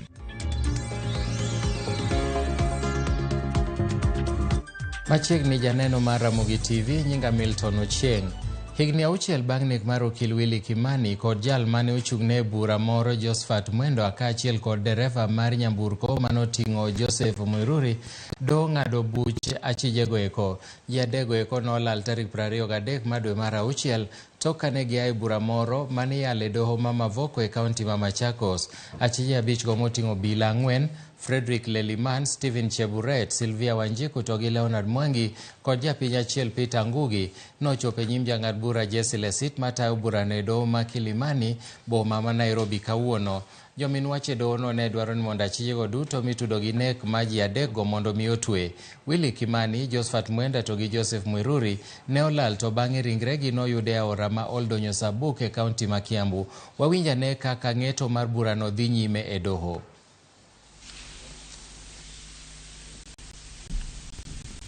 And also the involvement of PW6, but I have said in the case, first of all, the note was started. It was only held together by the lamination which was put by PW44 and PW45.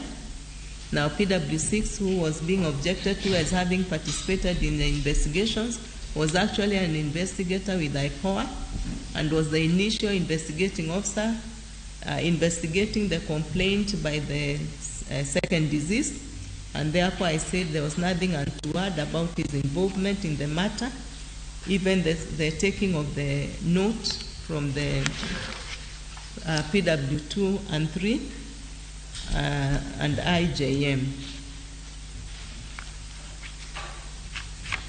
Now the note was also examined. The evidence of PW8 is on record. It confirmed that the note was written in the hand of the first deceased. The known writings of the first deceased were given together with those of the second and third deceased that IJM had, and it confirmed that it had been written in the hand of the first deceased.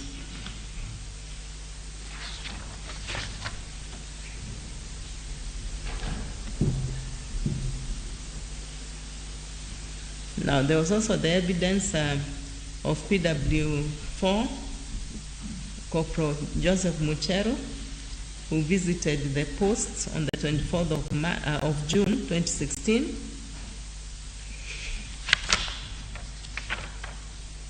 And he told the court that his duties were to conduct investigations upon instructions by the officer in charge, investigation branch. He says on 25th of June, he was instructed Chief Inspector Wino and Inspector Chemelin and conduct investigations relating to the disappearance of 3 Kenyans. He confirmed that he went to the post and carried out measurements in hand with PW39, and the conclusion was that it was possible for a socket to have been thrown through the grills of the cell at the posts, and also that there was no way somebody working at the report office could not have seen people held inside the cell at the post.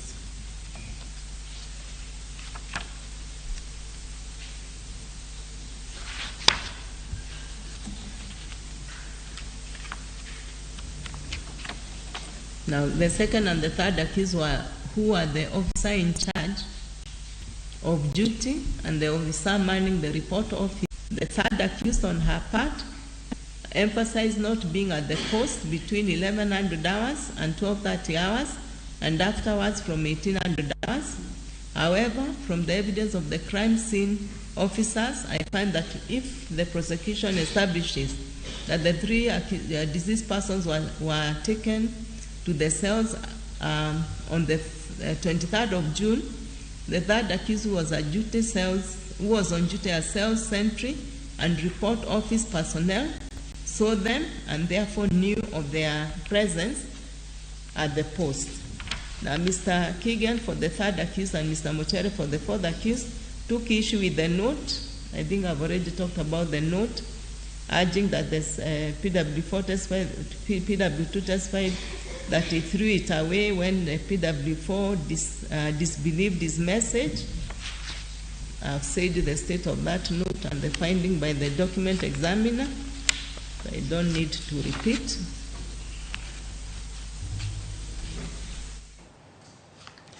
Ramogi manong'eto mar bura mar nek mar okil Kamaloka Willy Kimani manotimore higni 6 mokalo ka jang'ad bura Jesse Lesit dhi nyime gi somo ng'eto makamano. Wabiro keto weler ewi ng'eto mogik mabende biro timore thuolo machuok kochakore sani. To ka wadhi nyime en ni piny owacho oketo thenge omenda maromo siling bilion 8 mabiro konye neno ni nengo mogo dong siling 100 kuom kilo 2 kaka achiel kuom yore mag neno ni chenro no dhi nyime kuom thuolo malach.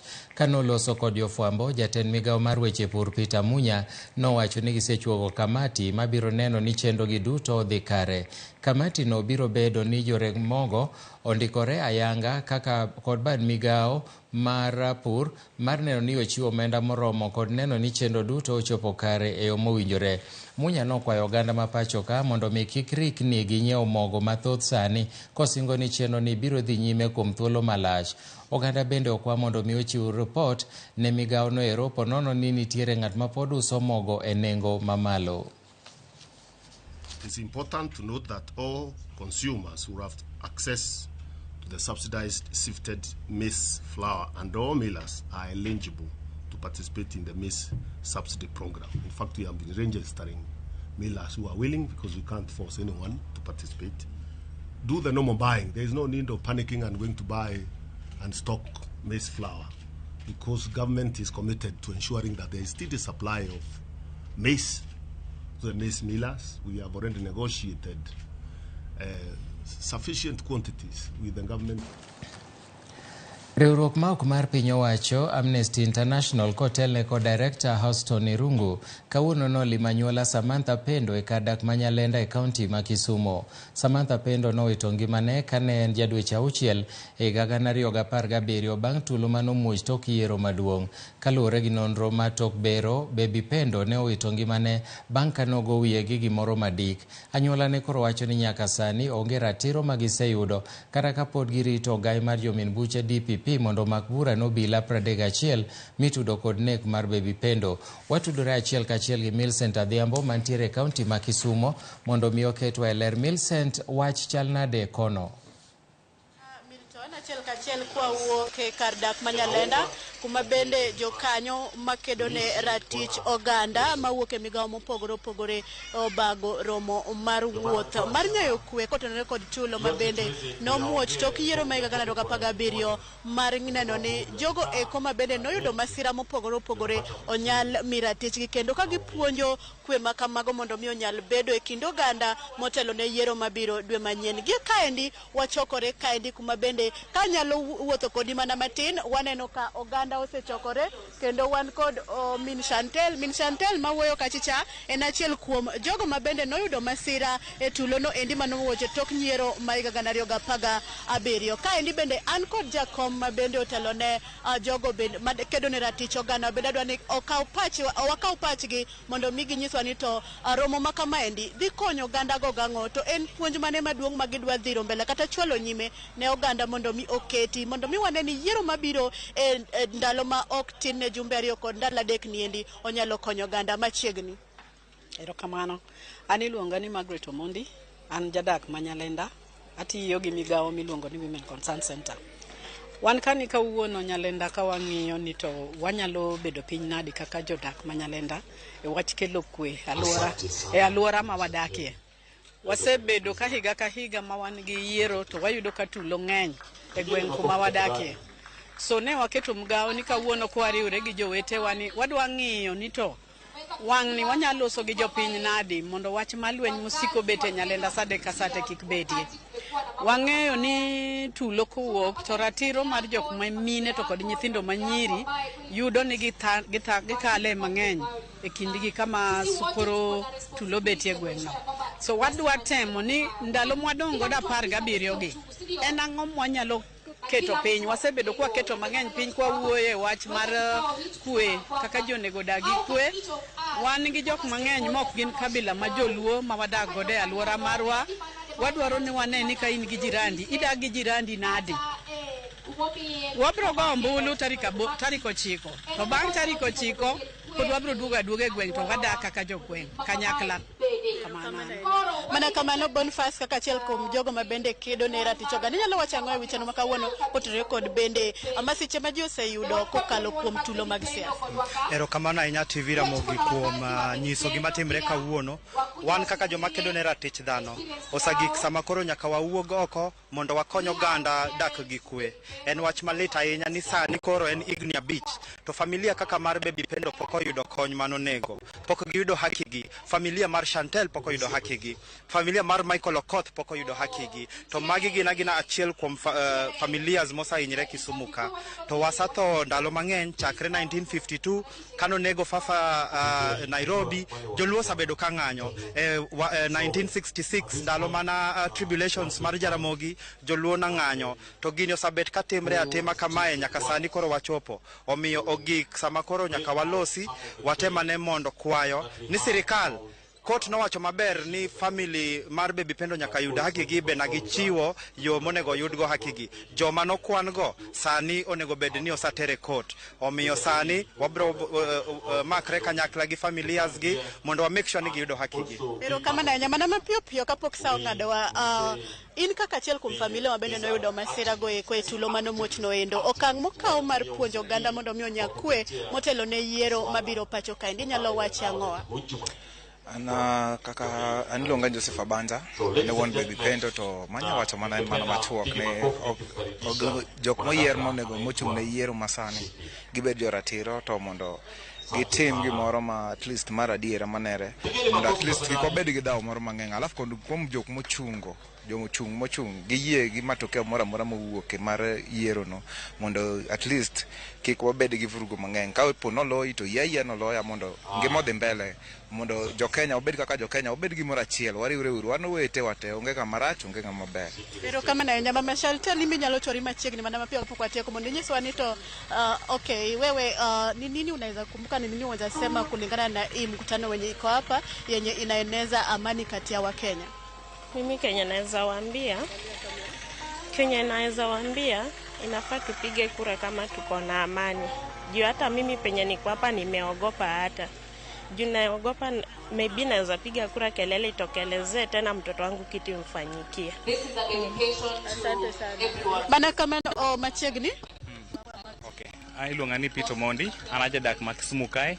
An gima nyalo kwayo were matindo ni ge lweny jesiasa kiti kod ge yiero mar 2020 gibed gi kwe kabisa mondo yiero mar chak dwe manyien obed gi kwe, kik ng'ato ti kodwa nyaka yiero rum wadogi udi wa. Erokamano. Erokamano. Mana kamano Milton, kaka isewinjo kaka weche dhi kae ndi kiwinjo moko weche mowuok kuom moko kuom familia ma bende norado kod masira ma kamago kod jogo ma bende ochung' ne kedo ni ratich oganda kama bende gisewuok oko mar neno ni gidwa chwalo weche mag kwe mondo mi oganda nyal dak kanyakla kaka joka ng'ato, mondo mi wawe weche mag ukabila ma bende kata ukabila mag udi ma bende ketoga kendo nyayoga tulo ahinya to e kind oganda jo Kenya. Ka kamano weche gi eki matut wabro kelonu ka ngochopo kanyo seche mag kage kacha ang'ich welo kod oimore mondo mi wanyal fuono gi uyud ni tang'o gini manotimore e romo machalo kamani ka gisanti neno ka pod tuke mag puonjo oganda dhi nyime. Milton, inyalo dhi nyime kod keyo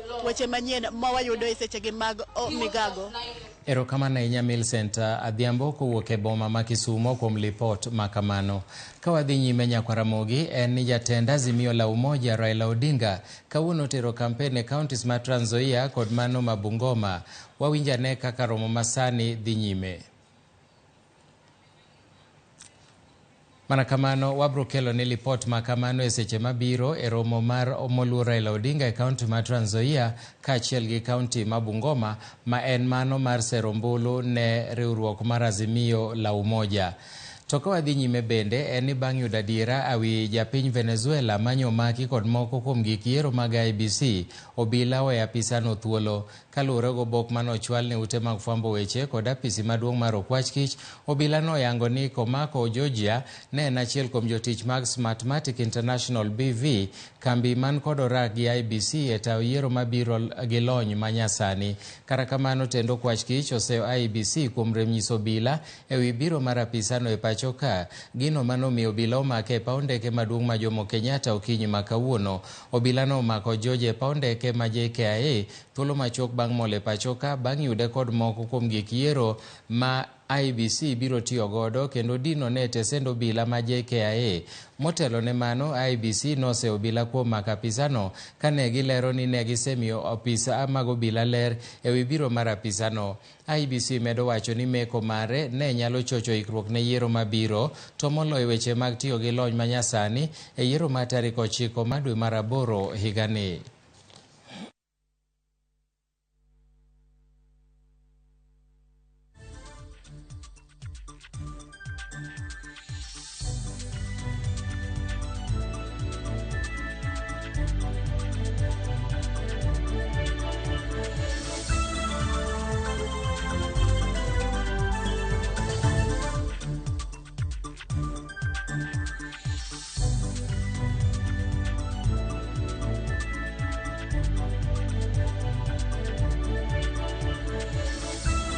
En mor mar nyakwa Ramogi, jawinjowa ni medo kete Ramogi TV, wamedo kelo ni weche manyien mag Migago, wakaw yweyo matin to bang' thuolo machuok wabro duogo gi weche mamoko, kik idhi mabor.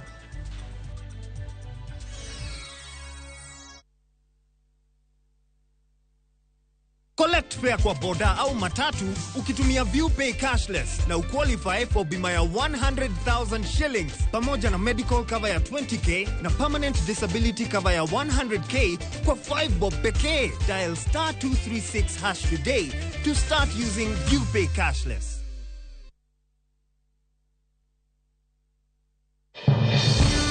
We shall legalize weed. Professor George Lushiri Wajakoya, Roots Party. Semeni Babakea.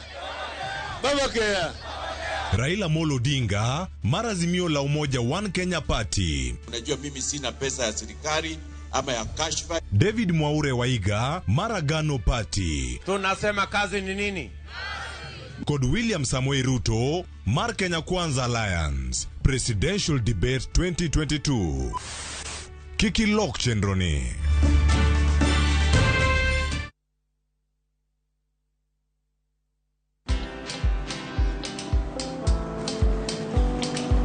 Niaje? Ni kama unashangaa kwa nini naangalia simu with so much focus, eh? Usishangae sana. Nimekuwa ndani ya story kabisa. Ni kama ile alia juzi. Ni kama nilikuwa hapo iki happen. And when this new market was being opened, ni kama nilikuwa hapo tu. Hata vile local tourists for a special rate at the coast, I was there. And when this new road was being commissioned, I was right there. Na hata wewe, unaweza kuwa ndani ya story, wherever you are. Just download Citizen Digital. Stay informed on all the news and events as they happen across the country, the continent, and the world at large. Download Citizen Digital, Kenya's #1 news app.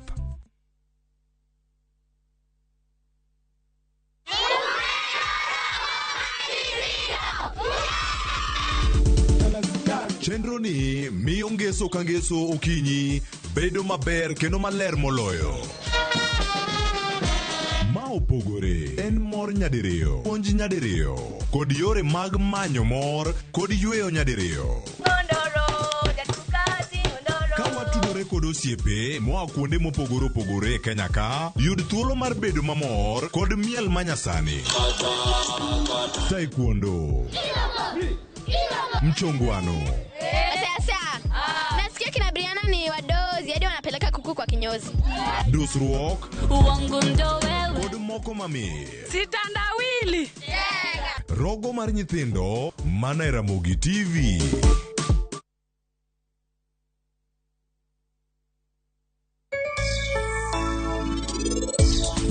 Wasudara.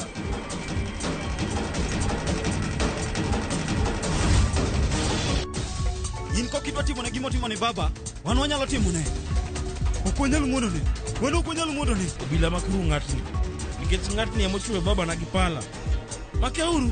Tong. Ng'wade temo matek mware songe mane. To ang'o motimre daktar? To en odonje koma.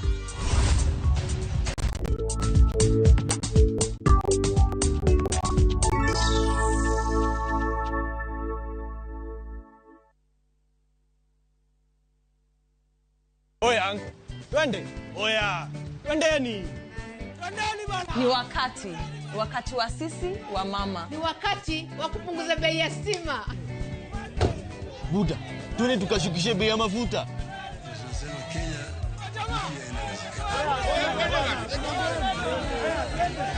Bei ya chakula kimepanda. Na ndio maana sisi sote tunaenda kushukisha. Vote Azimio Blue. Vote Baba and Martha. Get out to vote. Vote Blue.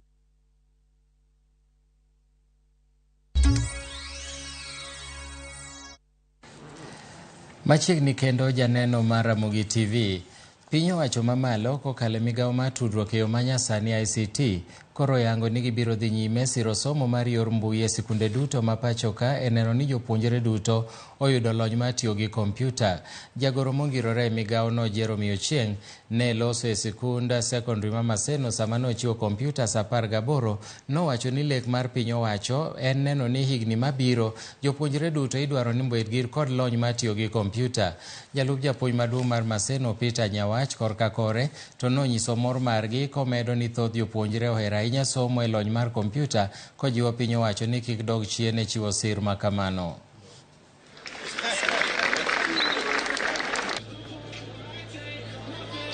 We have the intention of making sure that digital learning cuts across, right from the primary school, the secondary school, and even up to the university. Realizing that the future is technology, then there is nothing more important than making sure that our technology is also supported with the skills. We are working with the Ministry of Education within our next phases of the digital learning program. Our strategy was to now introduce computer labs in schools and then equip these labs with computers. So this is an effort that will go on across all institutions of learning. Before we used to enroll 20 boys, but currently, like in Form 2, Form 3 class combined, we have almost over 250 boys doing computers. So we thank the ministry and Huawei so much, and we hope that these computers will go a long way in aiding us to learn and even to prosper more. To ka koro wadhi e weche mag siasa e kaunti ma Kisumu en ni kampen mar laro kombo od bura ma Kisumu Central koro ridore mokalo ka jogo ombulu odong' gi tego jopiem mag komno. Jachung' Fred Ouda mar Independent kod Joshua Oron mar ODM jopogore e paro i wach mar yiero mana jo ODM lilo kata 6-piece kod luto ombulu mokiko duond buche mopogore opogore. Kanolosi alap ma Kibuye, Fred Ouda wacho ni wang'ni Raila Odinga ok dwar kony mar ng'ata ng'ata kendo kwedo mokalo siasa mag 6-piece. Korka kore Joshua Odongo Oron bende wacho ni 6-piece ema nyalo kelo dongruok ne jopiny kendo lieko ni mano biro mana timore koganda makaluo oluto ombulu e yor 6-piece. Piem Nero kelo kanyakla jochung' auchiel kama moko gin Zablon Awange mar Independent, Brian Lihanda mar DAP Kenya, Eliud Opany mar Independent kod Victor Adido mar Independent.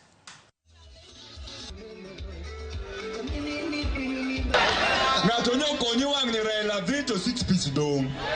Dong' kamano. Pile kenya ni 6-piece ema dhi konyo Raila, wang' ni Raila ok dwa konyo. Raila be onge kura mi dhi kwanyi Raila molo Odinga, mano wigi manyaka wachinu ka.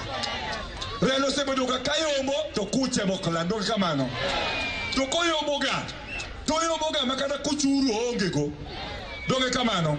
Omiyo pachgi moro wuono gi pile ka ibayo ka ni onye dhi kwalo ombulu. Awachni kata ne yaw mana kompyuta kama nogo ka ponyo wayomo gido kamano mato wang' ni yom sa kweno ti yaw debe cha ti olo piny ta agents wabo chung' kanyo ti chako kwani Ouda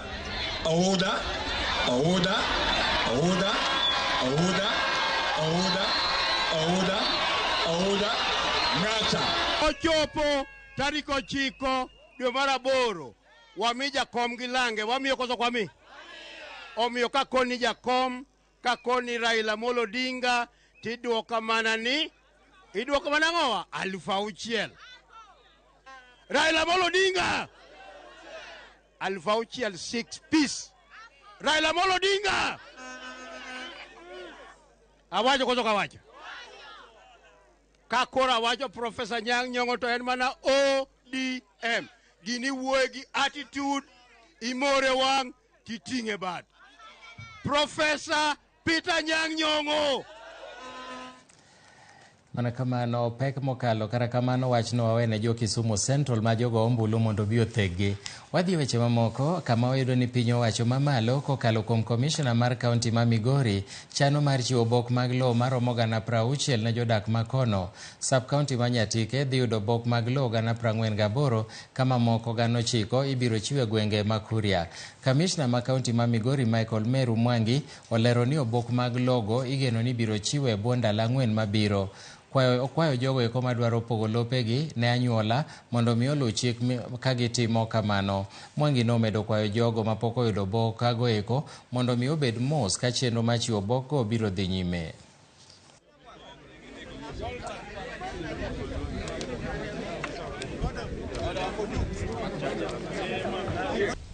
Tuko na title 60,000.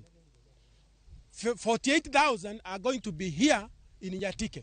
9,000 tutapeleka pande ya Kuria. Total 58 na kuna zingine ambazo tutaongeza ndio sikuje karibu 60,000. Tuko sawa? Kwa hivyo tuhifadhi mzuri.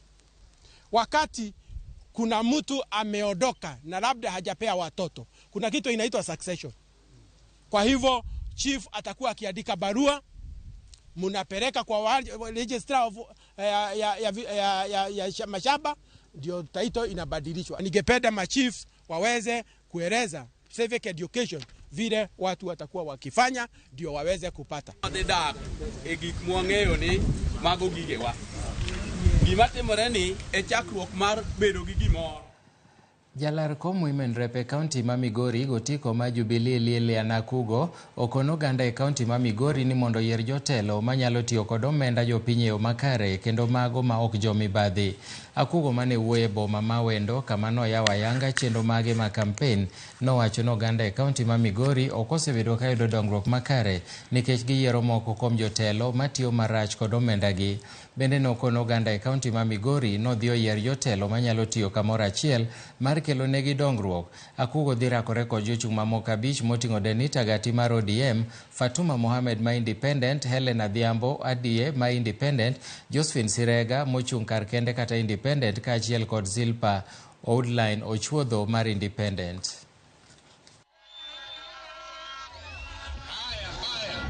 Nikuwase yiero tiyudo ka jatelo muyiero kar mondo dhi ocham msache to chamo msache moriw gi pes japiny. Wang' ni wayude telo moko mag lokruok mondo pes japiny odhi ne jopiny. Ok inyal kawo pesa timiya miya miyo kok idhi trene kata kaka udhi tiyo gi pesa cha.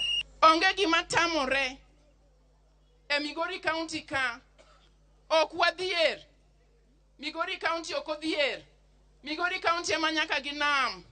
Migori County ema ni nyaka gi mula. Ang'o motimore momiyo pod wadong' mana gi industry achiel mar bodaboda. Jotelo mag duond bura mar Usawa kwa wote mowuok e kaunti ma Kisii kod Nyamira okawo okang' mar riwore kod Azimio One Kenya kaka yo achiel maneno ni gilocho e yiero maduong' mar dwe mar 8. Kane giloso Kisii e kinde nyasi mar rwakogi, gavana ma Kisii James Ongwae ma en achiel kuom jodito mochung' ne kampen mag Azimio e gwenge ma Nyanza nowacho ni giwinjore mar nywako lwedo e yombo kombe mopogore opogore koriwo nyaka mano ma jatend piny Kenya. Jalar kom gavana ma Kisii kod otiko mar Usawa kwa wote Ratemo Nchiri owacho ni okang' mane jatendgi Mwangi wa Iria okawo mar go debe ne Raila Odinga en ranyisi maber ni gin ema gibiro loso sirikal manyien. Ono sawa na bali ogwate bane wamentro mwana yombe gwata abantu abange ni gwata kamonta kamura kamo wetro sawa ne chipatitide cha minto pia mono novo MCA Korunyamira na korupisi mulega na inu kwa pia mono we support you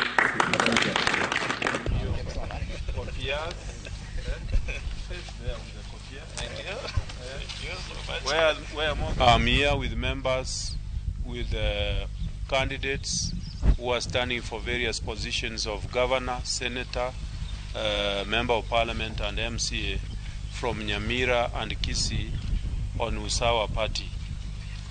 And we have had a long discussion with them.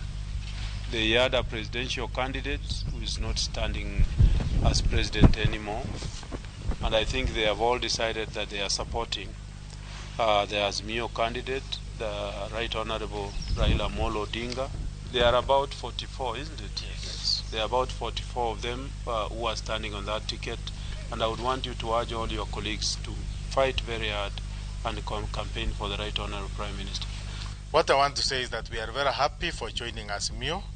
And as one team of Usawa, I know we are going to deliver 100% from Nyamira for Papa to be the next president of Kenya.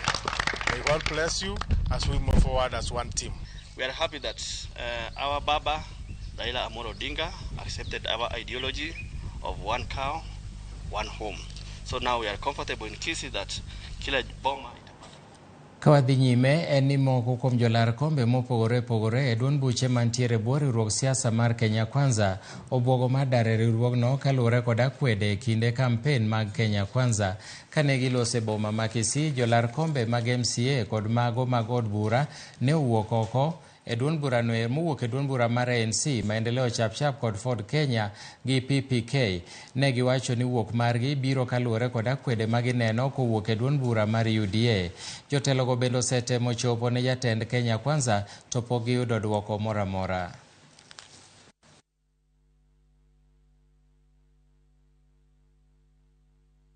Sasa tunaone kama tutambuliki na muda unaendelea kuisha. Tunauliza sasa sisi tunahesabika tukiwa pande gani? Na ndio maana tumekuja hapa tupewe ile way forward. Kama haiwezekani na sisi tujue wale watu ama vile vikundi ama ile muungano ambao tunaweza fanya kazi nao. Sababu hatuwezi kuwa tunasaidia hii timu ya Kenya Kwanza hapa chini. Sisi ndio wale tuko hapa chini na wapiga kura.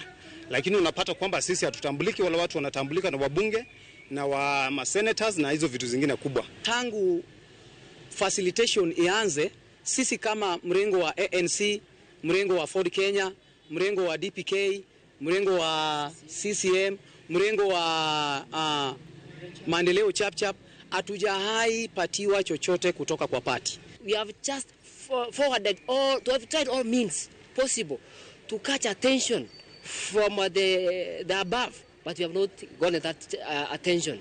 We are giving that ultimatums. We are not threatening anybody. We know where our people are. We know where the ground is. If we as honorables, we are not heard what about the common mwananchi who we stood for. If we as candidates we can be treated like idiots. My great question is, what about the young, innocent Kenyans, electorates who have been promised the small heaven on earth? We want to appeal to our party, our coalition, that we have given them 12 good hours. If there is no any official communication, we are under negotiations and we are going to give our people the right direction. Weche mamoko en ni Martha Karua ma en jalup Raila Odinga otelo ne kampen mar Azimio la Umoja e gwenge ma Kikuyu manie kaunti ma Kiambu. Chaguzi ni ya watu wanalala na kufikiria juu ya Kenya yote, na wale wanalala na kufikiria vile watajitajirisha. Hakuna kucheza au kucheka masaa ya kazi. Sisi tutakomesha ufisadi.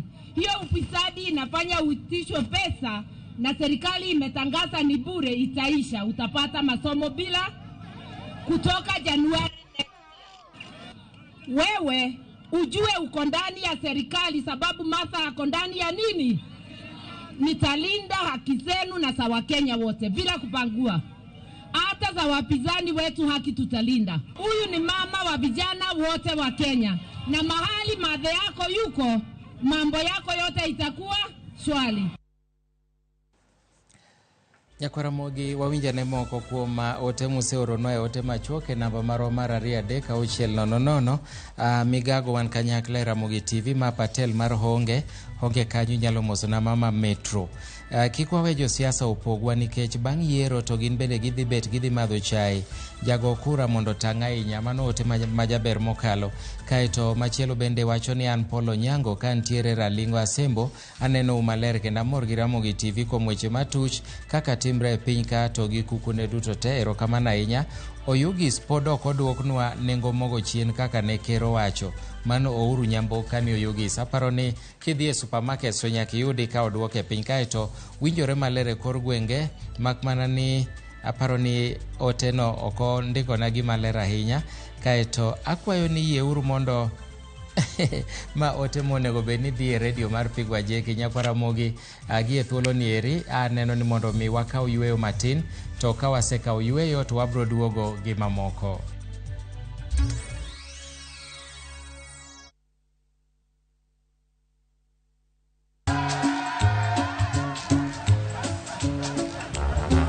Niaje, unajua juzi nilisikia kuna politician fulani alisema kitu controversial sana, lakini si unajua vile watu saa zingine upenda kuongeza chumvi kwa story. Mimi nilikuwa nataka kujionea mwenyewe nisidanganywe. So ngoja kiasi. Yes, sasa mimi sikungoja kuambiwa. Nilipata the full story hapa kwa simu yangu kupitia app ya Citizen Digital. Hata wewe unaweza pata hii app pia. Unataka nikuoneshe? Stay informed on all the news and events as they happen across the country, the continent, and the world at large. Download Citizen Digital, Kenya's #1 news app. Introducing a new way to earn cash every time you buy airtime. Simply dial *487*2#. Buy airtime, pay for electricity or water bills for you or someone else, and get paid papo hapo. Usinunue airtime na tokens bure tu. Earn instantly with *487*2#. Dial *487*2# now.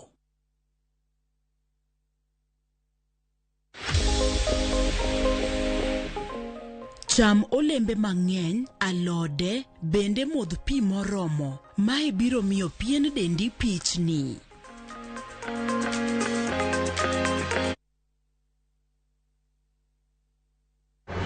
Millicent Adhiambo ka an Kisumu ma Ramogi TV.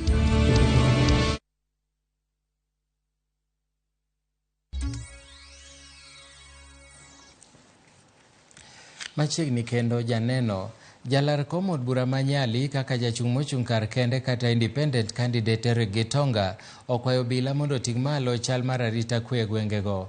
Gitonga nokwayo migepe mochung' ne arita mondo tim apedha ne girube moko mag njore masiko ka monjo ji e gwenge kendo mono josiasa mochung' kar kendgi timo kisera mag ombulu. Bende nokwayo duol matayo yiero pacho ka IBC mondo tim nonro wi josiasa manyayo tulo kendo kawnegi okang' mager. Na visa za watu kupigwa, watu kufanywa dhuluma, na bado tunaona wale watu bado wako kwa kiwanja, wajapelekwa mahakamani, na kwa sababu ya ile kuachiliwa na kukataa kuchukuliwa hatua, ndio sababu unaona wanaendelea sasa, wanatoa mpaka mabunduki usiku kwa barabara, wanaanza kupigana.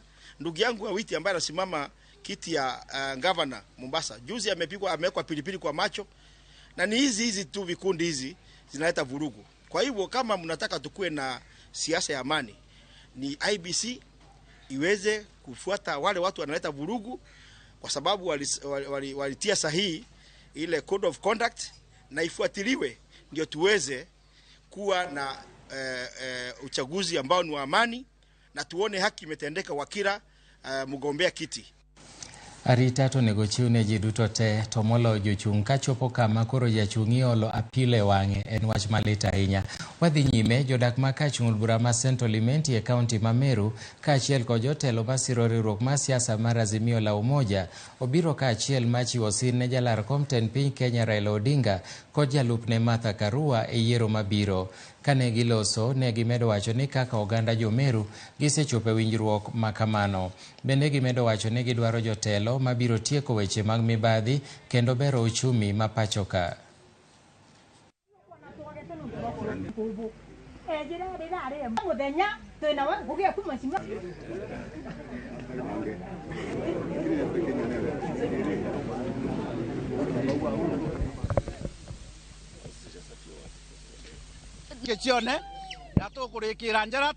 Manifesto ya Azimio iko na mipango ya maisha ya Wakenya, mambo kuhusu matibabu, mambo ya kilimo, na pia sana sana wanazungumzia neno la ufisadi. Maana ufisadi Kenya imekuwa donda dugu, na kwa hivyo wakiweza kutibu hiyo tu, Wakenya si wavivu, ni watu wenye kufanya kazi, lakini makosa ni kuporwa. Na hao wenzetu wa mrengo wa Kenya Kwanza hawataki kuaddress hiyo issue ya corruption. Why? Wanapeana tu ahadi. Miaka 10 deputy president kazi yake imekuwa tu ni kusema tunatenga, lakini zile zinatengwa tusioni. Kazi yake imekuwa tu ni kutenga, yeye ni mtengi. Opposition itakuwa UDA. Azimio ndio itakuwa kwa serikali. Sasa ninaomba Wameru wote waingie Azimio kwa sababu Azimio ndiye serikali. Haya. Vijana hai. Kina mama hai. Azimio. Inawezekana. Raundi hii serikali ni yetu. Si sawa? Watu wa Meru, wa Central, serikali ni yetu mwaka huu. Wameru wenzangu, na muomba ya kwamba tuwachague viongozi ambao wana maono. Tupige kura nyumba kwa nyumba mpaka tushinde kwa zaidi ya 70%. Hatutaki kusikia kuna kura ilikuwa 40, 41 au 49. Tunataka ushindi ambao utaonyesha kila mwananchi, na si Kenya peke yake, ulimwengu mzima, kwamba rais wetu mpya wa 5 ni nani? Raila Amolo Odinga. Na makamu ni nani? Wangari Karua. Na sisi upande wa Meru, mimi nikiwa coordinator wa Meru County upande wa Azimio, tumeamua ya kwamba lazima tutatafuta kura zote tukiwa timu moja, na mpaka tujaze ndebe ya mheshimiwa Raila na mheshimiwa Karua. Na mimi vile nimeona viongozi wa hapa upande wa Imenti Central, sina wasiwasi ya kwamba tutandeliver hii vote ya Imenti Central yote. Serikali ya handshake, sisi tumefuata faida kubwa. Tuko na shule hapa inaitwa Mukiria Technical, tuko na university inaendelea kujengwa, tuko na reforms ya ukulima zinaendelea. Kwa hivyo sisi tunasema tukiwa watu wa Central, sisi tuko kwa timu ya Jotelo mag UDA kwayo jodak ma kaunti ma Laikipia mondo bio yier jotelo duto mawuok e duond bura mar UDA e yiero maduong' mabiro. Jotelo go dwaro ni jo Laikipia mondo lut ombulu duto te, gino magiwacho ni biro konyo jalup jatend piny Kenya William Ruto kapo ni oyombo e yiero madwe mar 8. Kotelnegi kod jaod bura ma Laikipia East Amin Dedi Mohamed ne giwacho ni nyaka giyier jotelo mag UDA e lemo duto milute ombulu, kowacho ni mano ema biro konyogi yudo loch makare.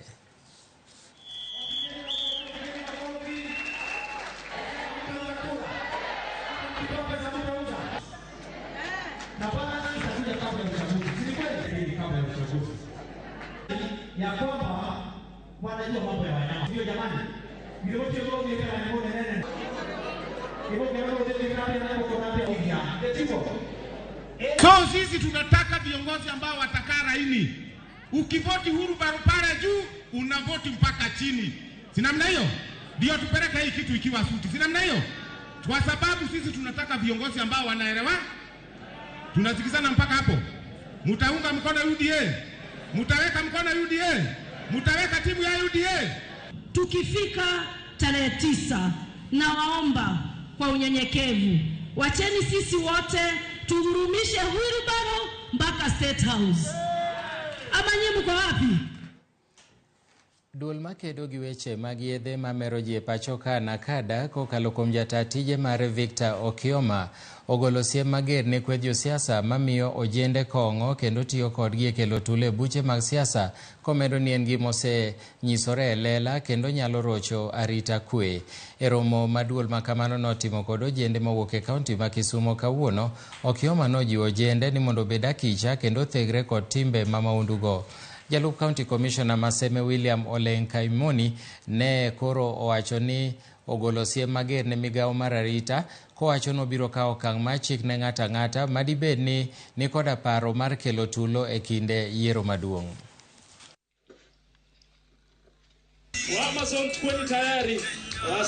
As the authority, we make our contribution by engaging the young leaders so that they can go out and engage those that they lead and encourage them to be, ambassadors of peace.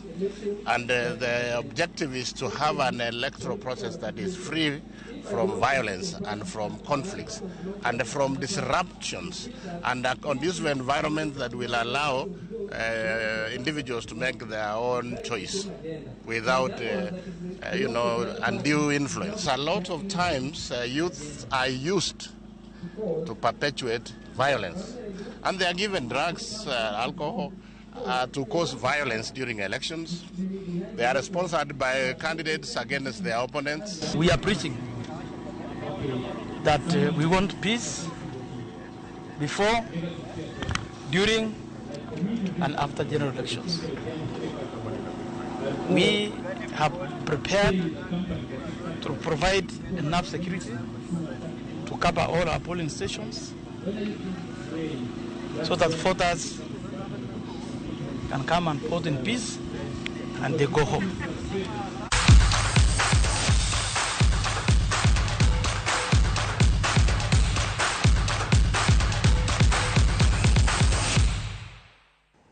Koro wadonje weche tuke. Tim mar Kenya mar volleyball majok mamine mong'ere kaka Malkia